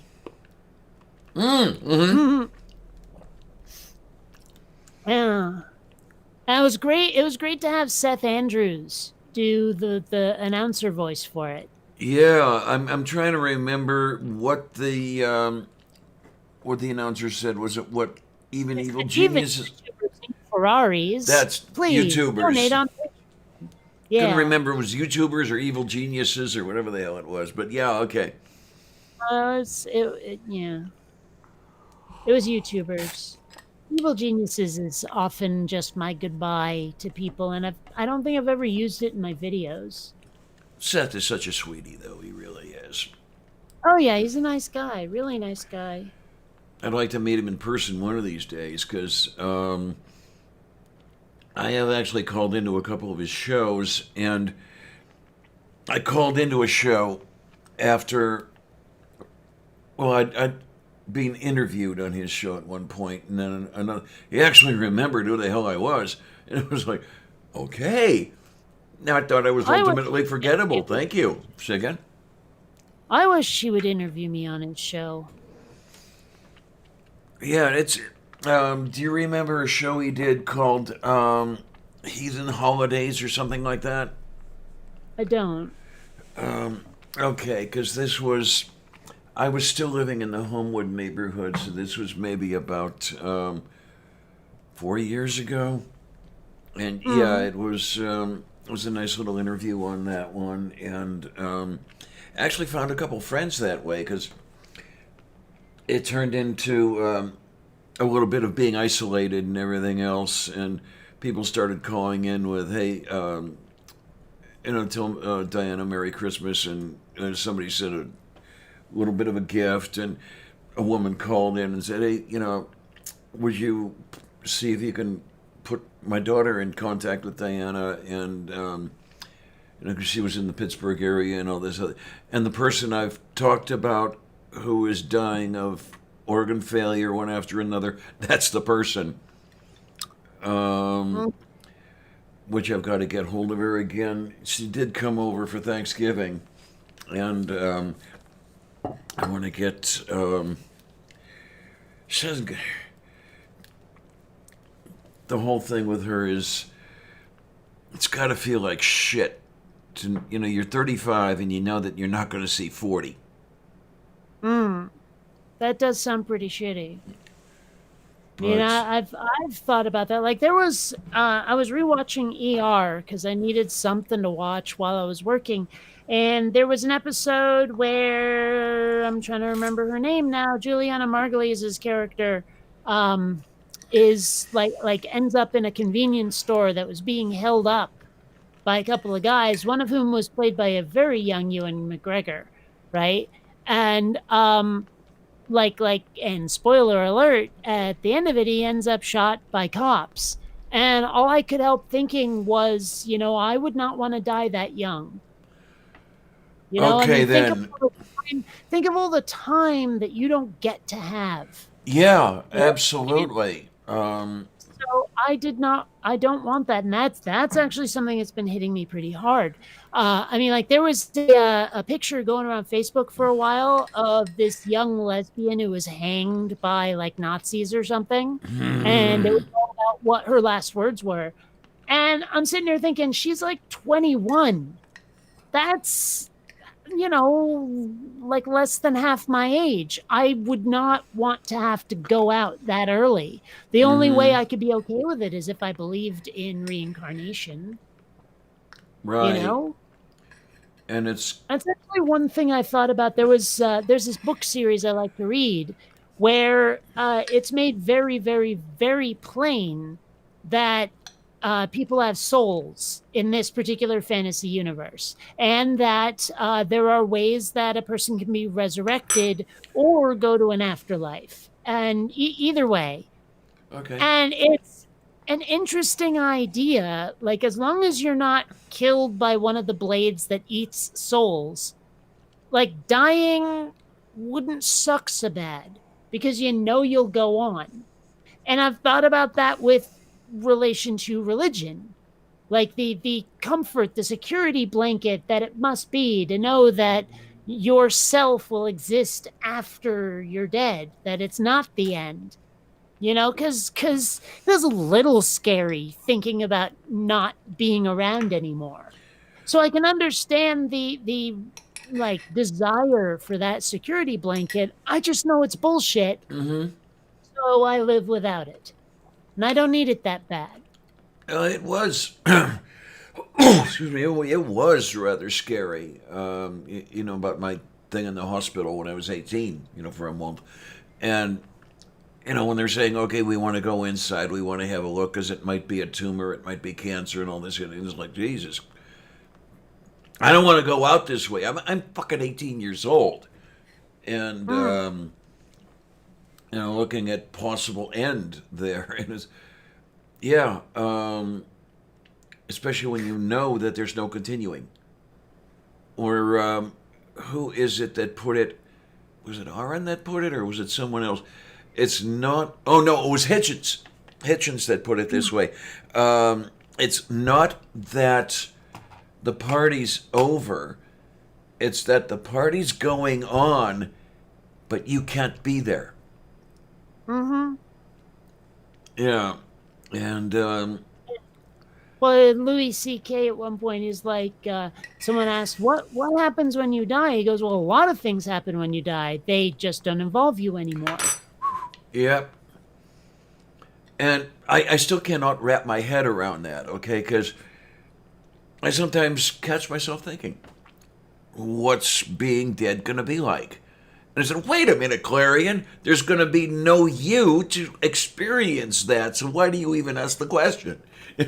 but there it is. All I know is existing. Well, when I had my brain surgery and they knocked me out, it was literally like someone had flicked a switch, where it was 8 hours later in a blink and the surgery was done. And I sort of vaguely understood that there was a, not so much, the word I'm fixating on is emptiness, but that's not it. I'm not sure how to explain it, but there was a moment where I kind of grasped what it would be like to not exist anymore. I guess that's the best way to put it. And, I mean, it wasn't so bad. Okay, because like I'm not scared right now of being dead. I'm scared of how I end up that way. And Yeah. I'm scared of what I might miss if I die before, I really wanna. Mm-hmm. But death itself seems pretty doable. Now, when you came out from anesthesia, was that were you instantly aware of what was going on, or was it a process? Because with me, it was. I did not feel like I was waking up. I didn't feel like I was waking up from sleeping. Okay. Because it like when I say it felt like someone flicked a switch, I mean it. Okay, then, because with me it was a process. The going under. The one I remember the anesthesiologist reaching up to the bag, snapping the little valve or whatever you want to call it on the drip line, and everything's gone, but it went right into my being rather groggy with a horrible headache. Oh, man. Well, they cut through the dura mater and the whole bit, and I was in and out for a while. And finally, the next morning, I was finally fully conscious and fully conscious of that fucking headache. Yeah,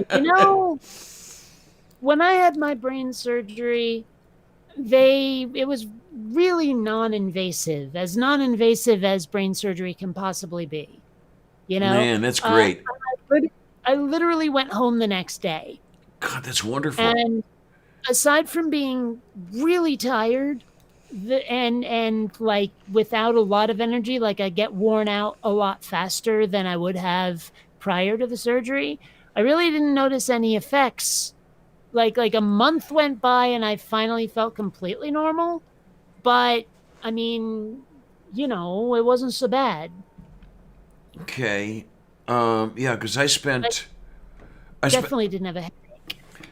I spent 2 weeks in a recovery, or what are they, post-surgery room or whatever they call it, recovering from the surgery. Well, I was in ICU for 3 or 4 days right after the surgery, and then they wheeled me downstairs, and yeah, I spent 32 days in hospital.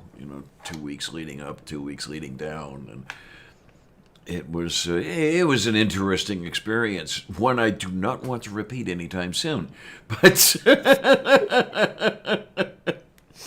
I don't know. I mean, it was kind of unfortunate that I had to have the brain surgery a couple of days before my cousin's wedding, because I tired out really fast after the ceremony. okay.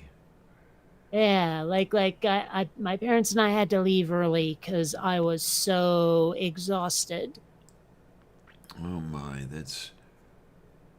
But and as far as that goes, in no special bandaging or anything, and any of that, or. For like a day or two, I had to wear this big gauze, like not even a turban. It was just a circle of gauze for like 2-3 days, and then I could take it off. Oh wow, because they had that thing going for most of a month. It's funny because like the actual incision was sort of back here, right? And I mean, I touched it a couple of times to make sure, like just to find it, and then I felt this thing that I thought was a scab. It turns out it was the stitches. Oh, okay. Yeah. So, one other thing, and I swear I still have it here. After I got the EEG done, I was still finding these little doohickeys for like days. Okay, yeah, Like at one point, I'm going like this. I'm like, ah, shit, we missed one, and I found like 3 of them before they were finally all gone. And I was like, yeah, we should have, yeah, oh well. I was combing sutures out of my hair for at least 6 weeks because there were a couple layers of them, the muscle layer and then the skin layer and all this other shit. And it's like, never will I allow myself to go bald because, no, I would not display that canyon on top of my head. Oh, that's the other thing I'm going to have to work on. Just total thing. I found one of those cheap ass wigs at Squall-Mart. The green St. Patrick's wig. So I'm gonna have to figure out how to wear that baby. Okay, weird question, but why are all clown wigs basically Jew-fros? Like you never see a clown with straight hair. Yeah, I noticed that, and I do not know why is that. I don't know. You see, my notes annoying. Like you know how a lot of people are afraid of clowns, I don't understand why, but I do know that it does exist. Yeah. Well, that's what I was gonna say. Is like I'm not afraid of clowns, but I do find them very slightly unsettling. Okay. It like it's less eek and more I mean, there are some clowns that I find definitely unsettling. They're all in Washington. And You yeah. know what I mean.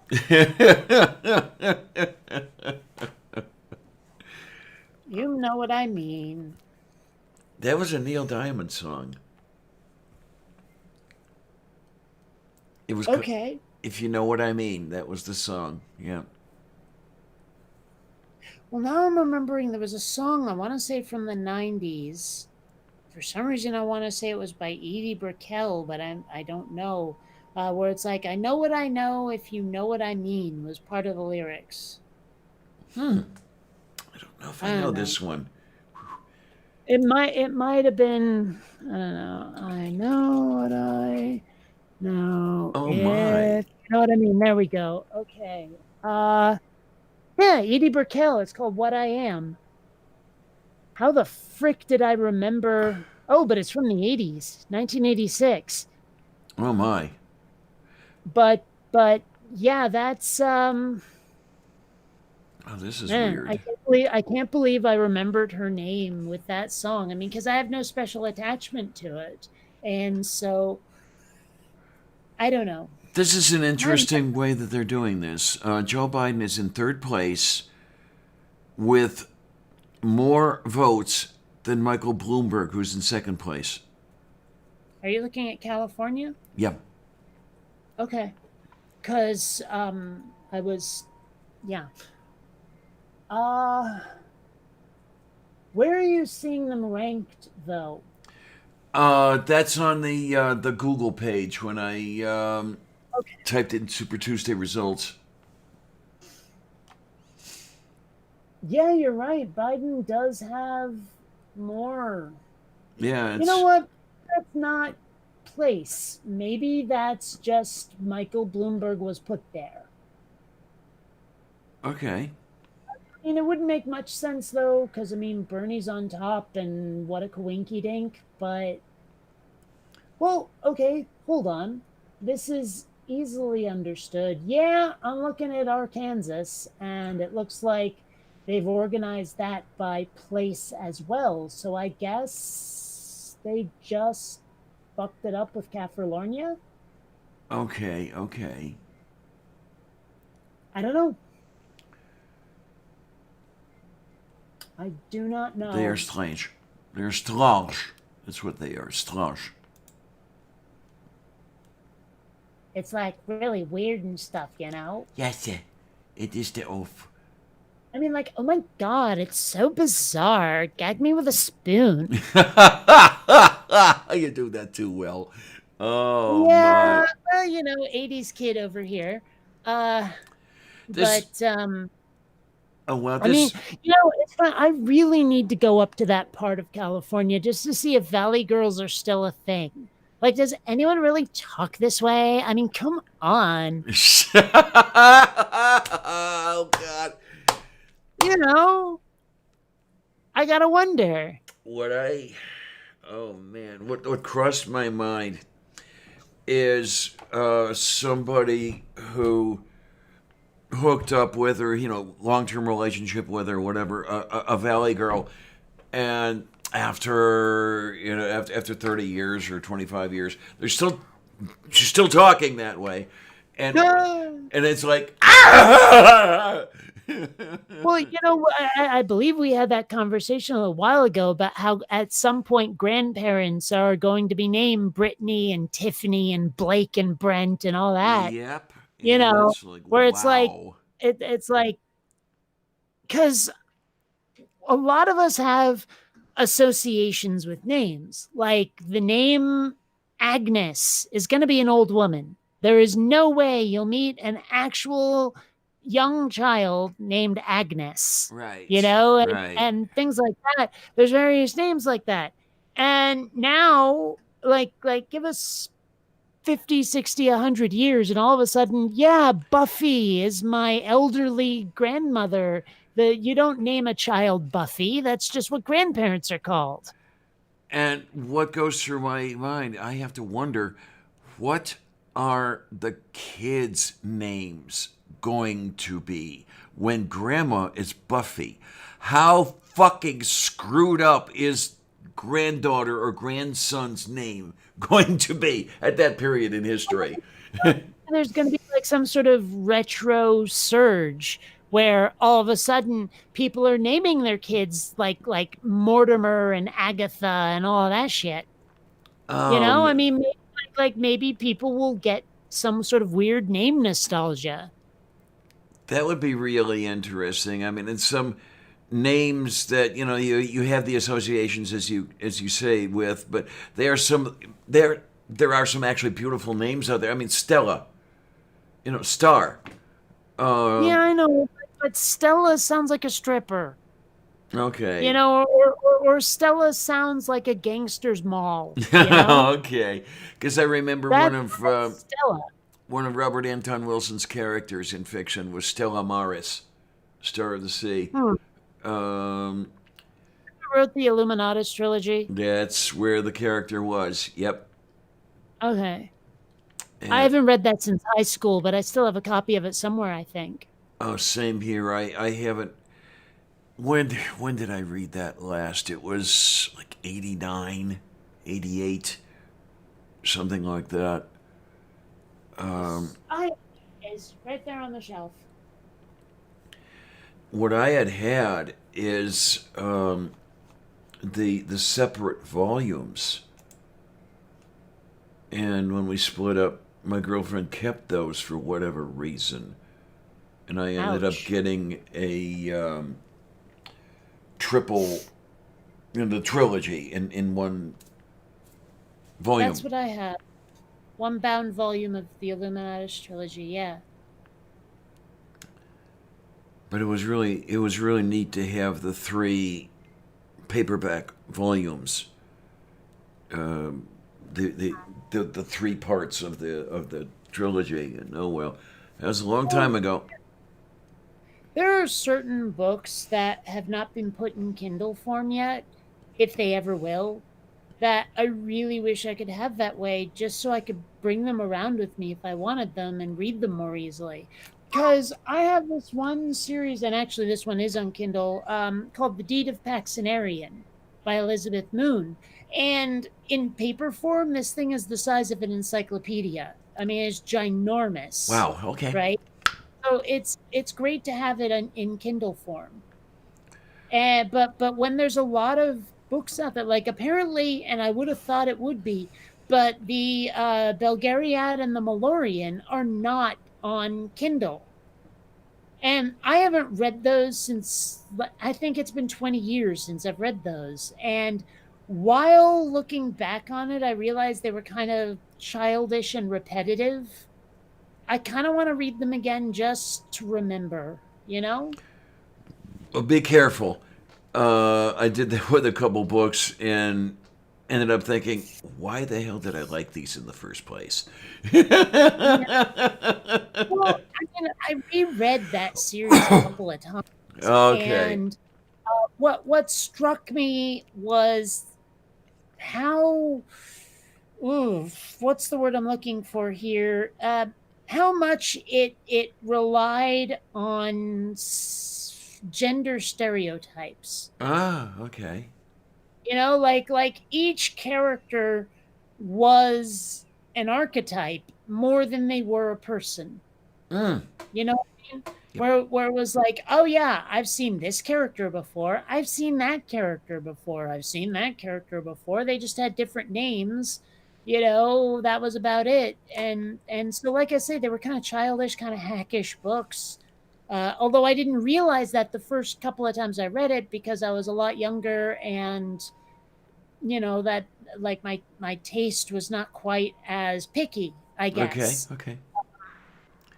But then after a couple of read throughs, I realized, oh my gosh, these books are they're just full of stereotypes. I read Catcher in the Rye when I was, oh Christ, I think it was 11 years old or some shit like that. And years later, I saw it on the shelf at Target. I said, geez, I haven't read this in years, so I'll buy it and read it again. And when I opened it up and started reading it, it was like, why did I ever read this thing in the first place? It's horrible!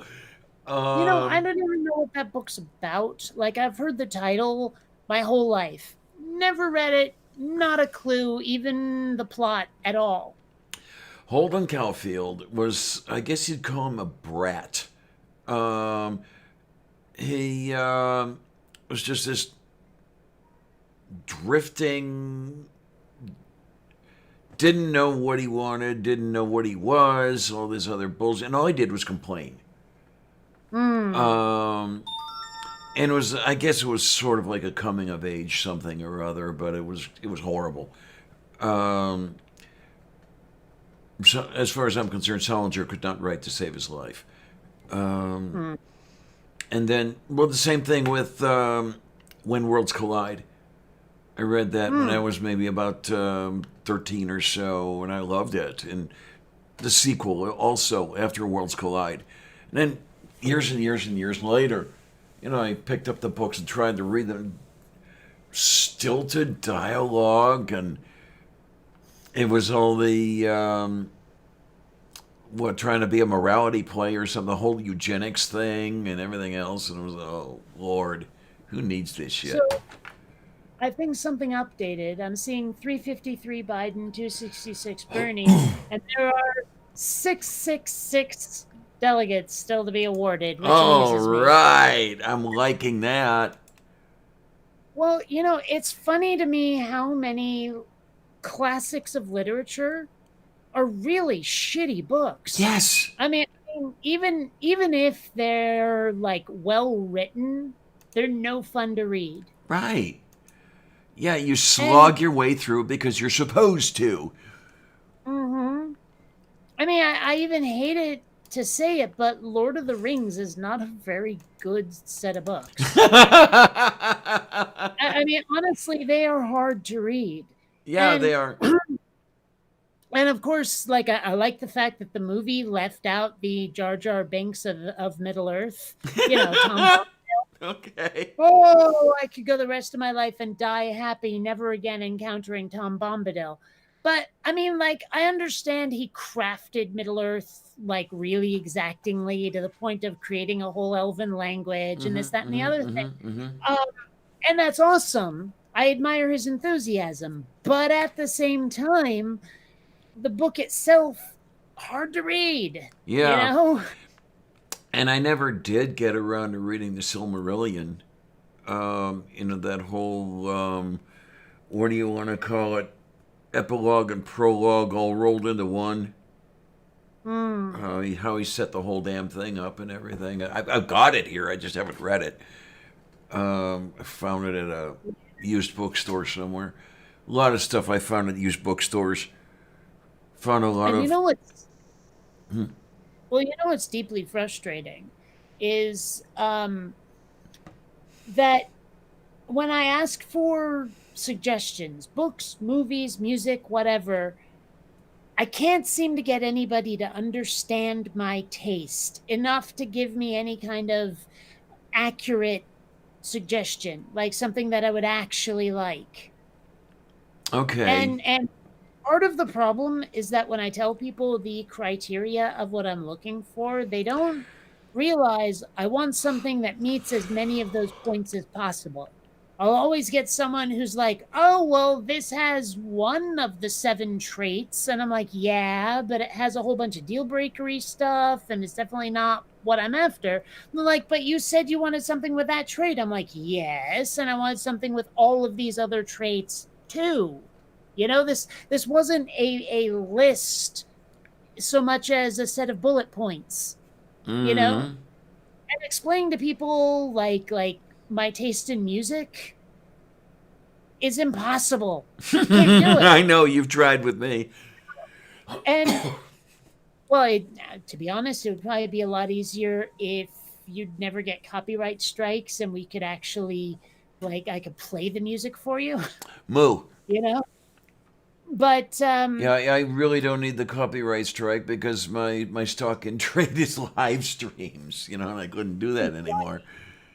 And so there's that, but like I would try to explain to people why their suggestion didn't work, what was wrong with it, and it never goes well.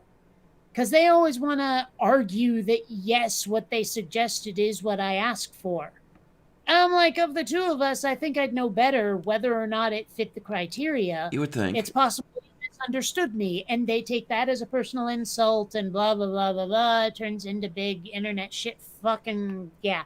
So, yeah, so asking for, like, suggestions of bands or individual songs, I've just stopped doing it. Okay, then.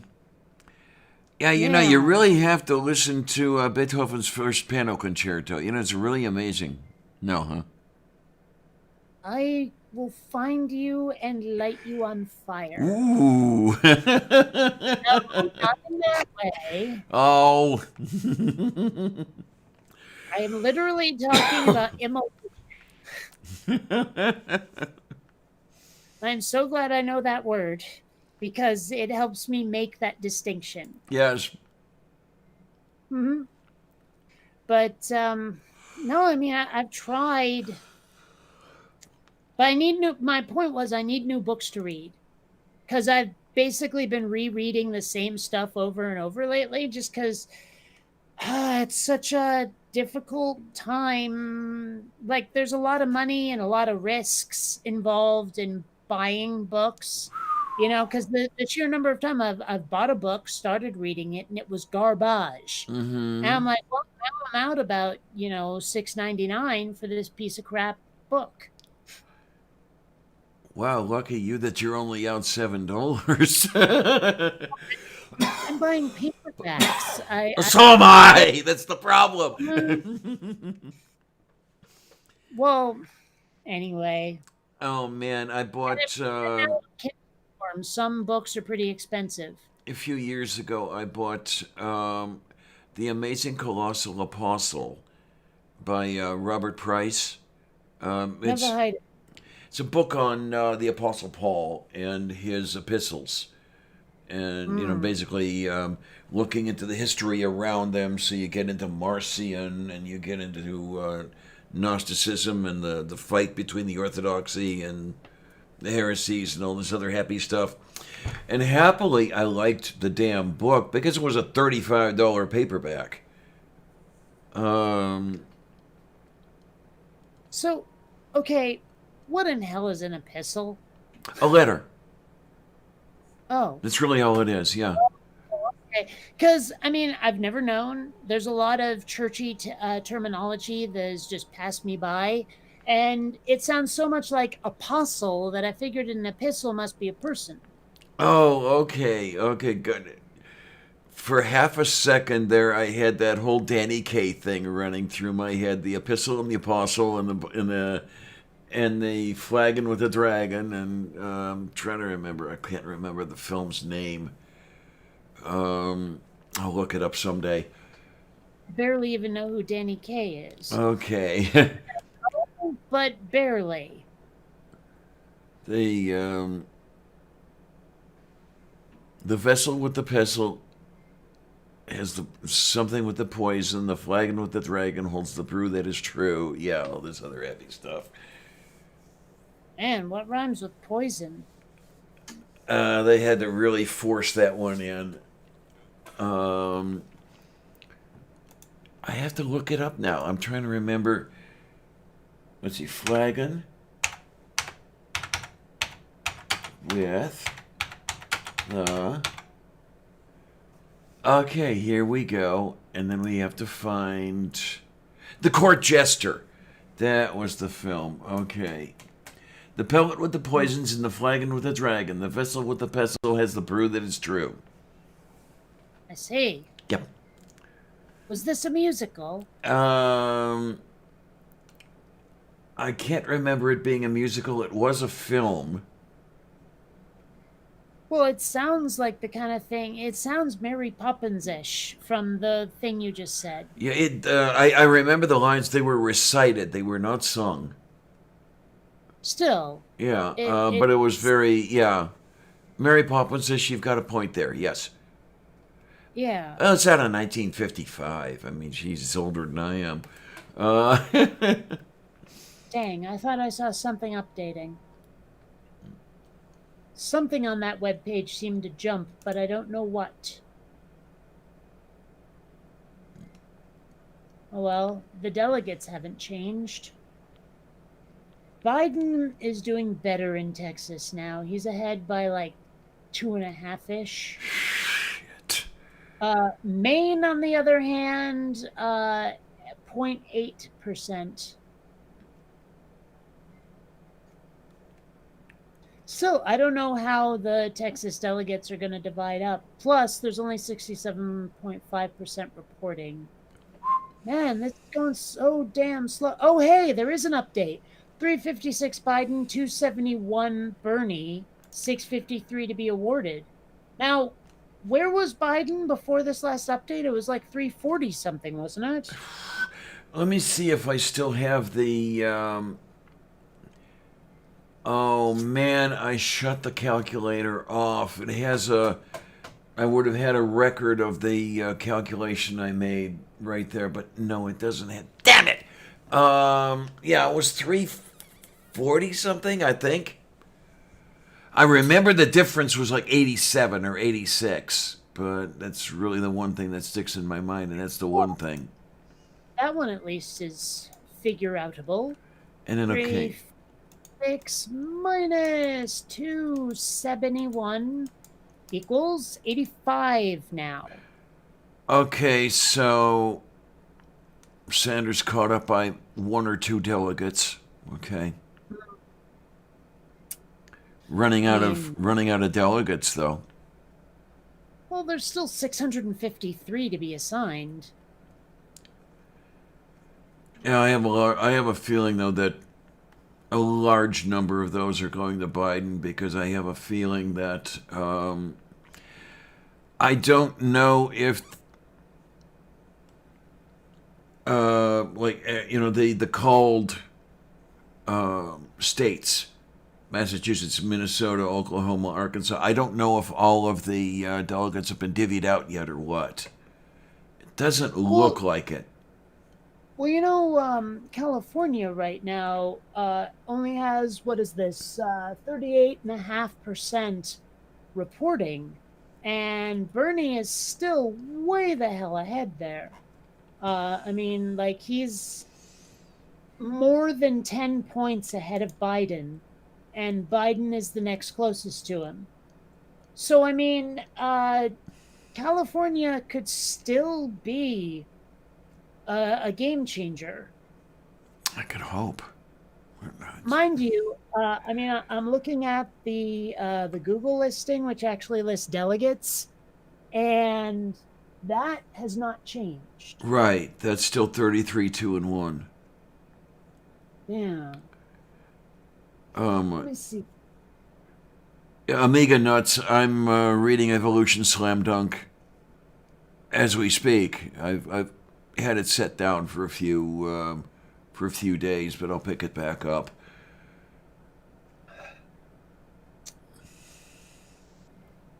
Oof, I am so tired.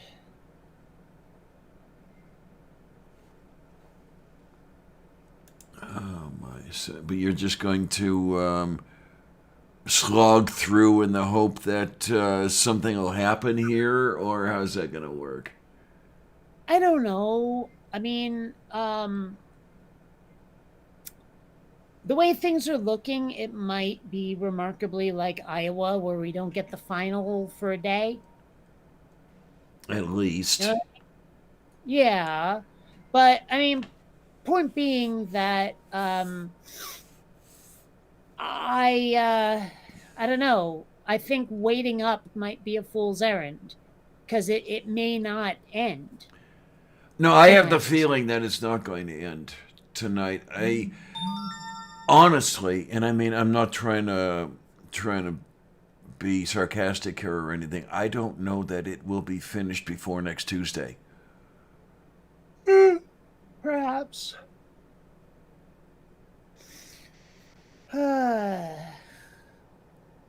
But yeah, because okay, let me look at the what do they call that? The thing and the stuff.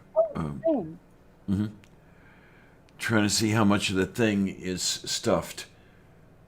The returns. That's what I'm looking for.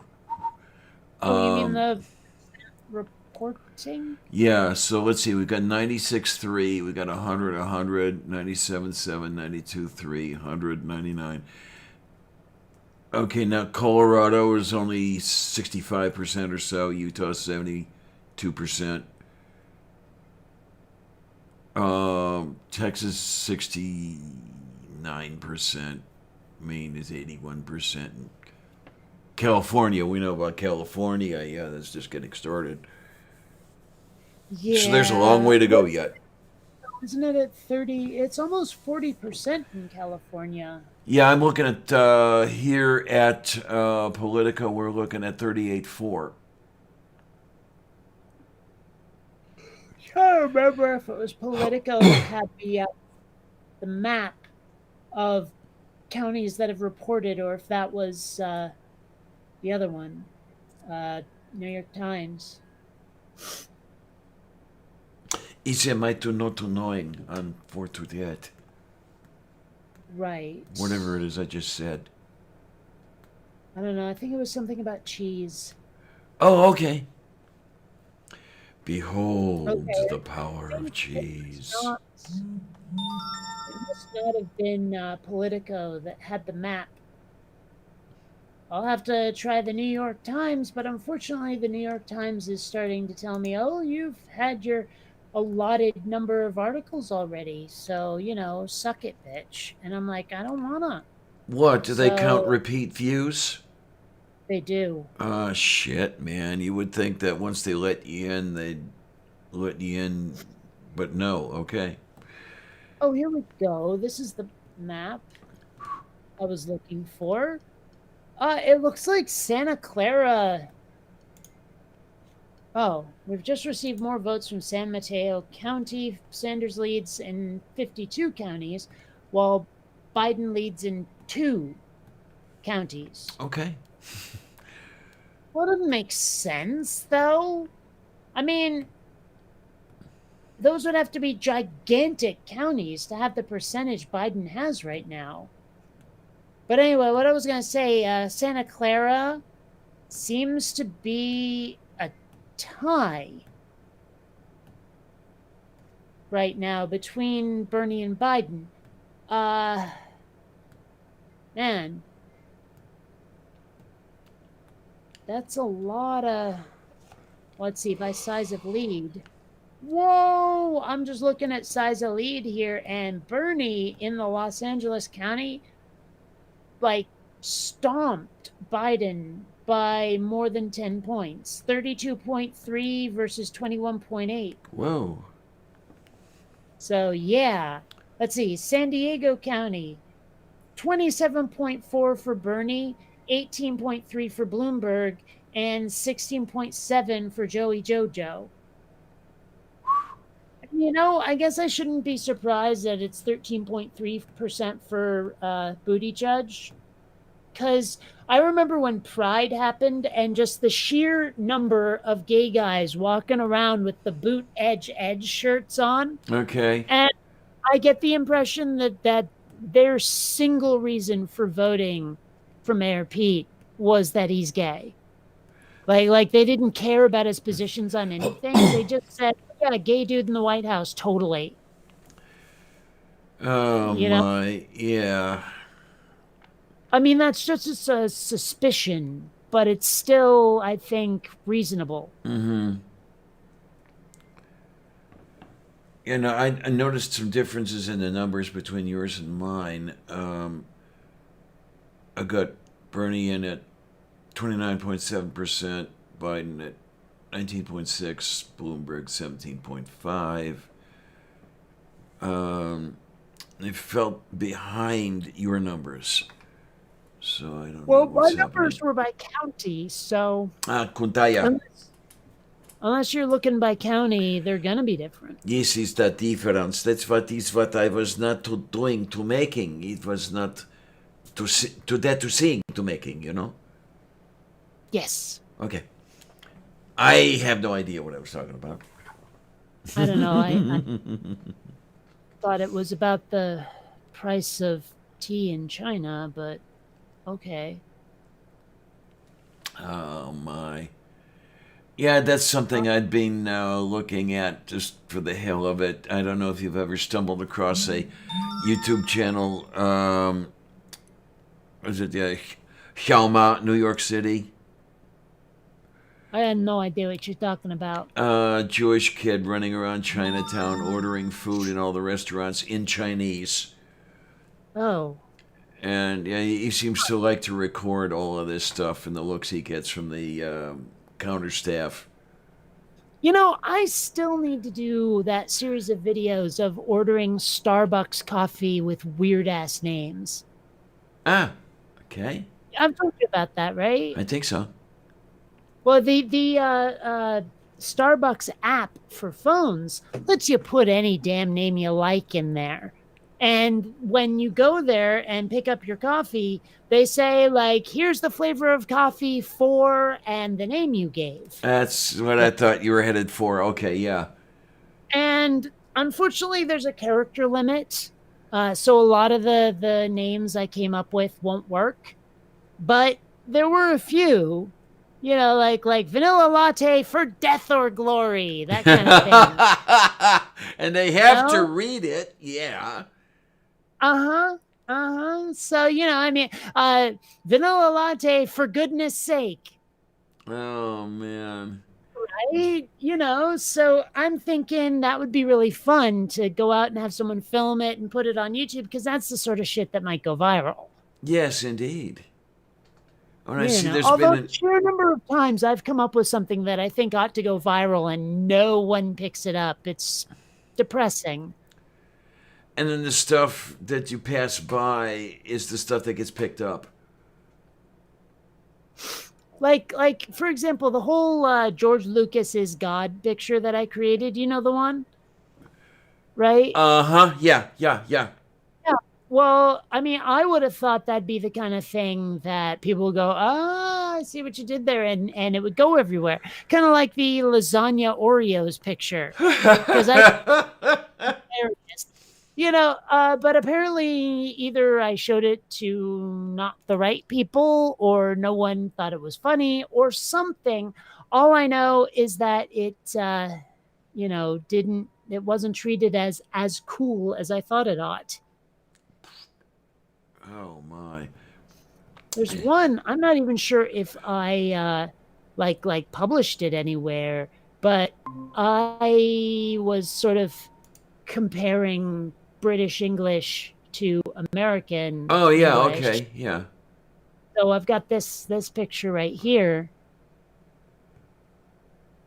You see. Uh-huh. Oh. Because a lot of British people will call their flashlight a torch. Mm-hmm. Now I'm like, that ain't a torch. I've actually had a couple flashlights. I don't know if you can still get them anymore. Flashlights? Yeah, and where they got the name is, you had the tube with the light bulb at the end and the batteries went inside. And it had the switch. You could move the switch and you turn the light on. Or the switch had a button in it. And you would press the button and send Morse code like you would with an Aldous lamp. And that's how the flashlight got its name. Okay. I had a couple of those at one time, years and years and years and years and years ago. Oh, God. Now I feel old. I see there have been a... Well, I've never quite understood that. Like, I've never felt old because of something from my past. I think I will feel old when my body starts to fall apart. Well, what happens to me anyway is, whatever it is reminds me of how long I've been around. Like Still, this thing I remember from 1962. Oh, shit, man. well, that's the thing is, there was a time when people died a hell of a lot earlier than even I'm alive. Mm-hmm. There was a time when reaching 40 meant you were elderly. Yeah. So I figure old is a moving target. Mm-hmm. And I've decided that I will be old when I literally physically feel old. Yeah, okay. Like no amount of I'll call it nostalgia will ever make me feel elderly in any way. Okay. The other one that gets to me every now and then is going upstairs. Oh, I see what you mean. Yeah, then these start talking to you, and it's like, okay, I'll take it easy. Yeah, not feeling that either. So far, the only thing that has made me feel even slightly old is that wounds don't always heal all the way anymore. Right? Like when I twisted my ankle that time, it lasted months. Where I'm pretty sure if I was 20 years younger, it would have been healed up in a week or two. Oh, okay, yeah, you had me a little worried there for a minute when you said wounds wouldn't heal properly, and I'm thinking of an open wound that's not closing, and it's are we talking diabetes here? But no. Basically saying that if I've damaged myself in some fashion or another, it often takes longer to heal. That's all. Yep. Absolute. Oh And my. that's the only thing that has made me even remotely suspect that I might get old at some point. I don't know. I'd like to put off getting old as long as I could, but it's going to catch up with me, I know. Oh, look on the bright side. Yeah, there you are.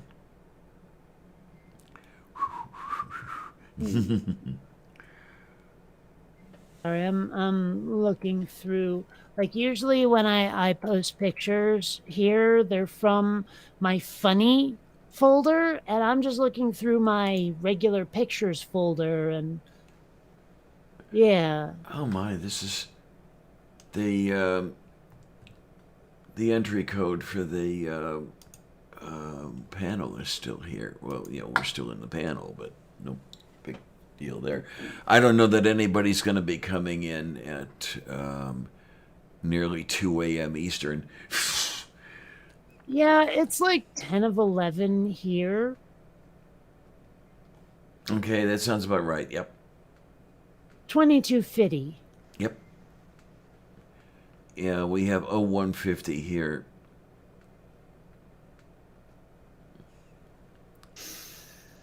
That's what I wish I had, and I don't have. I'll have to get someday if I can find one. Is a 24-hour display on an alarm clock. A lot of alarm clocks have a setting, like a switch you can flick. Mm-hmm. Yeah, this one is missing that. It's one of those. I don't think that the $10 I paid for it was enough to cover the extra switch. It has a little light thing that blinks on for PM and off for AM, and I'm not wearing glasses or anything when I wake up, so I can't say for shit. Kind of envy you there, being able to see when you wake up. Yeah, that is handy. I mean, I haven't had LASIK for more than a year yet, but man, being able to wake up and not have to put shit in my eyes to be able to see is really nice. I mean, I used to use glasses from time to time because after a while contacts can get irritating, but it's nice to not have that burden anymore. I'll call it a burden. Yeah. So, yeah. I used to wear contacts. I haven't for the longest time because whatever new polymer they use that allows the gas permeability, it sticks to my finger when I'm trying to put it on my eyeball. And I can't get it on the eyeball. It just decides to stick to the finger. And, well. What I discovered with contact lenses is you actually have to create a kind of like suction, like a suction cup. Yes. With contact lens. The way I always did it was I would pour a couple of drops of saline in there and then sort of put the lens on sideways so that when I push it up, a bunch of the saline comes out of it as I'm applying it, and it creates kind of like suction. Okay, then. Because I remember, back when I was wearing the contacts, I could put them in, and I could hear the little bubbling going on from under the lens. Yeah, and that's how I knew it was in there and everything was fine. Jesus Christ, that was mid-'80s. It was the last time I could wear contacts. Were they making soft contacts yet? Yes. Okay. Because, I mean, I've heard of people having to wear hard contacts, and I can't even picture it. Those were the first contacts I wore, were hard contacts. And, yeah, it's a couple times I fell asleep with them in my eyes, and it was like, oh, man. No. Oh, jeepers. I mean, I've fallen asleep with soft contacts in my eyes, and I wake up feeling like I've been rubbing them on sand. Mm-hmm. It's so unpleasant. I'm so glad I'll never be doing that again. And then there's my ex. who would have the extended wear contact lenses, which I think you were supposed to wear for, what, a week and change out or something? And she'd have that same pair in for 90 days. Oh, jeepers. I don't know how the hell she did it, but yeah, she could make one prescription of extended wear lenses last for like 2.5 years. But oh well, what are you gonna do? The thing I have discovered is I see better with contacts, but I look better with glasses. The dark circles under the Glasses. say again. Depends on the glasses, doesn't it? Yeah, well, with these glasses on, they kind of hide the dark circles under the eyes and all that bullshit and everything else, and yeah. So it's like I don't really mind not wearing contacts. You know, I really don't mind wearing the glasses and shit and everything. You know, it's funny. Like, when I was a kid, I could pop the lenses out of my glasses if I wanted to. I don't know how I figured that one out, but I could. Now, I have a pair of glasses left from when I still needed them.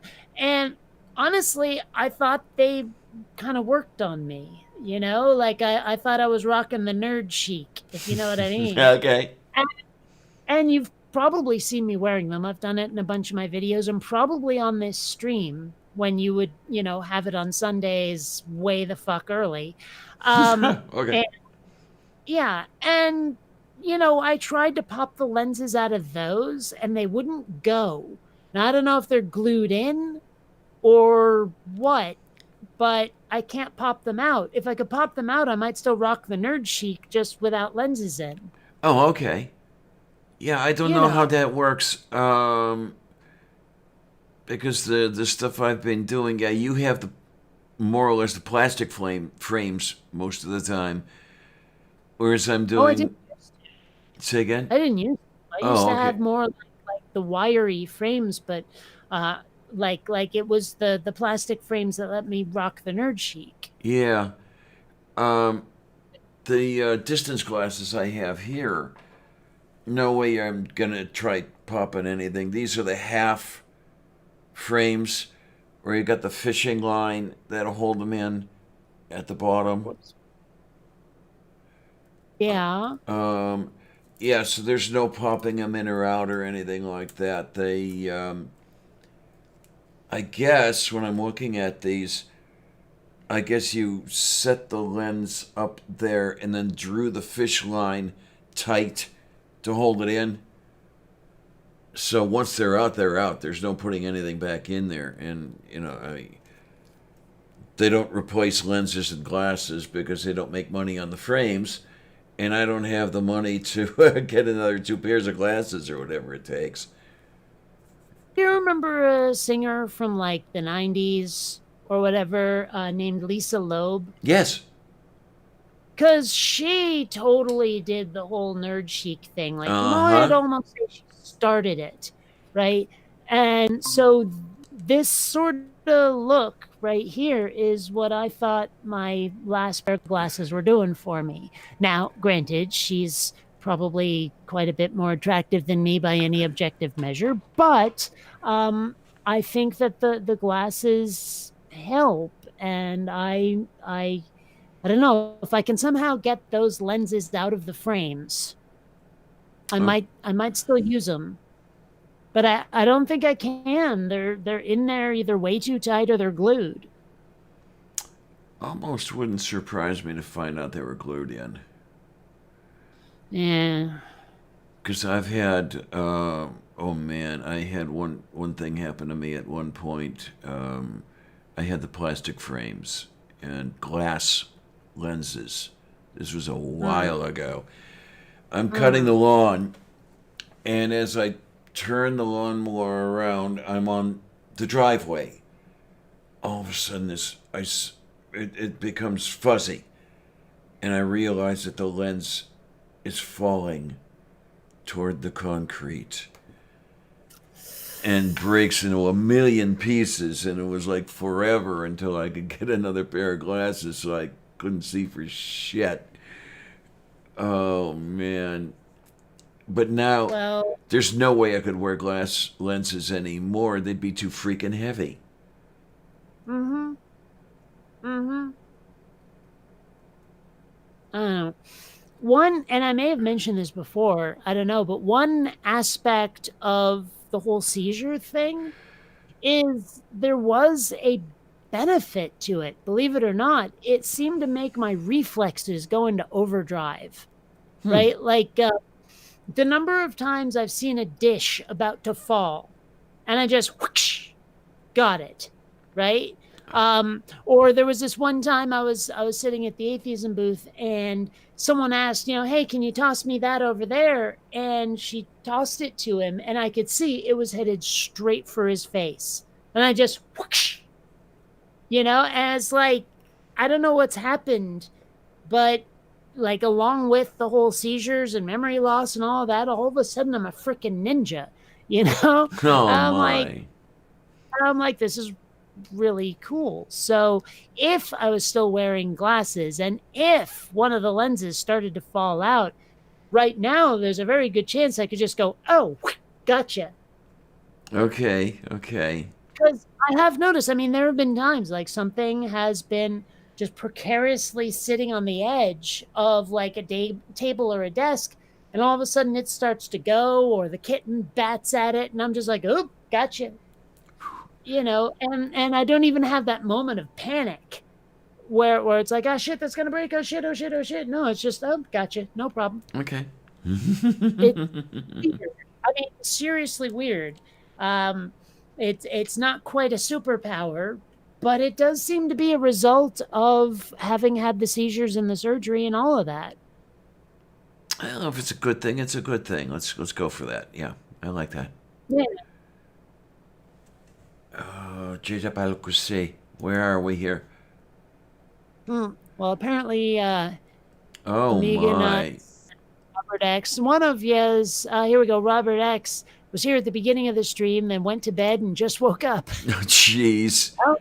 How long have we been on? Oh man, well we got started 1900 hours Eastern. So let's see, 5 hours, 7 hours we've been on, guys.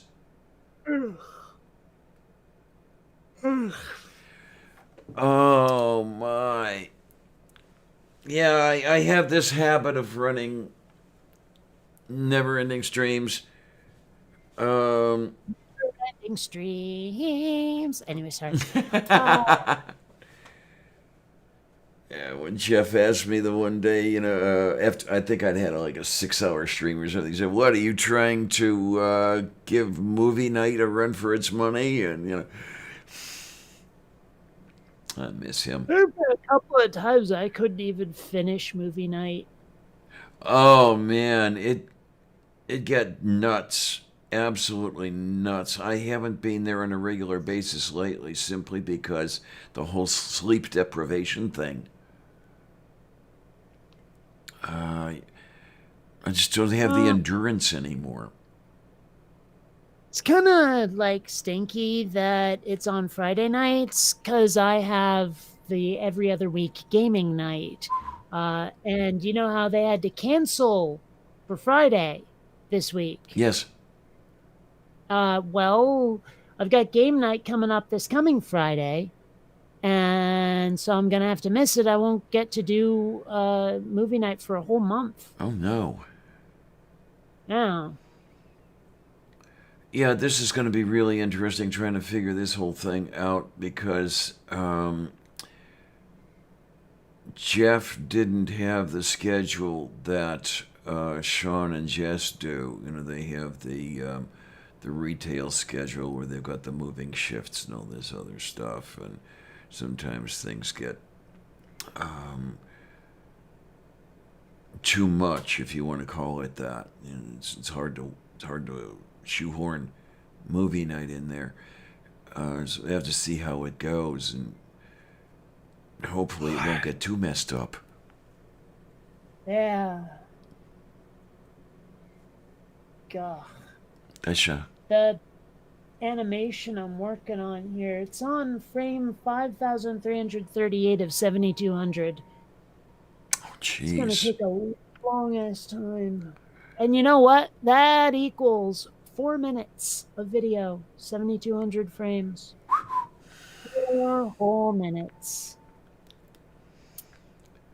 Yeah, it's amazing the amount of the number of bits that go into some shit like that. It's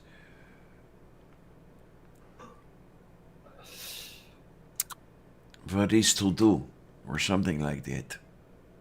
Easter's with the sleeping soon, I think. You is to the sleepy. Okay, that is yes, because Yes.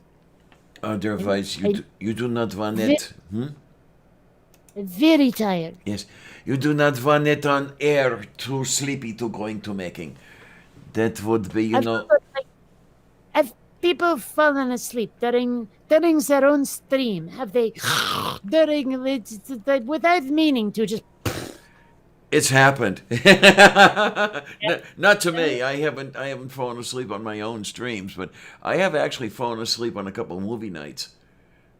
I have to wonder also, like,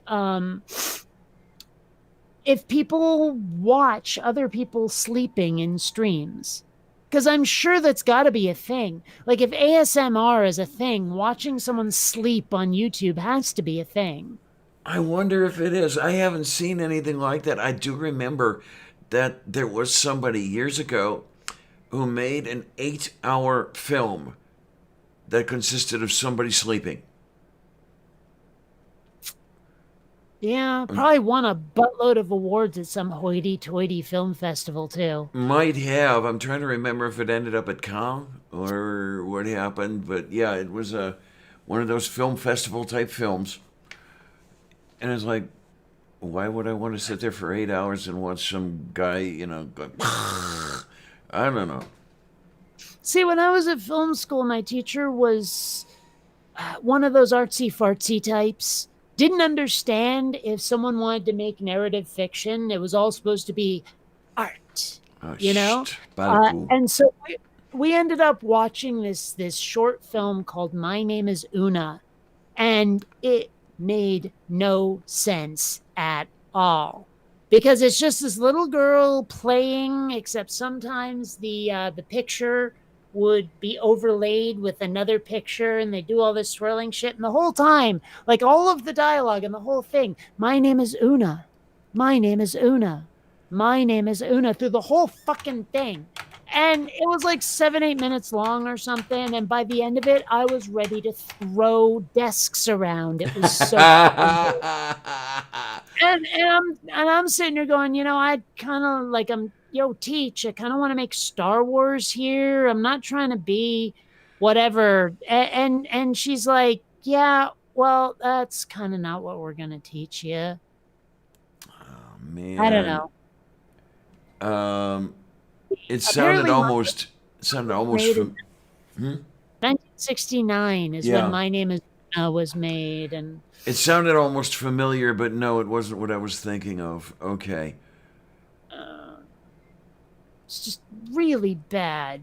It's 10 minutes long. I hated it so much. I mean, you have no idea. Ugh.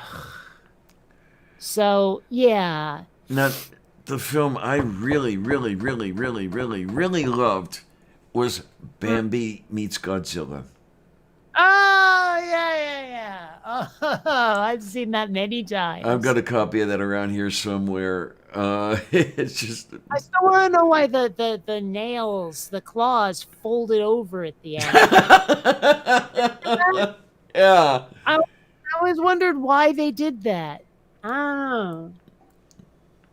But God, I love the credits. Yeah, there's, kid's name would have produced by Mr. and Mrs. whatever the name is. Jesus Christ. Right.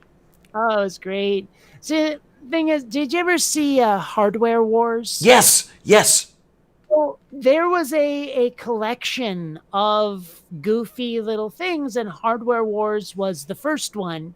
And then I forget what the other one was, and then there was like Bambi Meets Godzilla, and then there was something else. But it was this big, long thing of just like an anthology, and Bambi Meets Godzilla was on it with Hardware Wars. So, Yeah, as a matter of fact, there was one Cleveland Mensa RG Mensa convention where I supplied the film entertainment for one of the days. I went down to the local library, and Hardware Wars and Bambi Meets Godzilla were two of the films I checked out of the library for that. Yeah, that was a shitload of fun. That was the family oriented film night. And then we had the 8mm film night as well. So that was always fun. I still like. I love some of the names in Hardware Wars, like Fluke Starbucker and Augie Bendoggy, Jam Salad, and of course Chewbacca was played by Cookie Monster. Yes.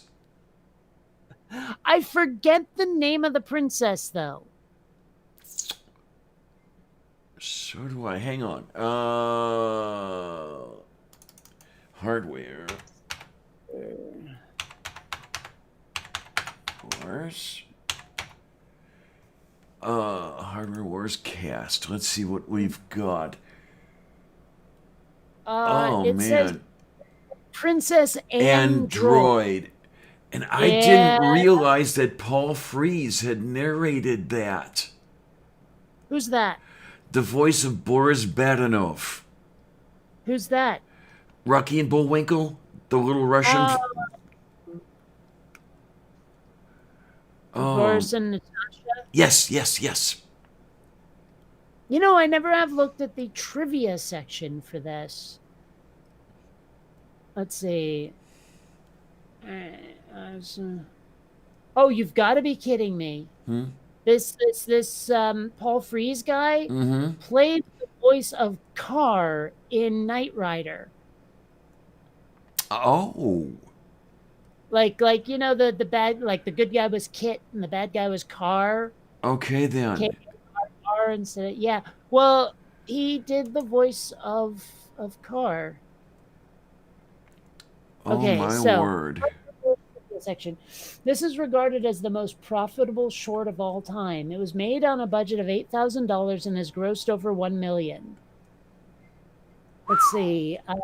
When Star Wars Episode 4 A New Hope was re-released in 1997 in a special edition with new digital effects, producer Michael Weiss responded by re-releasing this short on its own special edition with footage replaced with new digital effects and graphics.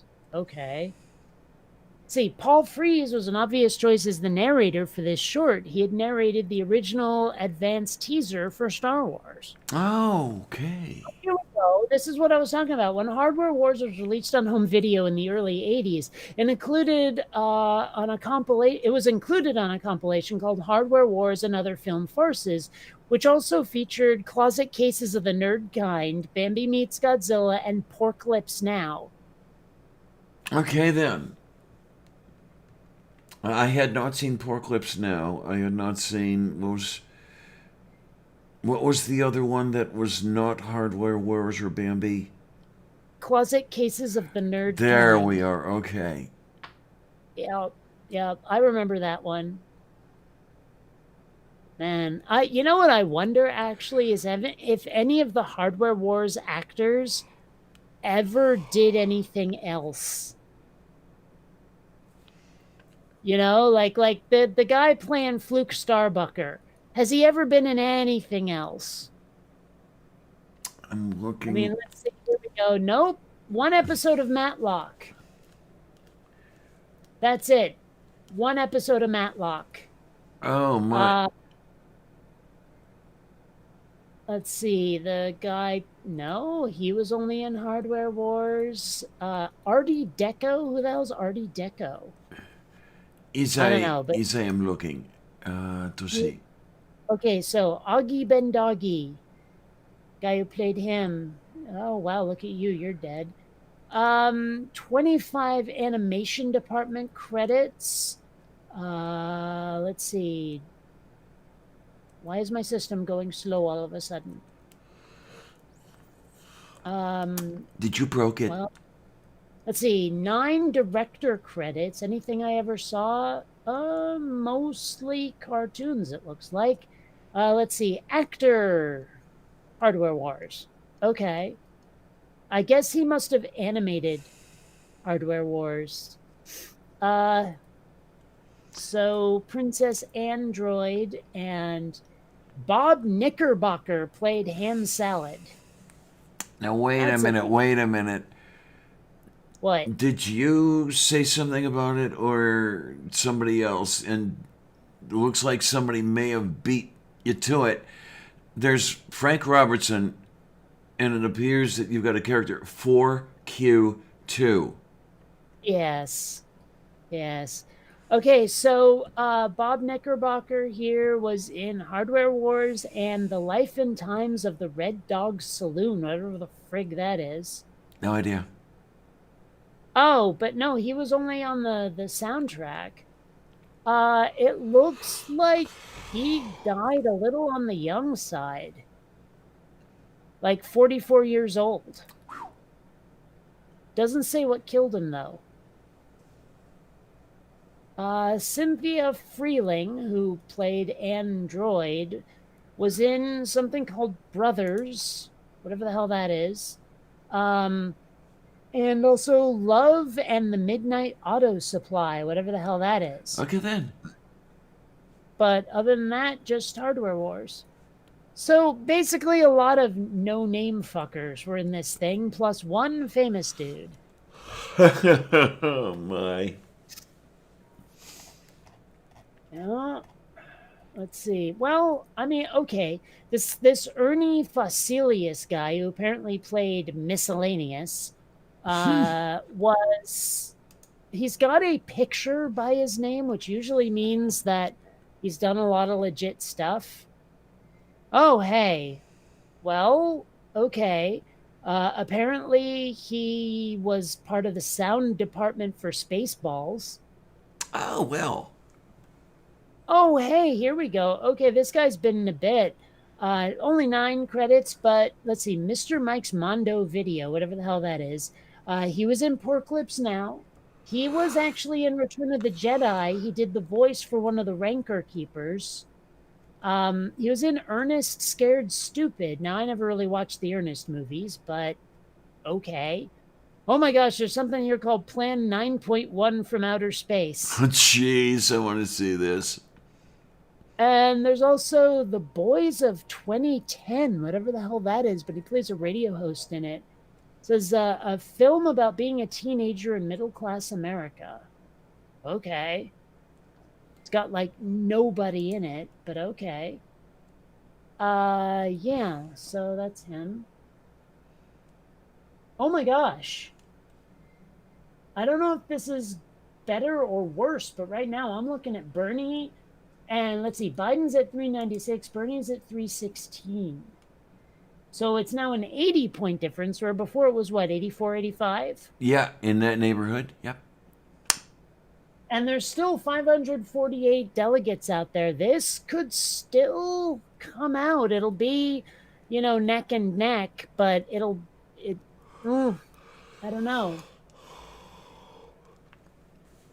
I mean, how many of those delegates are from California, I wonder? I mean, let's see.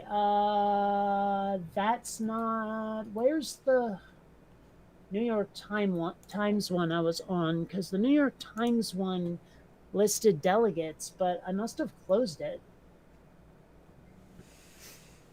Let's see. Politico is not listing delegates by state.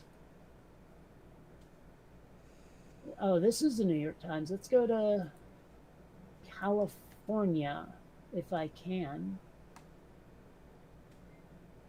I'm probably going to have to open this in an incognito window, or I won't see it at all.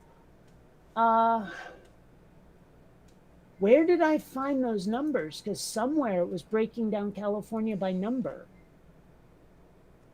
Like by number of delegates. Because you remember we were looking and said like, oh, it was on the Google thing. That's got to be it. Oh, okay, okay. No, Super Tuesday results. Okay. California. Please work. Cooperate with me, or I will light you on fire. Okay, California right now. Bernie has 67 delegates, Biden 18, and Bloomberg 8. Again, if this trend continues, Bernie could really pull this out thanks to California. Okay, so at least to not be buried under a sand mountain or something. Yeah. So, I mean, because California had what, 415 delegates? If I Yes, remember correctly? yes. Mhm. Okay, so let me see here. So 67 minus 18 minus 8 minus 5 equals. So there are 317 delegates left in California. Bernie could still, I mean, like, well, hold on. Here we go. 415. So a third of that. That can't be right. I didn't do that right, did I? No, I didn't. Okay. So that would be 124.5 delegates if Bernie still gets 30%. Okay. So, like, that would be 124 total. And he's 80 behind right now. Hold on, I'm doing some calculations here, because if I do, again, 415, that's Biden 83. Okay, so now what I want to do is take those potential totals and look at the current delegate count. And I will take Biden's current score is 396 minus 18, it is 378. So that's what he would have, what Biden would have if he didn't have anything from California. Now, 316 is what Bernie has. Minus 67 from California is 249. Okay, now, if I take what they would have without California numbers and add these together, that would be 249 plus 124 equals 73. No, it's not going to be good enough, I think. 373.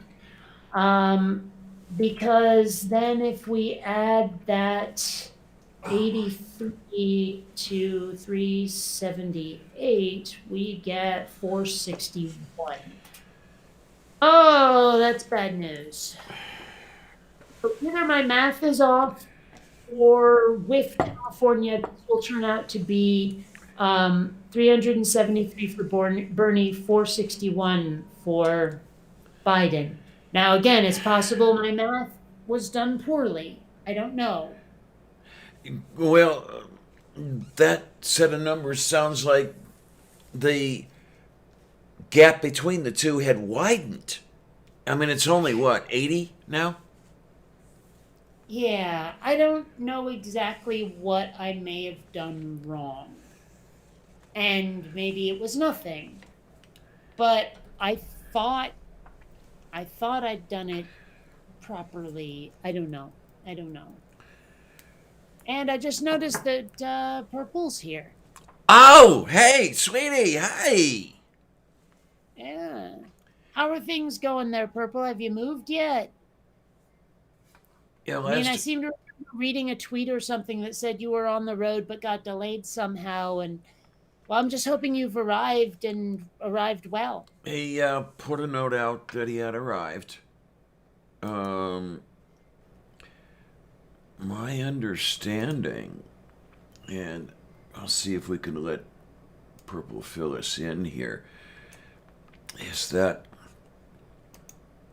they're both living out of Sloth Girl's apartment right now while they get some stuff set up. But let me get you in here if you feel like coming in, and let's see what we can do. Here we go. Pista Petranto. I know we're in here somewhere. There is the thing, and there is the thing. Okay, sweetness, if you feel like coming on in, I'm dropping you a link, and we can kind of go from there. And stuff and things, and yay. Yay. Box is in the new place. All right, cool, cool. Let me see what we got. I hate moving. Moving sucks. Uh-huh. I don't know. There was a time I thought very seriously about moving back to Seattle because San Diego is just not a walkable town. But I've been talking to my friends from Seattle, and apparently the place is getting gentrified like you wouldn't believe. It's like it's just not the Seattle that I spent 20 years Okay. in anymore. Like the vibe has completely changed. So That whole gentrification thing is horrible as far as I'm concerned. Ruins neighborhoods, makes things unaffordable. And yeah, you're going to have these people who can, pay $7,000 a month for their apartment. But where am I supposed to live? Where, that sort of thing. well, I forget if it was us talking about it or what, but I remember having a conversation with someone recently where they said, like, there's these big high rises where nobody could afford to live in them. And so they decided to, like, make them shittier and then let people rent them for less. Oh, I'm like, that part I didn't. I knew about. There was they built a whole new stuff, and nobody could afford to live there. But okay, now this one actually broke them up and made them shittier, and then people moved in. no, I didn't so much break them up, but it was just a matter of well, we need to get people to live here somehow, or we're gonna end up taking a bath. And so they said, well, let's make them more affordable, but not like still luxury apartments. We have to make them crappier in order to like rent them out to people. And so like they made their apartments extra shabby for some reason Oh, jeez. before they let people move in. And I'm just like, that is so stupid. Hi, honey. How you doing? Hello. Yay. How are ya? What's up? How you feeling after that trek? Pretty worn out and my back's really sore. Oh my, oh my, oh my. Cause Hold on. There we go. I had the echo because I had to mute YouTube there. yeah, I know it was. So, when are you going to do the video with the face reveal? Because I am so curious. Well, I had been planning to do that in less than 12 hours here, but I got my computer all set up and I was trying to run tests to do that, and I can't seem to get the camera to work. Every time I'm selecting the webcam, all it's showing me is a black rectangle. It's not showing me any image. And the camera's picking up the video, or picking up the audio apparently, but not picking up any video. Weird. That happens to me occasionally on OBS. Yeah, so that's like I said, trying I to was think if there's planning to do anything. that for my Wednesday noon show, but Did at this you? point, I've got to get the camera to cooperate. Yeah, did you schedule another one for the 6th or something like that? Hopefully, you're gonna make that. Well, that's both the Wednesday afternoon and the Thursday night. Mm-hmm. Sorry, I've had a couple of shots already. I'm slurring. That's Yeah, okay. it I hadn't do a gone. little bit of the weed myself, so I'm Yeah, no actually a problem. little tired is the wrong word for it, but out of it is also the wrong term. I Yeah, don't know. I wasn't aware that anybody was going to be on live at this time. Slushy. I'm feeling a little bit slushy.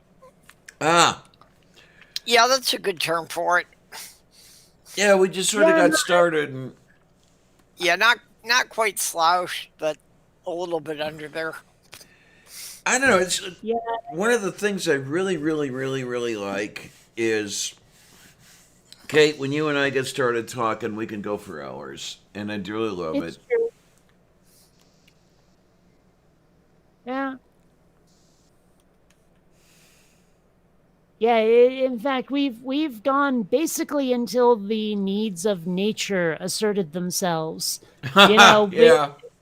usually, I mean, I'm willing to take a break to hit the head, but sometimes I get hungry, and that's not a thing that I can just delay. Mm-hmm.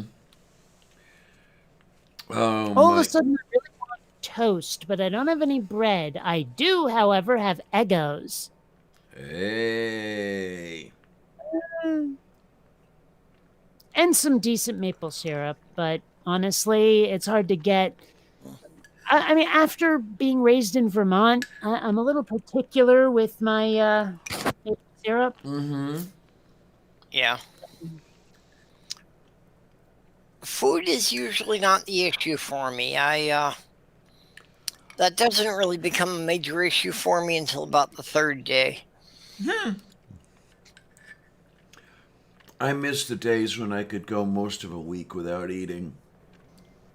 I'd forget. I would literally forget to eat. That's what happens to me. If I'm involved with a project that, is really keeping my interest, I will forget to eat for 2 or 3 days. Yeah. I don't That think is I've what ever that done is the main thing that Sloth Girl is for, is to make sure that I eat something every day. See, I don't think I've ever gone multiple days, but there have been times when I sit down at the computer and then I look up and it's like 8 p.m. and I realize I need to eat quite a lot. Mm-hmm. I've never gone multiple days.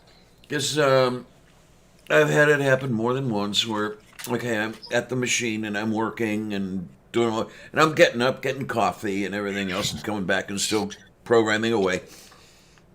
Then I'll get up to get another coffee, and I'm dizzy.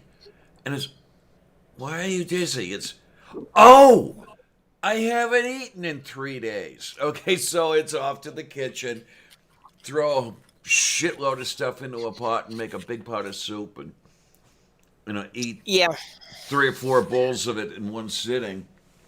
Well, that's happened to me particularly when I've gotten into my writing. Okay. And I've really been on a writing block for 20 or 30 hours. And I get up to go to the bathroom and I start thinking, did I eat anything today? Did I eat yesterday? I'm that way with the kitty litter. Did I empty Columbia's kitty litter or not? Oh, thank you for reminding me. I have to scoop hers out. Yeah. Although, to be honest, I mean, Columbia will let me know if her litter box needs changing. I know I've mentioned it before. She will pee in the shower if I've been neglecting her litter box. Mm-hmm. And that's actually pretty handy, I have to say, because she could decide to do it on the rug, but she chooses the shower. Mm-hmm. Oh, you're lucky. If Sloth Girl forgets for too long, Petunia has been known to pee in her bed. Mm-hmm. Mm. Yeah. Sylvia's done that once or twice. I know a lot of people say you should empty your cat's litter box every day. I tend to do every other day, and Columbia's fine with it. But if I leave it 3 or 4 days, yeah, we're getting a pee shower. Which sounds horrible if you weren't here like 2 minutes ago when I explained what that meant.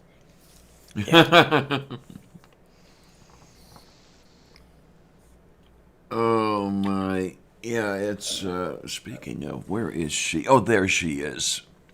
Snuggled into that. California's sitting at 35.5% reported. Come on, people. Let's see a little hustle here. Count those ballots.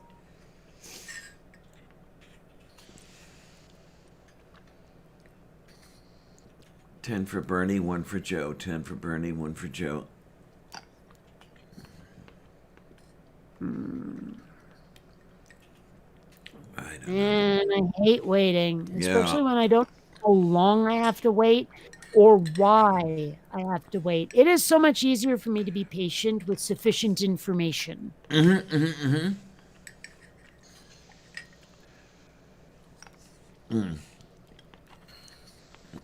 Yeah, I'm thinking, I'm not kidding when I say that I do suspect that this won't be over until next Tuesday. Because Iowa took, how the hell long did Iowa take? A week?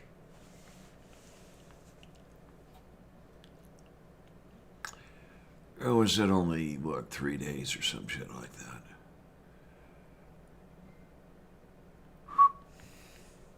Sorry, I glanced at Twitter and someone said something that desperately needed a response. Someone is wrong on the internet. Well, they weren't wrong. They actually asked a question. Oh, hell. And I had to respond. So, I don't know. Oh, yeah, Omega Nuts has a really nice idea there. Yeah, reseat all the cards. Do what now? If you have moved a computer, it's a good idea to open up the case and make sure all the cards are plugged in all the right way. Let's see. Yeah, I appreciate the tip on reseating them, but on this desktop, the audio and video are on the motherboard. It's not a separate card. Oops. Okay. Okay, I think something changed a little bit. Either that or I'm not remembering the numbers properly, but it looks like Bernie is at 72 in California, Biden at 21, Bloomberg at 8, and Lizzie Warren with 7. Well,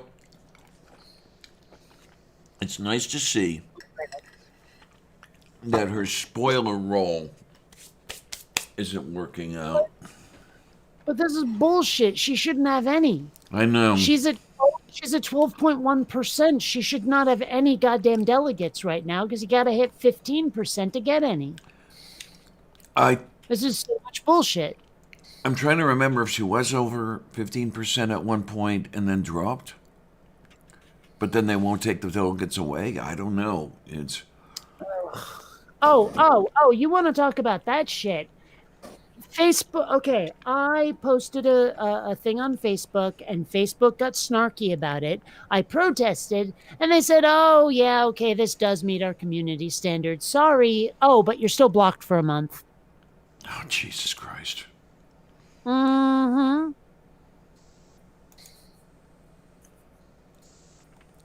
So much bullshit. Yeah, so if they're not giving delegates back when someone hasn't actually hit their threshold, that is just so much bull. Mm-hmm.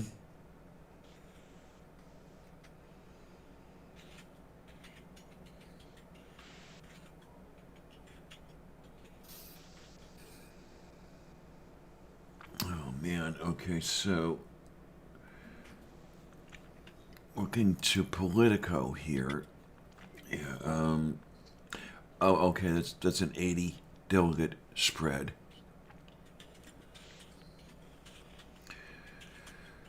I don't know.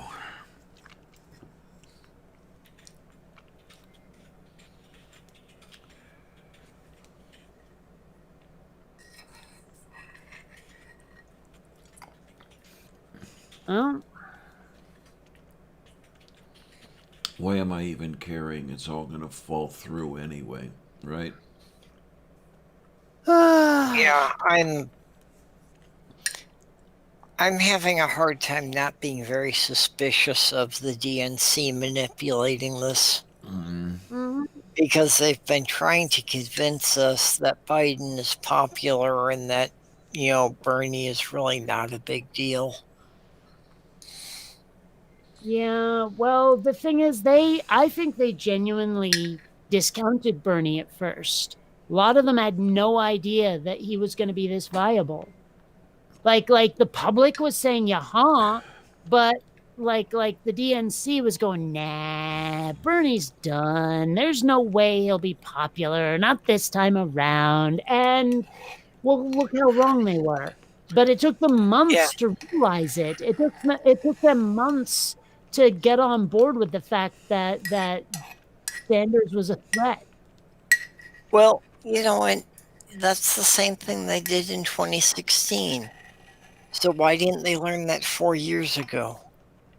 Well, because they thought it was different, I guess, because they thought, oh, Bernie failed once, he can't possibly win this time, or something. I don't know. I don't know their minds, but clearly they misjudged. Yeah. Well, I mean, these are the same people who are trying like hell to get a centrist to be the candidate again, to get a moderate to be a candidate again, because they think it'll siphon off right-wing votes, which it won't. Right. Because right-wingers, even moderate right-wingers, will look at the person who's more right-wing than the other one and go, that's my guy, right? So, I mean, this whole idea of move to the right just means that we keep moving further and further right because you're giving the right wing an inch to go further right. And this whole thing of let's compromise isn't working for the left. Right. And as much as we like to think of ourselves as egalitarian and tolerant and all of this stuff, at a certain point you get And the balls, okay? Yeah. I mean, I get the idea of being the bigger man, so to speak, but honestly, not to your own goddamn detriment. That's the point right there. Yeah.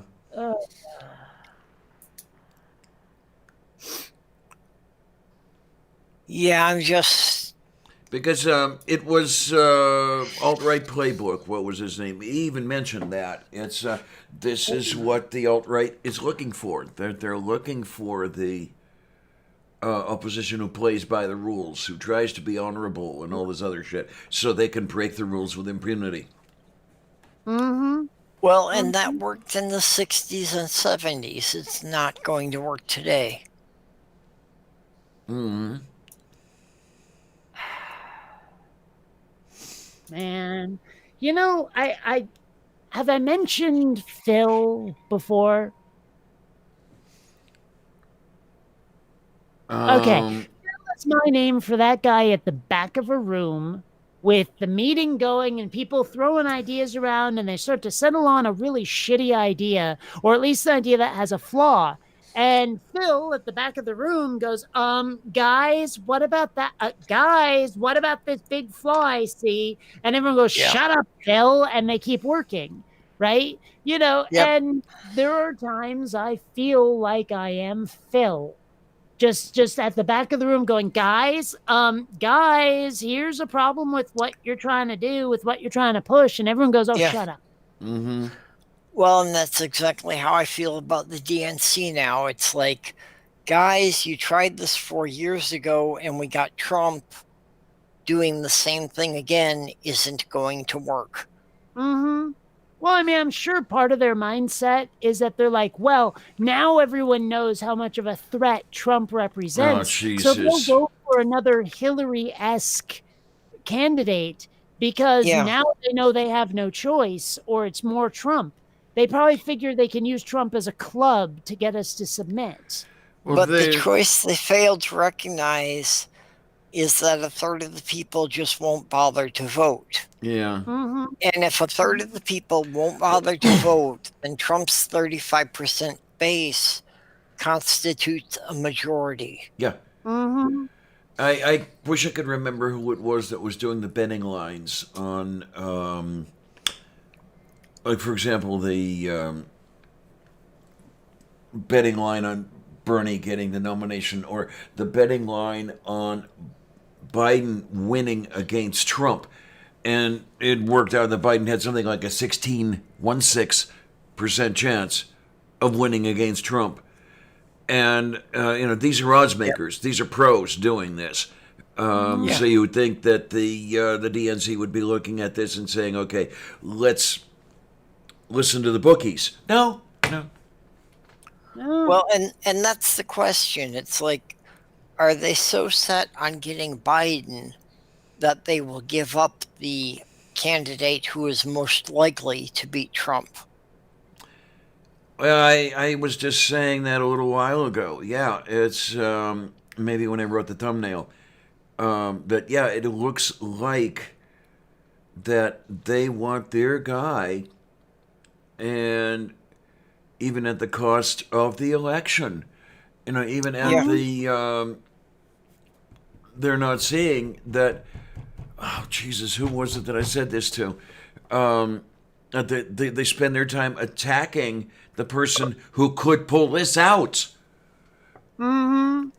Well, it's like I keep saying, is that people are not taking the long view. People are just looking at what's right in front of them, and it doesn't matter what the eventual effect will be of not planning ahead. I mean, that's what one of the people, like that person I was just talking to on Twitter a few minutes ago, basically someone had said, vote your heart in the primary and then fall in line in the general election. And I was like, no, don't do that. Take the longer view and realize, like, some people just plain aren't electable. Some people aren't going to. And someone said, well, when is the time to vote your heart in the primary? Never. And my answer is basically when it's not a huge risk if the other side wins. Mm-hmm. That's when you can vote your heart in a primary. But when we're looking at someone like Trump, if you vote your heart in the primary and your heart is going towards someone who can't win, or to someone who will siphon off the votes from someone who will win, well, you're basically, it's the whole cut off your nose to spite your face sort of thing. You know what I mean? It's like you're making this decision based on how you feel, but later you might be screwing yourself over. Well, I don't know if they are screwing themselves. I think part of the problem is that the Democrats who already have seats in Congress would rather let Trump win than to see any substantial change in the system that got them to the position they're in. Well, basically where I was. I was talking about man on the street voters, individuals, not Congress. I was kind of headed toward where Purple was going, though. It almost seems like power structures like the DNC are comfortable no matter what despot gets into power, no matter what despot gets into office. They are all right for, because they don't have that much longer to live. You're talking about people in their mid-70s.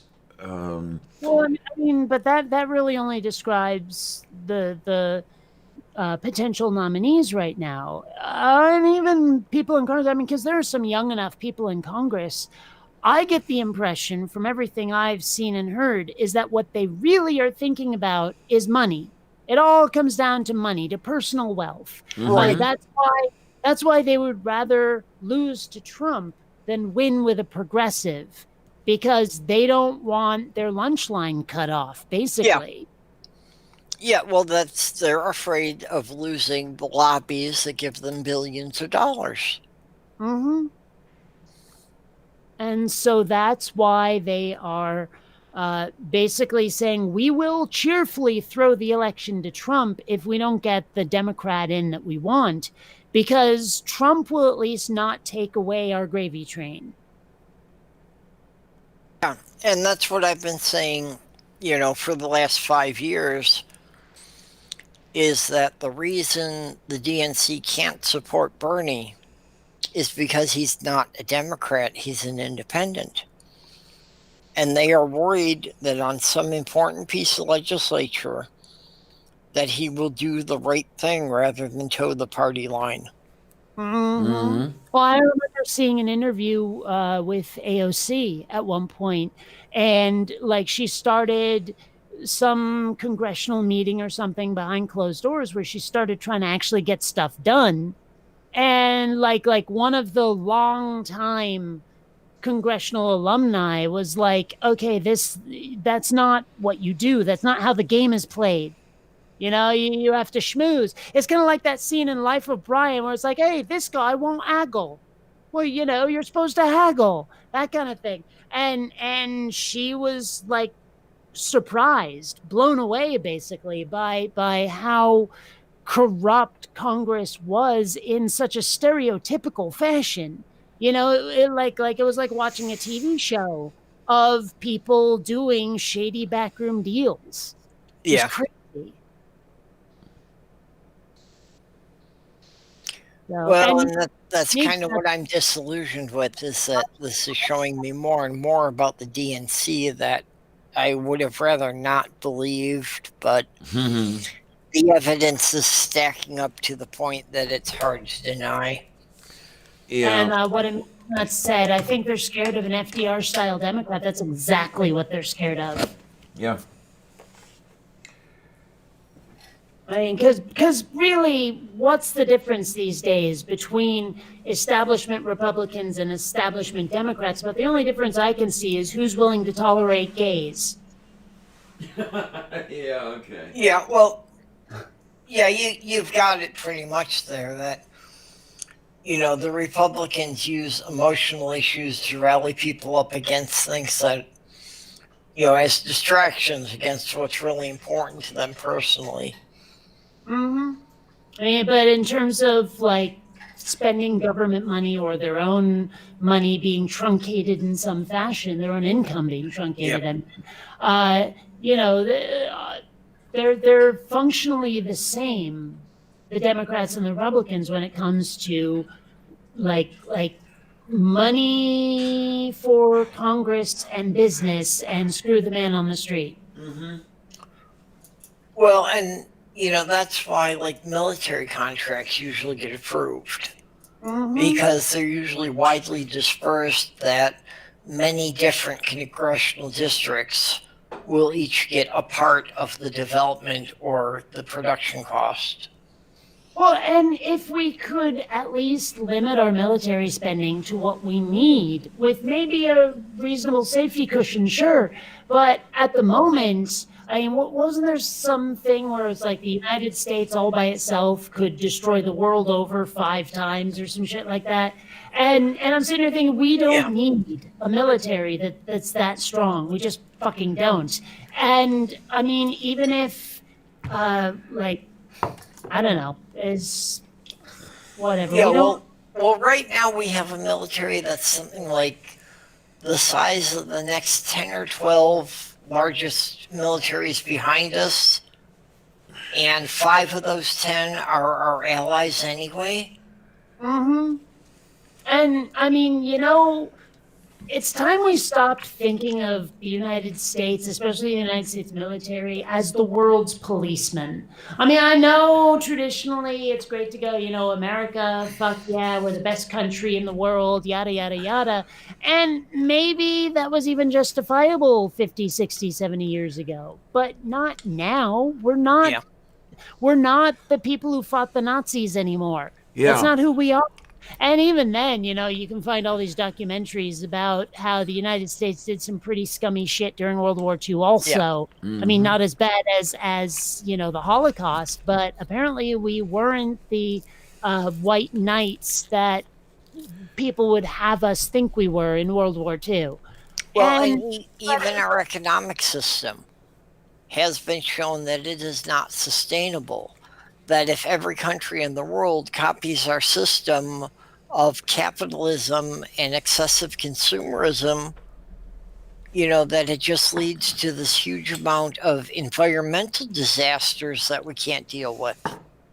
but the right wing has to maintain that myth of American superiority, or like their entire world crumbles.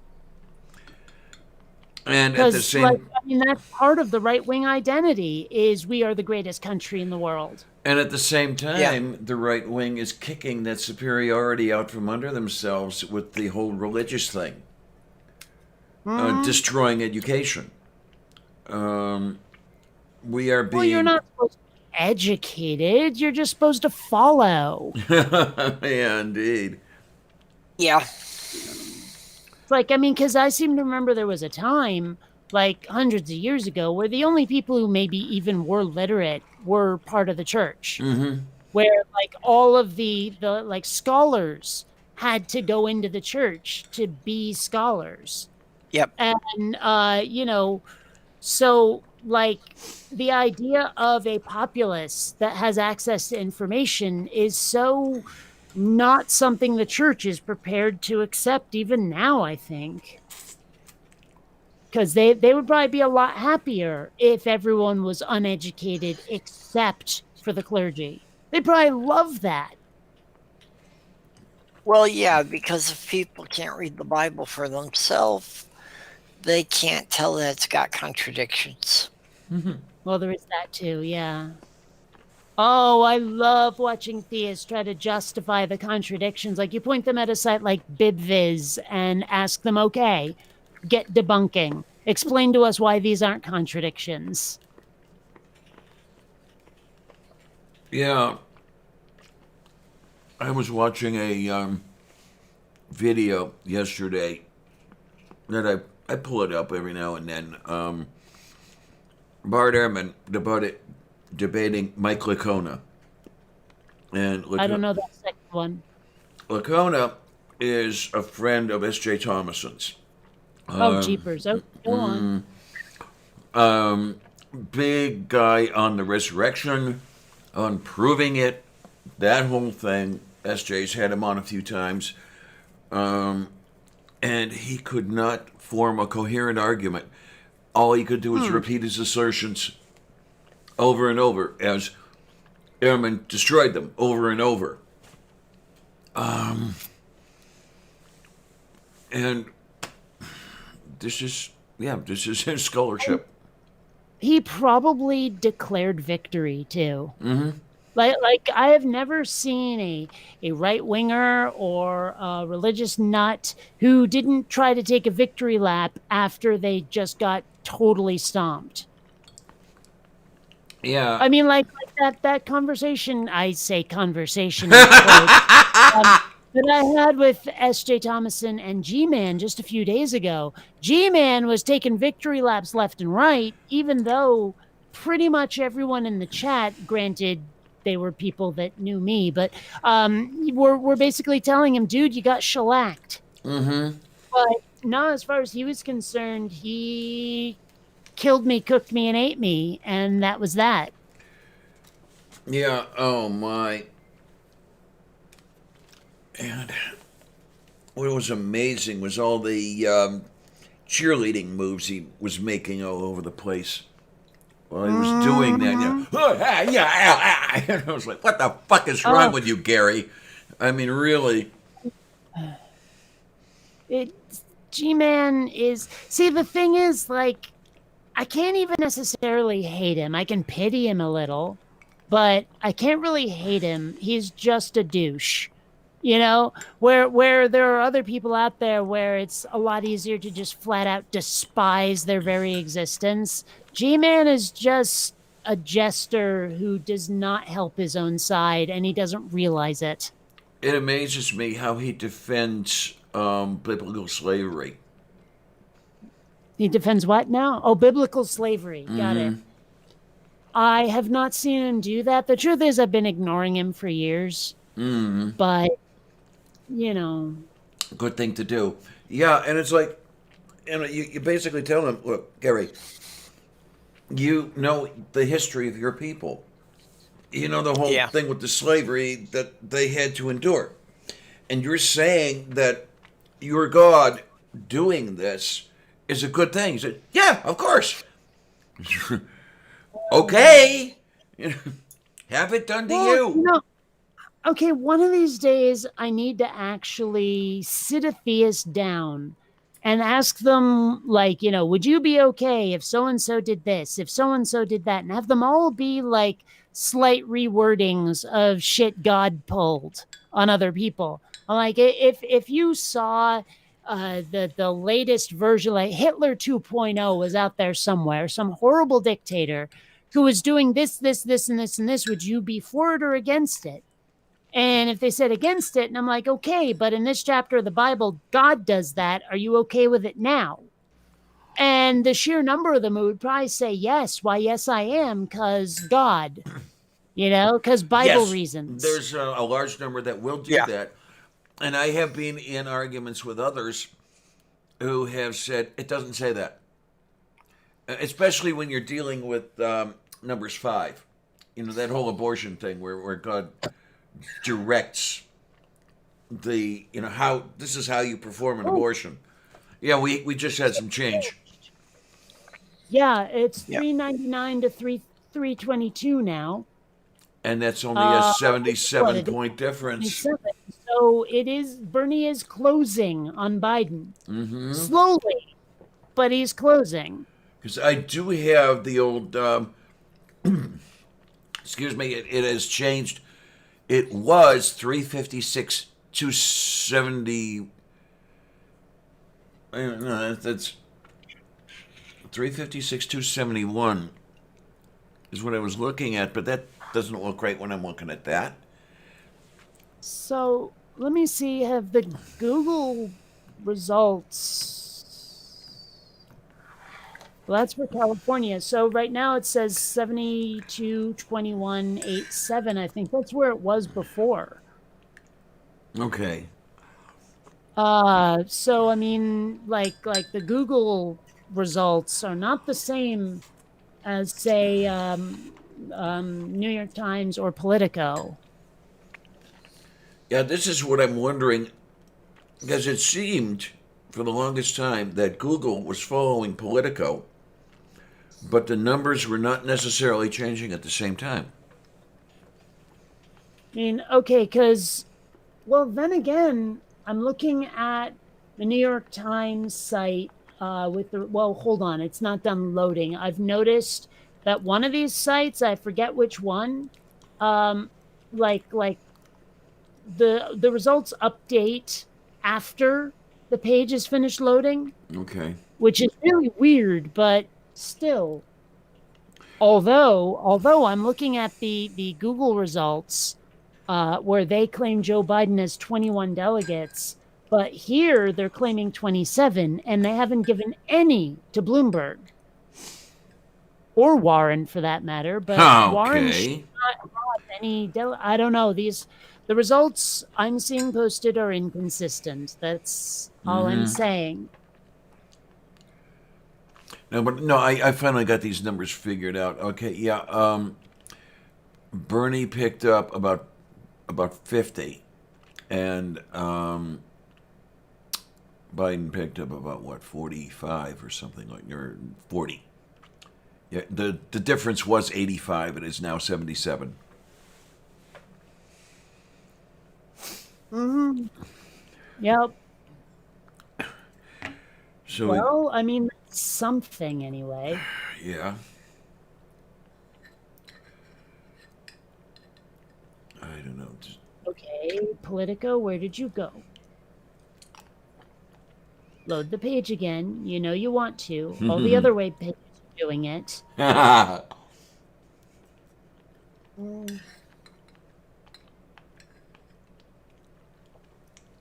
Man, I might need to get food again. Oh, wait a minute. Didn't you do that yesterday? Maybe I don't actually need food, because You know what tends to make you hungry? Yes. You were doing a little bit of that. Only a smidge. Uh, Although what I've noticed, is that like I read it somewhere where they were saying why does weed make you hungry, and it actually stimulates that part of your brain, like the part of your brain that says stomach pangs, hungry, hungry. It actually activates those. It lights them up. Okay. Yeah. So I might not actually be hungry right now.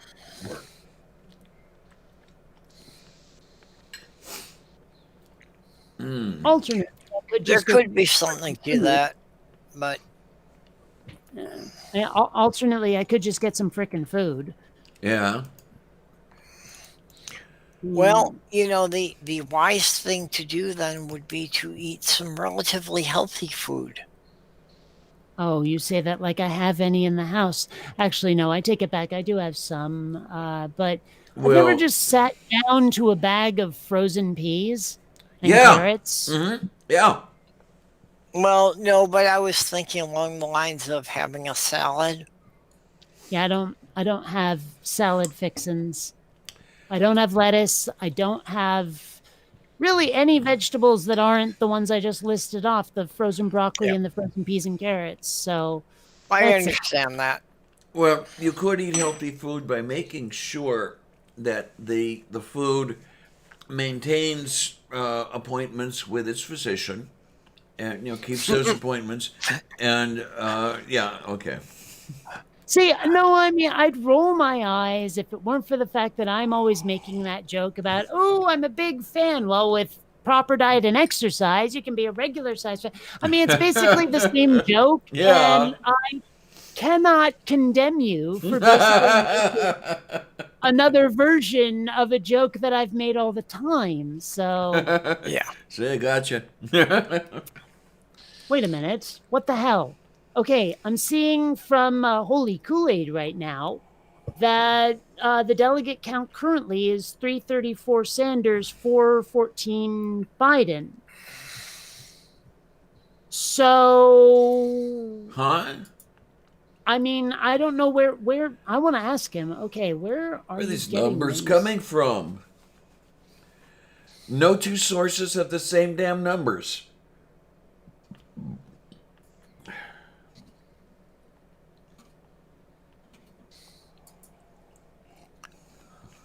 Yeah, well, the question is how much influence does the DNC have over each source? I don't know. How would they go and about? it really sucks me because I have been a lifelong Democrat. And I really hate that I have to be so suspicious of the Democratic Party.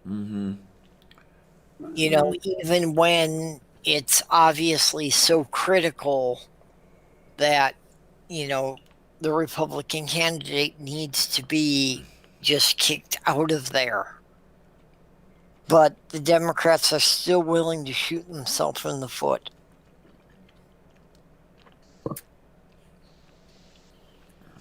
Okay, I'm seeing something says here that there's some very serious data errors being reported in Texas. Son of a bitch. Sounds like Texas is going the same route as Iowa. Well, and even here in Minnesota, Oh no. there were all sorts of irregularities. The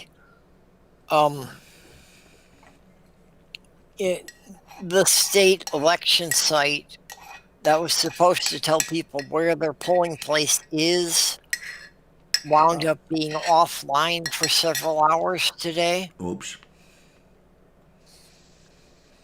I don't know, kids. And it's hard to believe that all of this is accidental. Well, what I don't know is how you go about, what do you want to call it, spreading chaos. In other words, you make sure that this source does not agree with this source, does not agree with this source. I could see with how you would go about getting all the sources to agree on a bogus number. Yeah. But how do you get the whole scattershot everywhere? Yeah, no, I see what you're saying. That, and especially since, basically all the TV stations and all the newspapers wind up being owned by like one of four companies. Well, yeah. How do they all wind up having different information? Man. And this is all pretty much thanks to another Clinton, is it not? Did he start the deregulation of the broadcast media, or was that a predecessor? I forgot. Well, I would like to say that started under Reagan, but without researching it, I can't say that for certain.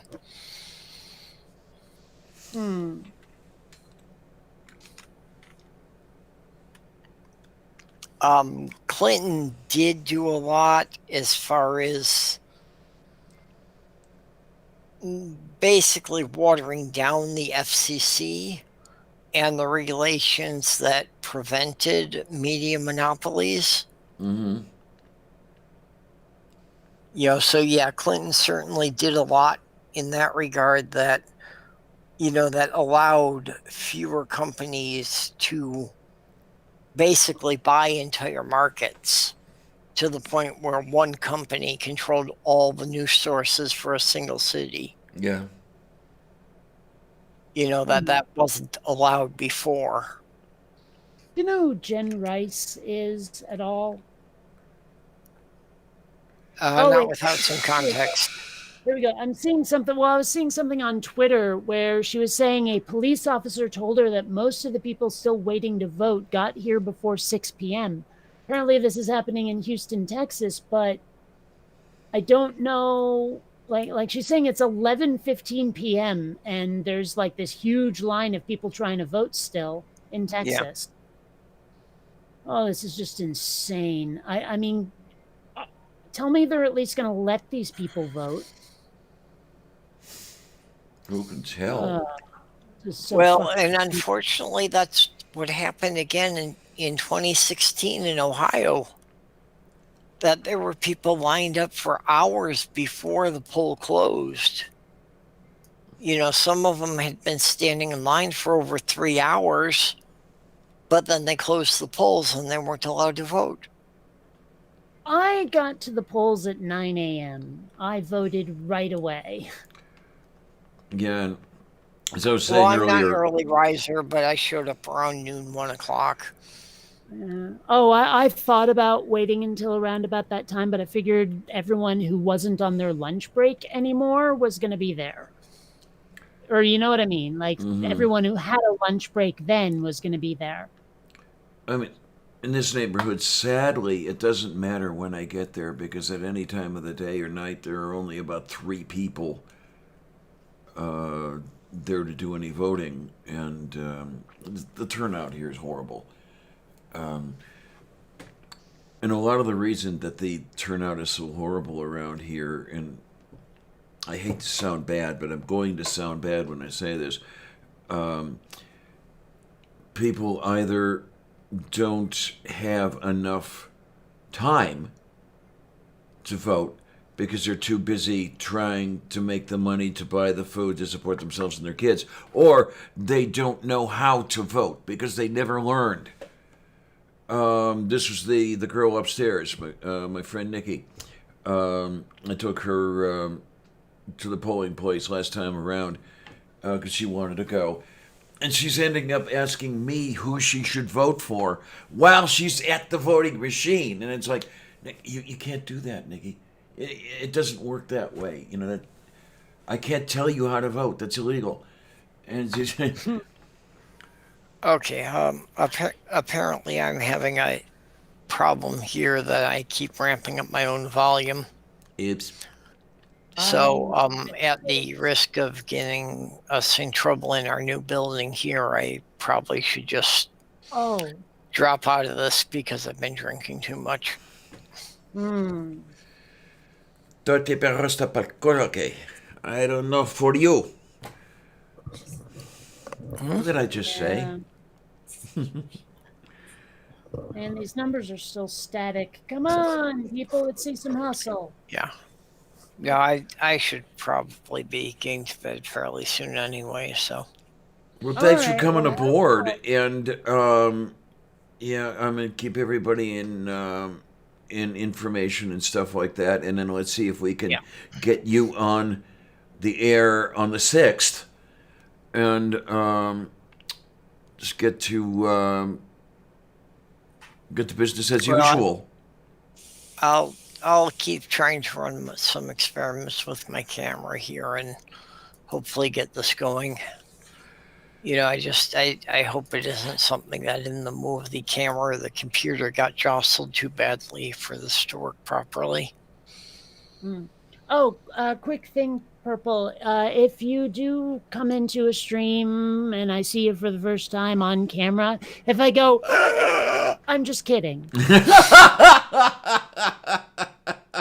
Just so you know. Yeah, I'm really not too worried about the reaction as far as that goes. So, you know, I mean, I'm no movie star, but I think I'm pretty average for a man of my age. Hey, I've seen him, and I haven't gouged my eyes out. Well, that's why I said I'd be joking. No, sweet. As I said, I've seen you, and I haven't gouged my eyes out.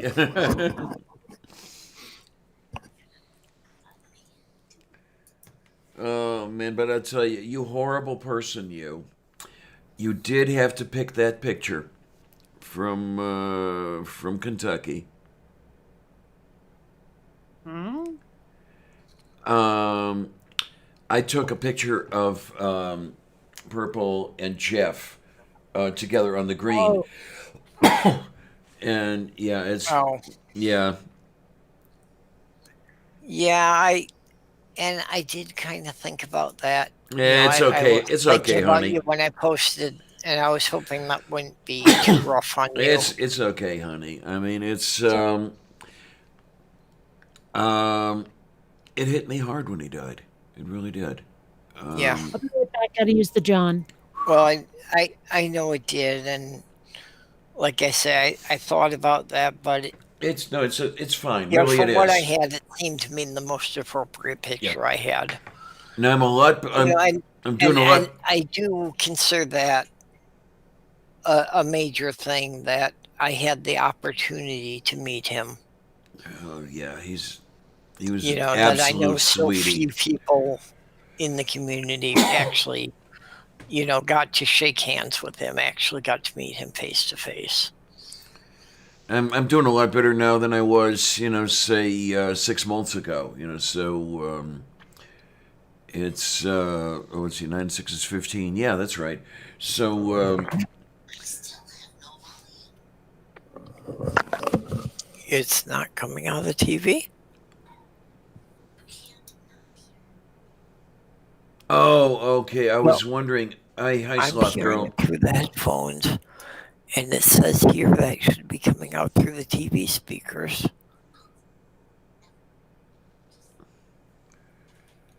What?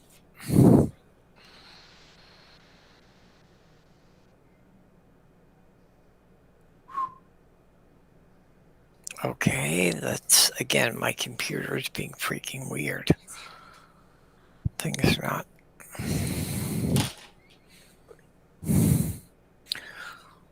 Yeah, well, this is definitely worrying me because this is the same thing about the video not working. Moo.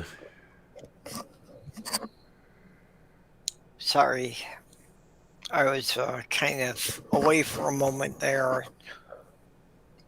Okay, that's better. I woke Sloth Girl up and she came out and she wanted to be part of this, but apparently I'm also having problems with the audio not coming out. I can hear it in the headphones, but she cannot hear it coming through the speakers. Is the poo-poo?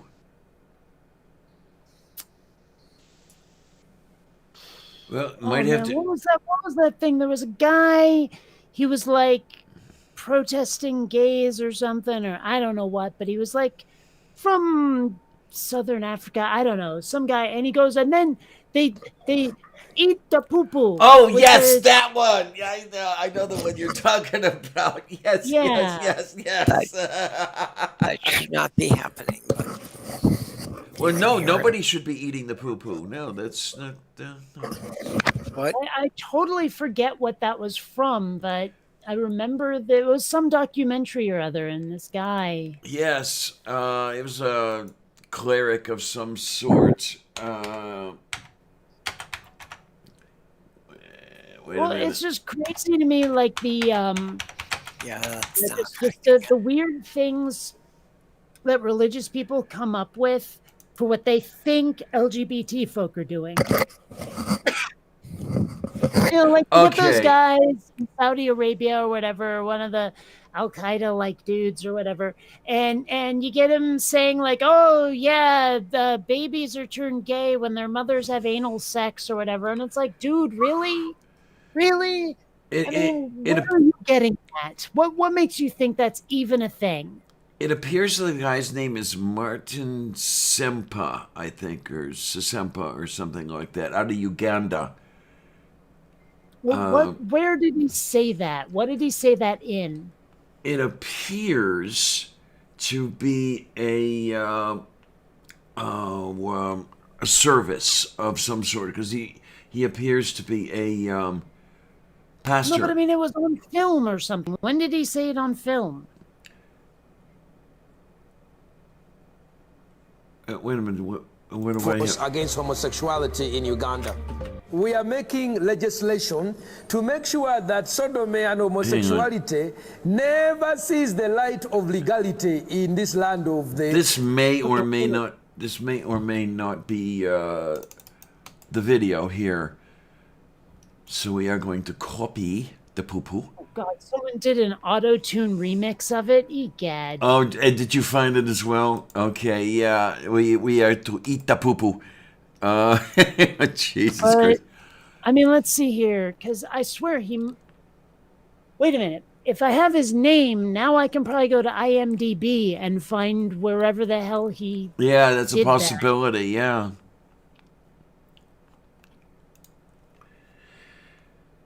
Oh, Chile quise. Click the link. LGBT rights in Africa. Apparently, he's in there somewhere. Yeah, I think that's the guy. What has he been in? Well, all I'm seeing is, excuse me, 60 Minutes, now on PBS, and something called Kuhani, whatever the frig that is. Okay, But- well, yeah, I'm glad I had a chance to pop in with you, but I've got to drop out here, so I'll Okay. talk to y'all Well, later. thanks for coming by, sweetness. And Yeah, have fun. Okay, good night. night, night, honey. Let's see here.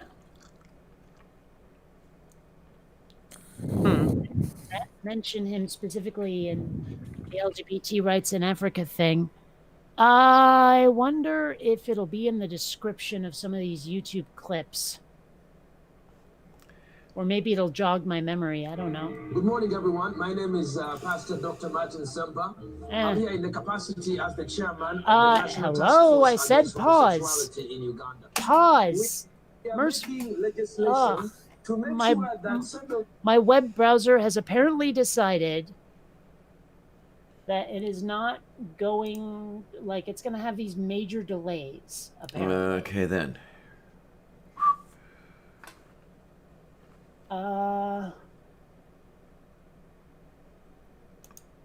Ooh, Okay. what do we have here? Let me see. So this is the original video, whatever it was. Oh no, he just downloaded this one.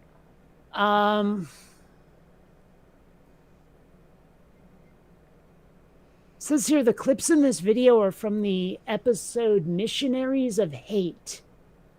Something called Vanguard on Current TV. I don't know. Apparently it's like a miniseries or something. I don't know.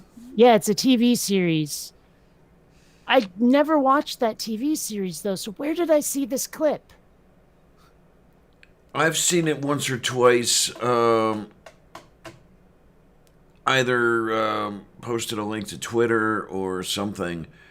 I know I've seen this before, where he's and they eat that poo poo, and it's like Jesus Christ, up yours,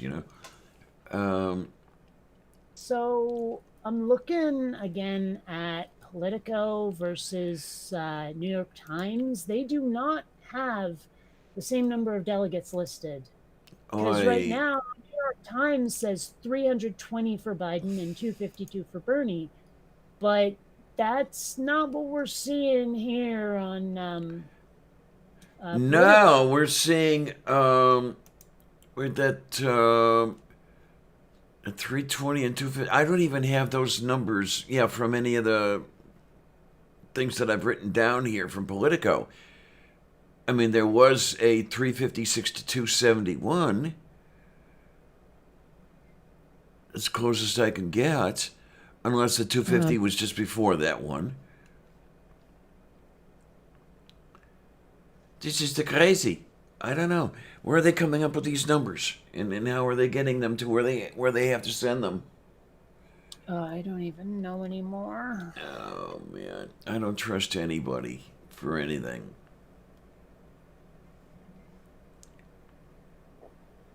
This is not... Let's see. So I'm looking at the Google results, and they are not showing delegates that I can see anyway. I just see it broken down by state. Now, the Google results you're talking about, is that the putting in the Super Tuesday results? Yes. Okay, so what has it changed its appearance since? Okay, let's do this and. Well, no, I see delegate counts by state, but I don't see them like totaled. Okay. Right, yeah. No, they don't have them totaled, which is an icky thing, because it would be kind of nice to be able to know what those totals are, give you an idea of where the benchmark is. But it appears that the news outlets want to hide the news more than they want to disseminate it. Ja. Scheiße, zu viel Scheiße. Es ist voll mit der Scheiße. Es ist voll mit der Pupu. Mhm.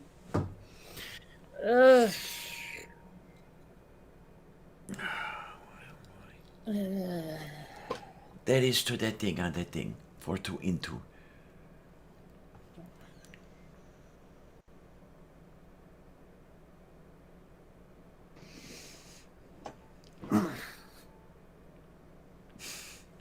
Mosey Boyd with 850 votes. Psst. The fuck, man. Who the hell is voting for this person? Where did they ever hear of her?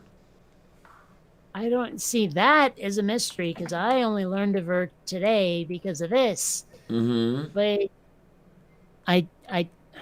she must be holding rallies somewhere. She's clearly uber religious, so there must be some religious network somewhere that spreads her name around, but normal people don't know it's real. Okay, yeah.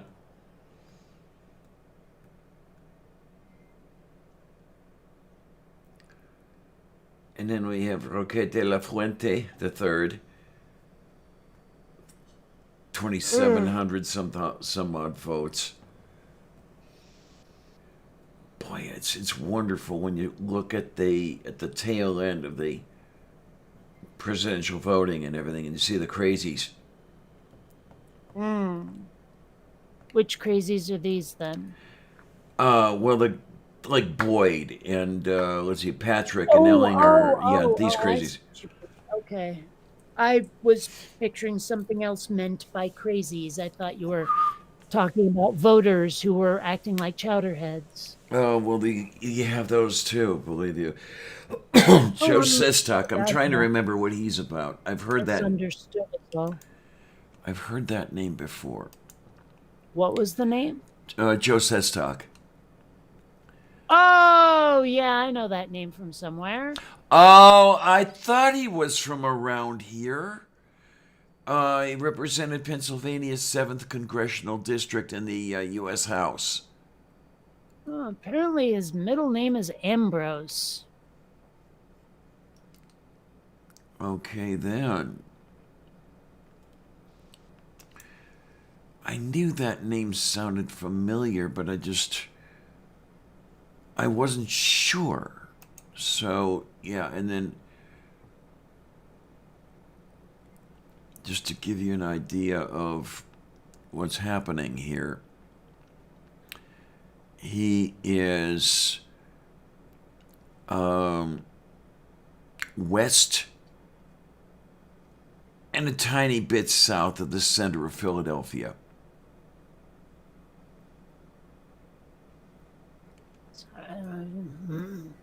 They still haven't called Maine. Jeez, man.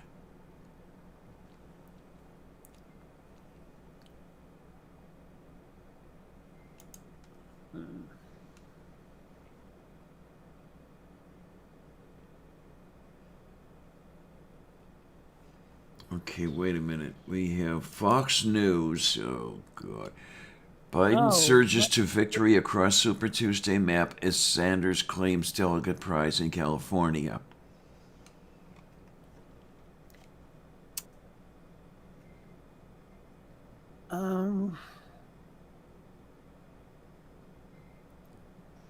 Yeah.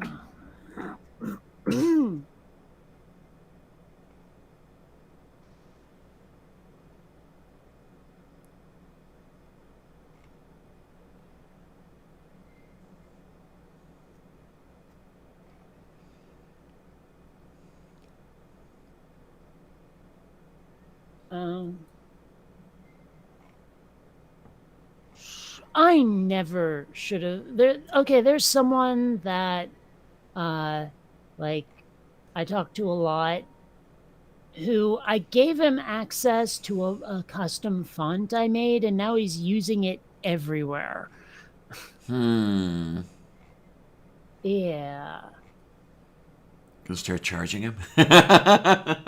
Well, that's actually brought up an interesting question, because the font is not original to me. It's just that no one had made it into a typeface ever. You ever read Tintin? Yeah. Well, the rather distinctive lettering style. Mm-hmm. I could not find anyone who had made that into a computer font, so I did it. Right? But since it's all based on someone else's handwriting, would I be violating some sort of copyright by using it?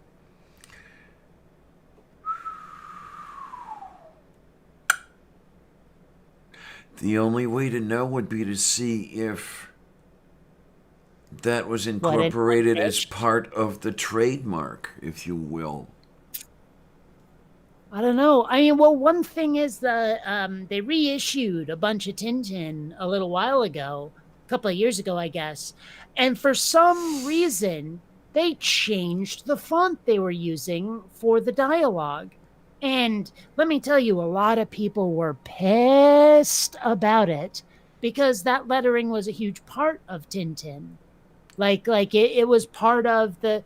You know how I get pissed off whenever they change the colors in Superman's uniform to make him more drab or whatever? Yeah.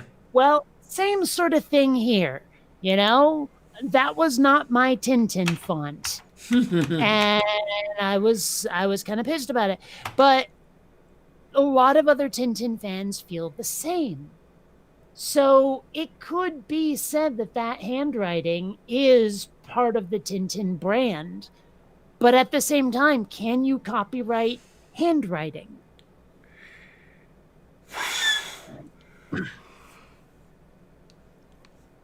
Wow.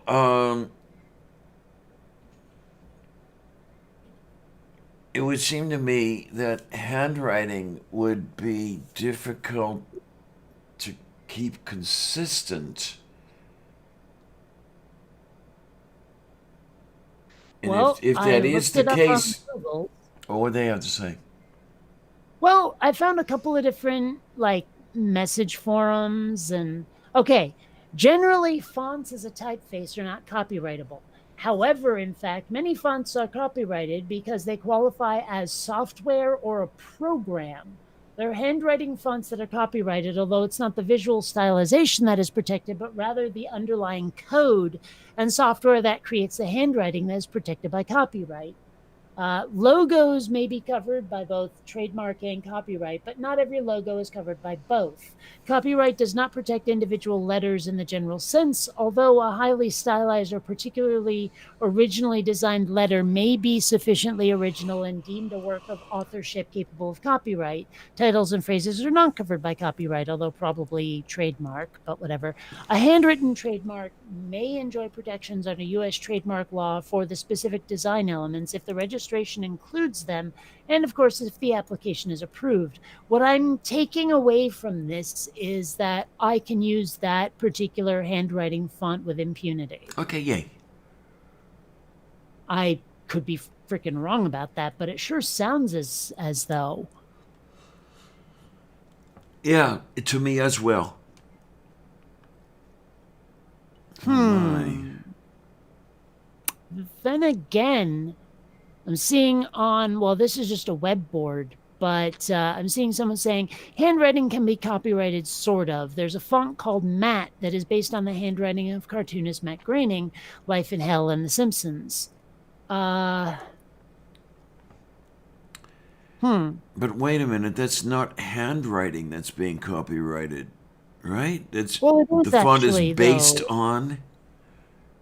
Well, I mean, when he did the comic strip Life in Hell before The Simpsons, he was hand lettering it himself, and it's pretty clear when you put it up against The Simpsons, like the writing in The Simpsons. So, I mean, yeah. Oh my, oh my. But then again, let's see. Someone else says, I don't think handwriting per se can be copyrighted. It would be possible to have the images of letters and certain words copyrighted as logos, but it wouldn't be very practical. For each individual element, you would have to derive a specification that completely defines it in terms of its uniqueness. This specification is what would be used in a court to determine copyright infringement. I've seen the copyright legal documents for a particular company logo. The logo is simple. Documentation is 10 pages long with lots of dimensions, angles of arts, color codes, etc. Yeah, let's see. It's a subtle thing, but the copyright on the font Matt does not protect the images of the characters in Matt. It protects the software content or the intellectual property of the font. It prevents someone from reverse engineering or otherwise altering the content and trying to make some claim to ownership and unauthorized use without benefit of a license. So I'm taking away from that having made someone else's handwriting into a computer font actually allows me to copyright the font, even though it's their handwriting. Oh, okay, yeah. There's the handwriting, and then, as you say, there's the, do you call it the code or the digital template or whatever it is? Yeah. Well, I mean, the way I did it, and I forget, I think this is a TrueType font and not the other one that's so common. But the way it's done is by vectors, right? So Okay. every time you type out with this font, you're actually placing a two-dimensional, like set of points with you know, like, what do you call them? Tension markers, or whatever, that determine how wide they'll go. Yeah, which is why the fonts are scalable. Right, exactly. And so having created those vectors, that's what I could copyright. Okay. Not that I necessarily want to copyright the font. It's just that, I mean, now I know that I can't get in trouble for using it. Yeah, and I think of the other font that you were that was PostScript, right? No. No. No, there's TTF and OTF for the ones I'm thinking of. Oh, okay. No, I don't remember what the OTF is, but yeah, okay. Yeah, Yeah. true type font and something. Balcosere Yeah, Batana. I don't know what the other one is, but yeah, true type font was one of them. Hold on. Can I even do this? View details. Yes, I can. Let's see. No, not that way. Okay. Oh, that would be done up here. That's right. Show. Damn, I can't get it to show extensions. Oh, Let me okay. see. OTF is open type font. There we go. I don't know what the difference is between the two. I'm just pretty sure that I did like true type font when I made my font. But yeah. So, but when I do another webcomic, and I will be doing another webcomic at some point, I'm going to be using my Tintin font that I created. So. Oh, yay. Yeah. Yay. I have, Colleen says, can I give an example of the font that was used in Tintin? Let me see if I can, actually. Come on. I think I had found. Come on, Tintin font. Okay.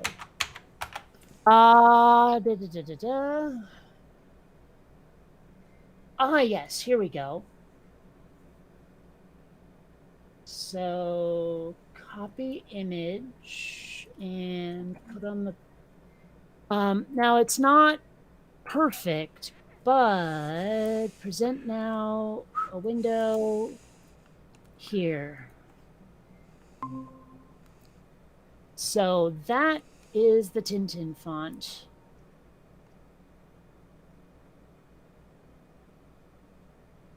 It might help, like, if I just actually pull up a page from the comic to show what that looks like, but it might be hard to find because a lot of the...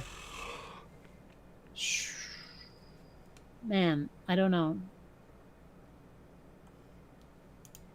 I'm not seeing it.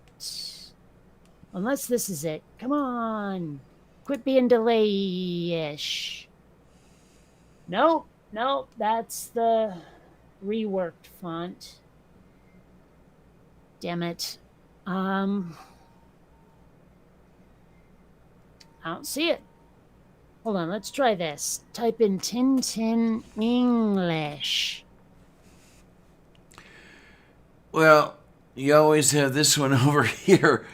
Tintin et le coronavirus. Huh? Oh, I see what you're saying.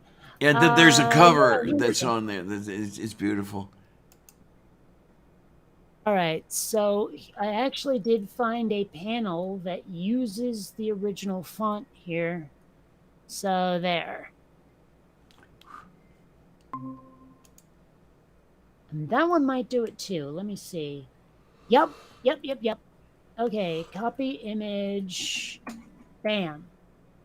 And let me just zoom in on some of this here. Bam. See? Looks like that. And what I did when I made the font was I just like took pictures of the letters and used those to trace over with the font making app I have. So it was yeah. It was a thing. And some stuff. Yeah. And having been distracted for a moment, let's see if anything has changed. Oh, $3.99, $3.22. Bushy. It's almost 1 a.m. here. I can't even imagine. What is it, like almost 4 there? Yep. Yeah, it's quarter to 4. I might get a little Well, bit it's of not food. like I was going to get anything done, was it? What are we coming up on? Wednesday now, right? Yep. I don't really have much to do on Wednesdays. Oh, you know what kind of stinks? I found, like, I was looking online at cats, and I found a cat that I would have liked, but he's so freaking far away that I could never get there. So, it's like, I think it was like he was in Encinitas or some shit. I don't know. But would not have been a trip I could take by Uber. Probably would have been like $100 round tripper. But he seemed like a really nice cat, and I wanted to get him. Oh well. I'll keep looking around, see if something is a little more local. Oh my. Give me like a couple of minutes. I'll come back with food. I am very hungry. Okay.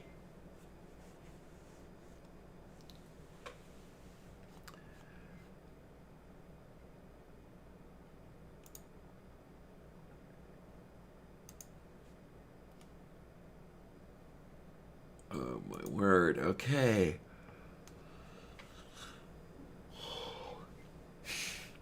It's 2:45.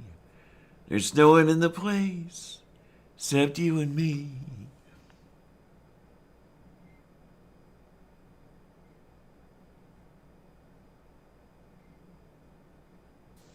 All right, so I decided preparing something just sounded like work. Even microwaving something sounded like work. So I'm doing more cereal. Ah, okay.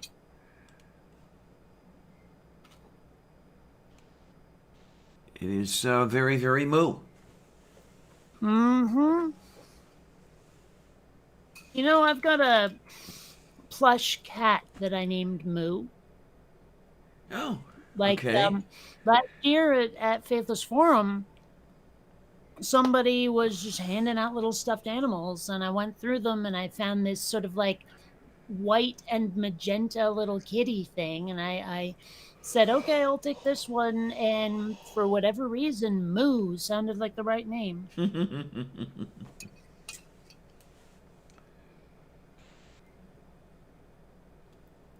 As I sit here in my cow print apron. I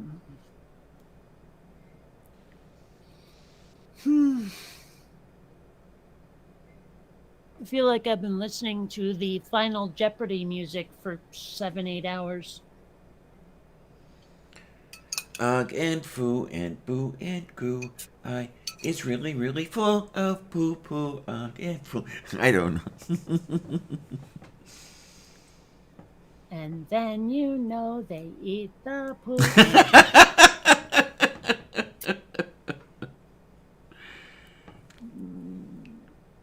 And I'll ruin you yet.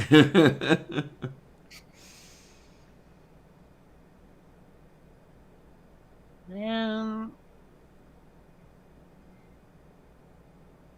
looking at California on the New York Times, and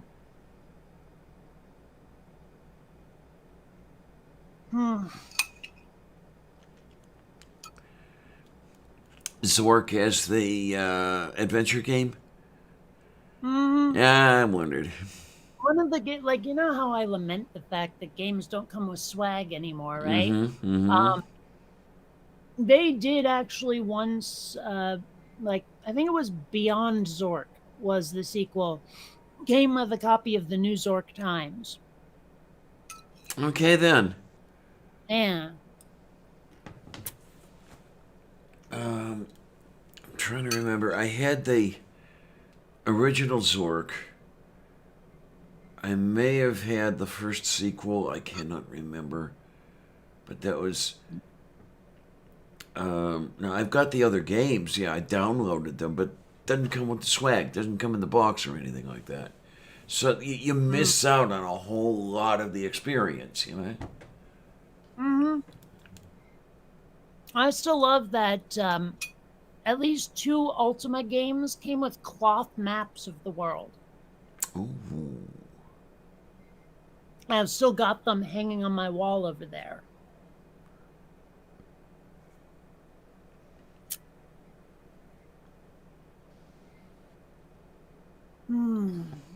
I definitely needed this food for realsies. Yeah, what Robert X said. Lot of early Tintin is like super racist. Mm-hmm. But I mean, it's not so much like actively against minorities. It's more like it just sort of looks down on them a little. Like there's no oppression, but there is the like, oh, you are so primitive kind of attitude. Yes, uh-huh.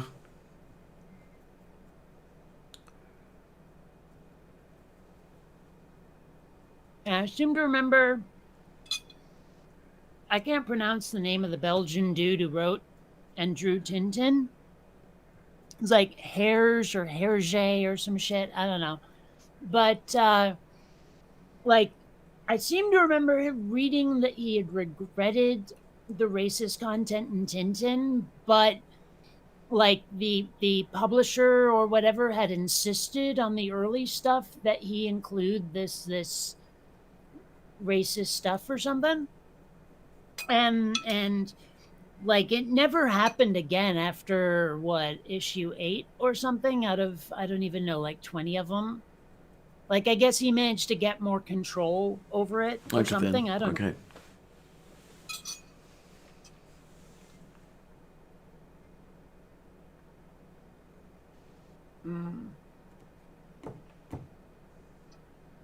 Also, like, early Tintin is nearly incoherent at times. I mean, the stories are kind of juvenile, actually, where in much later issues, much later episodes, the story gets really in depth and the characters are fleshed out a lot more. Mm-hmm. Yeah, Robert X, you're right, but I can't pronounce that. It looks to me like Hergé. Yeah. Yeah, looks to me like that too, but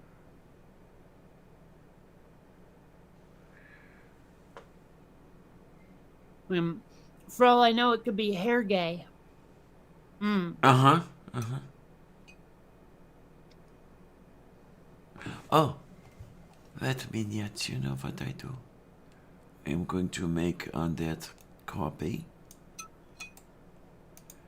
And I'm going to try to run it through Google Translates. And see if they can at least... What, your coffee? Say again? Your coffee? No, I'll try to run the name through Google Translate because they now have the sounding it out. You said copy. Oh, okay. I heard coffee, and I was really confused by that. Well, I'm a very confusing character anyway. I think we all know that by now. Okay, there's the Google Translate. Let's see if this is gonna work. I'll try it in French. Hergé. Ah! Hergé.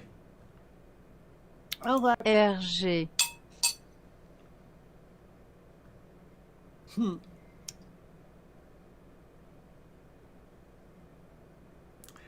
It's a little more clipped than I thought it would be. Hergé. Hergé. Right, I'll be right back. Oh my, oh my, oh my, oh my, oh my. Gisti petrata por cola grabatianta.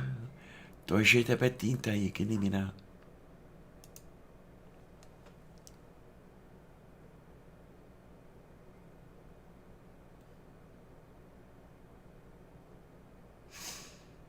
I don't know why, but for some reason, whatever it was you were just doing, put in mind a song called Beer, Beer, Beer. It's all about Charlie Mops, the man who invented beer. Oh, well. It's like, okay, I think it is actually a real song, but I first encountered it in a video game where like a main character walks into a pub and there's like these three guys with beer singing the song. Oh, And my. I don't know why, because what you hummed or sang or whatever it was you did didn't sound a lot like it, but for some reason it triggered that memory.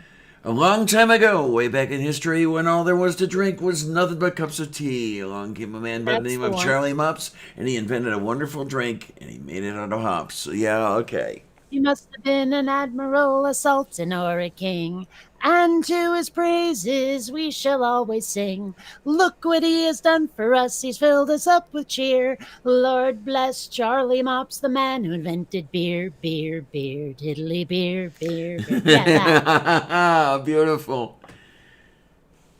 I'm liking every minute of it. Yes, dear friends. Oh, my, oh, my, oh, my, oh, my.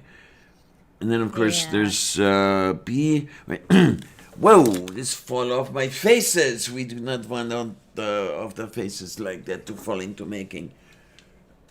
Oh, Bier her, oder ich fall um, Bier her, oder ich fall. Soll das Bier im Keller liegen, wenn ich die Ohnmacht kriegen? Bier her, oder ich fall. I'm confused. Beard hair? Beer hair. Okay, that is beer here.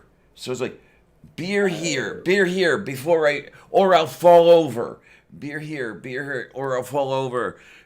Should the beer sit in the cellar if I'm here fighting unconsciousness? Yeah, it sounds better in the German than it does in English. Yeah. There's a song by Per Gessle, the male lead and primary songwriter of Roxette. It's called like Första Pris or something. It's in Swedish. But he translated it like directly, like word for word into English and sang it that way. And it's awful. I mean, like he does a great job with it, don't get me wrong, and it's still a great song. It's just that the English lyrics are so crammed in there to fit that it just sounds really odd. And of course the lyrics don't rhyme or anything because like they were better in Swedish that way. It just sounds like off somehow in English. Okay, then. Yeah, there's a whole bunch of German drinking songs that'll do that to you. I learned mostly Irish drinking songs. Okay. Yeah, well, I mean, I used to go to this Irish pub in Seattle. There was this band. I got to know them pretty well. And, they would mostly sing the same songs over and over, but they were great songs. And I learned, man, so many. Probably forgotten most of them. The ones that stuck in my head the best, Wild Rover, Whiskey in the Jar, and Black Velvet Band. Okay, then. Yeah. And don't confuse the Wild Rover with the Irish Rover. Totally different songs. Okay, then. Yeah. Truth is, the Irish Rover sounds like the kind of song that you would sing to a child, because it's one of those, like, sort of... like a counting song, basically. Oh, okay. So, like, one pint of porter, two pints of porter. Anyway. I mean, not exactly. I mean, because not really Sesame Street so much, but, like 99 bottles of beer on the wall. Oh, or, my word. Or one of those ones where it's like almost like old MacDonald had a farm, or what's the one I'm thinking of? Like Bingo, Oh, Bingo, yeah, that one. It has that kind of vibe to it in a way, except it's a little bit rowdier.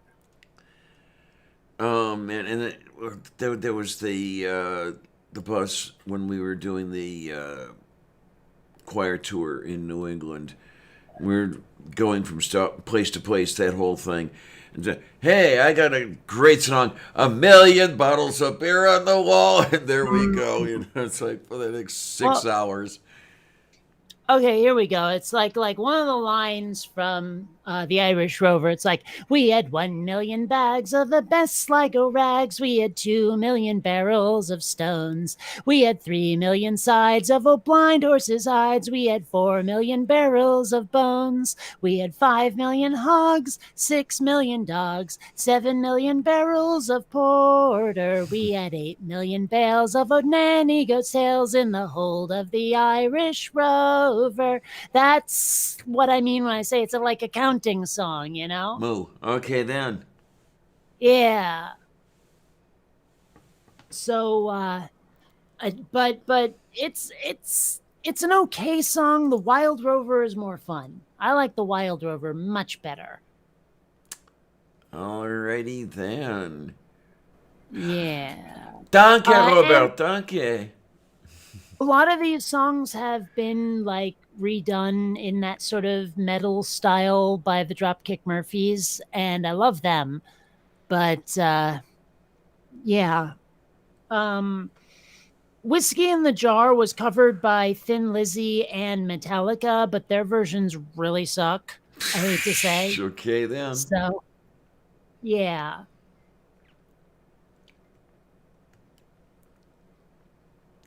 Oh my. There's Started streaming only 8 hours ago. No, it was 9 hours by now. Jeez, man. What is it? Let's see. The baby song lyrics. Because there's this absolutely sick song. And I'm trying to find it here. Wrong band. What the hell is the name of the band here? Oh yeah. Cordelia's Dad, I think it was. Damn it, I can't find it. Oh, here we go. The baby song, Cordelia's Dad. Although it may not have lyrics, this may be a link to the. Yeah, that's the actual track. Damn it. Well, the basic idea behind the baby song is it's about some woman who has a baby and she stabs it through the head, and the police find her and execute her. Is the basic plot of the song. And like the last line is like, the moral of the story is, don't stick knives in babies' heads down by the riverside. Like it's this sick song. But the way they sing it is actually a lot of fun. Moo. It is very, very I'm not finding it. I could totally play it, but you'd get a copyright strike, probably.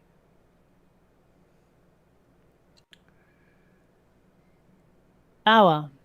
And the delegate numbers have not shifted in at least an hour. Oy vey. He's in my notes of knowing this thing. Why is that to doing? Yeah, oh god, I don't know this thing. I wanna go to bed. It's like late, and I wanna go to bed. Well, maybe it's getting to be time to wrap it up. I don't know, because I don't know that this is going to be changing anytime before noon. Mm-hmm. Oh, hello. Clearly, I've got the coronavirus. Oh my. And then, yeah, you get the coronavirus from drinking too much Corona, and just go from there. Yeah. I have been calling it the cerveza virus.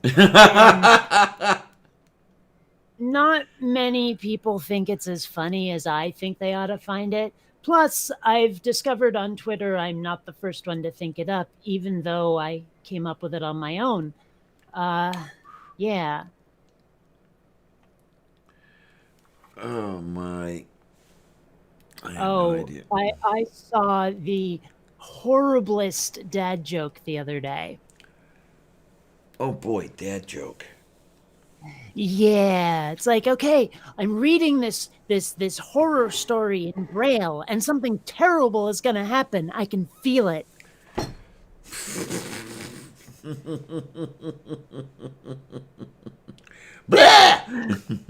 I told you, terrible dad joke, but I loved it.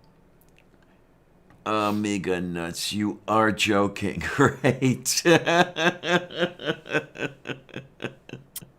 All right, so I am gonna go. Oh my. And yes, TV Tube, it depend, or no, sorry, Robert X, it does indeed depend on the song.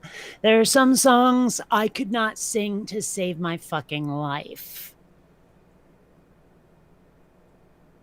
But then there's others. Oh man, yeah, it's like I didn't need to do anything before 4 p.m. Now did I? Now I want to write a character whose name is Forpy M. Oh my, oh my, oh my. Well, Yeah. I did like the 4Q2. Yeah, I do like Yeah. that one, yes. That is good. All right, well, I will catch you later. Well, you be good. You take care. You get a good rest. And, shut up, Clarion. Okay, then. And, So I'm going to do those things, but not because you told me to. okay, absolutely not. Right. Laters. Night, hon. Take care. And, okay, to everybody over in the places and the things and the doing and the stuffing and whatever. Thanks a million, guys, for coming and watching these things and listening and putting up with me, putting up with us. It's really great to have you come by. I like it. And even though my voice gets kind of run into the ground or whatever it is, start sounding like this and everything, that sort of thing. Anyway, thanks a million, guys. I do this for you, really. I love doing it. I love having you here. I love doing it for you. And I want to keep coming back. And every time you come back, it makes it good to keep it coming. And I want to thank everybody who's here. I want to thank everybody who's not here. And I want to say thanks a lot, troops. See you on the other side.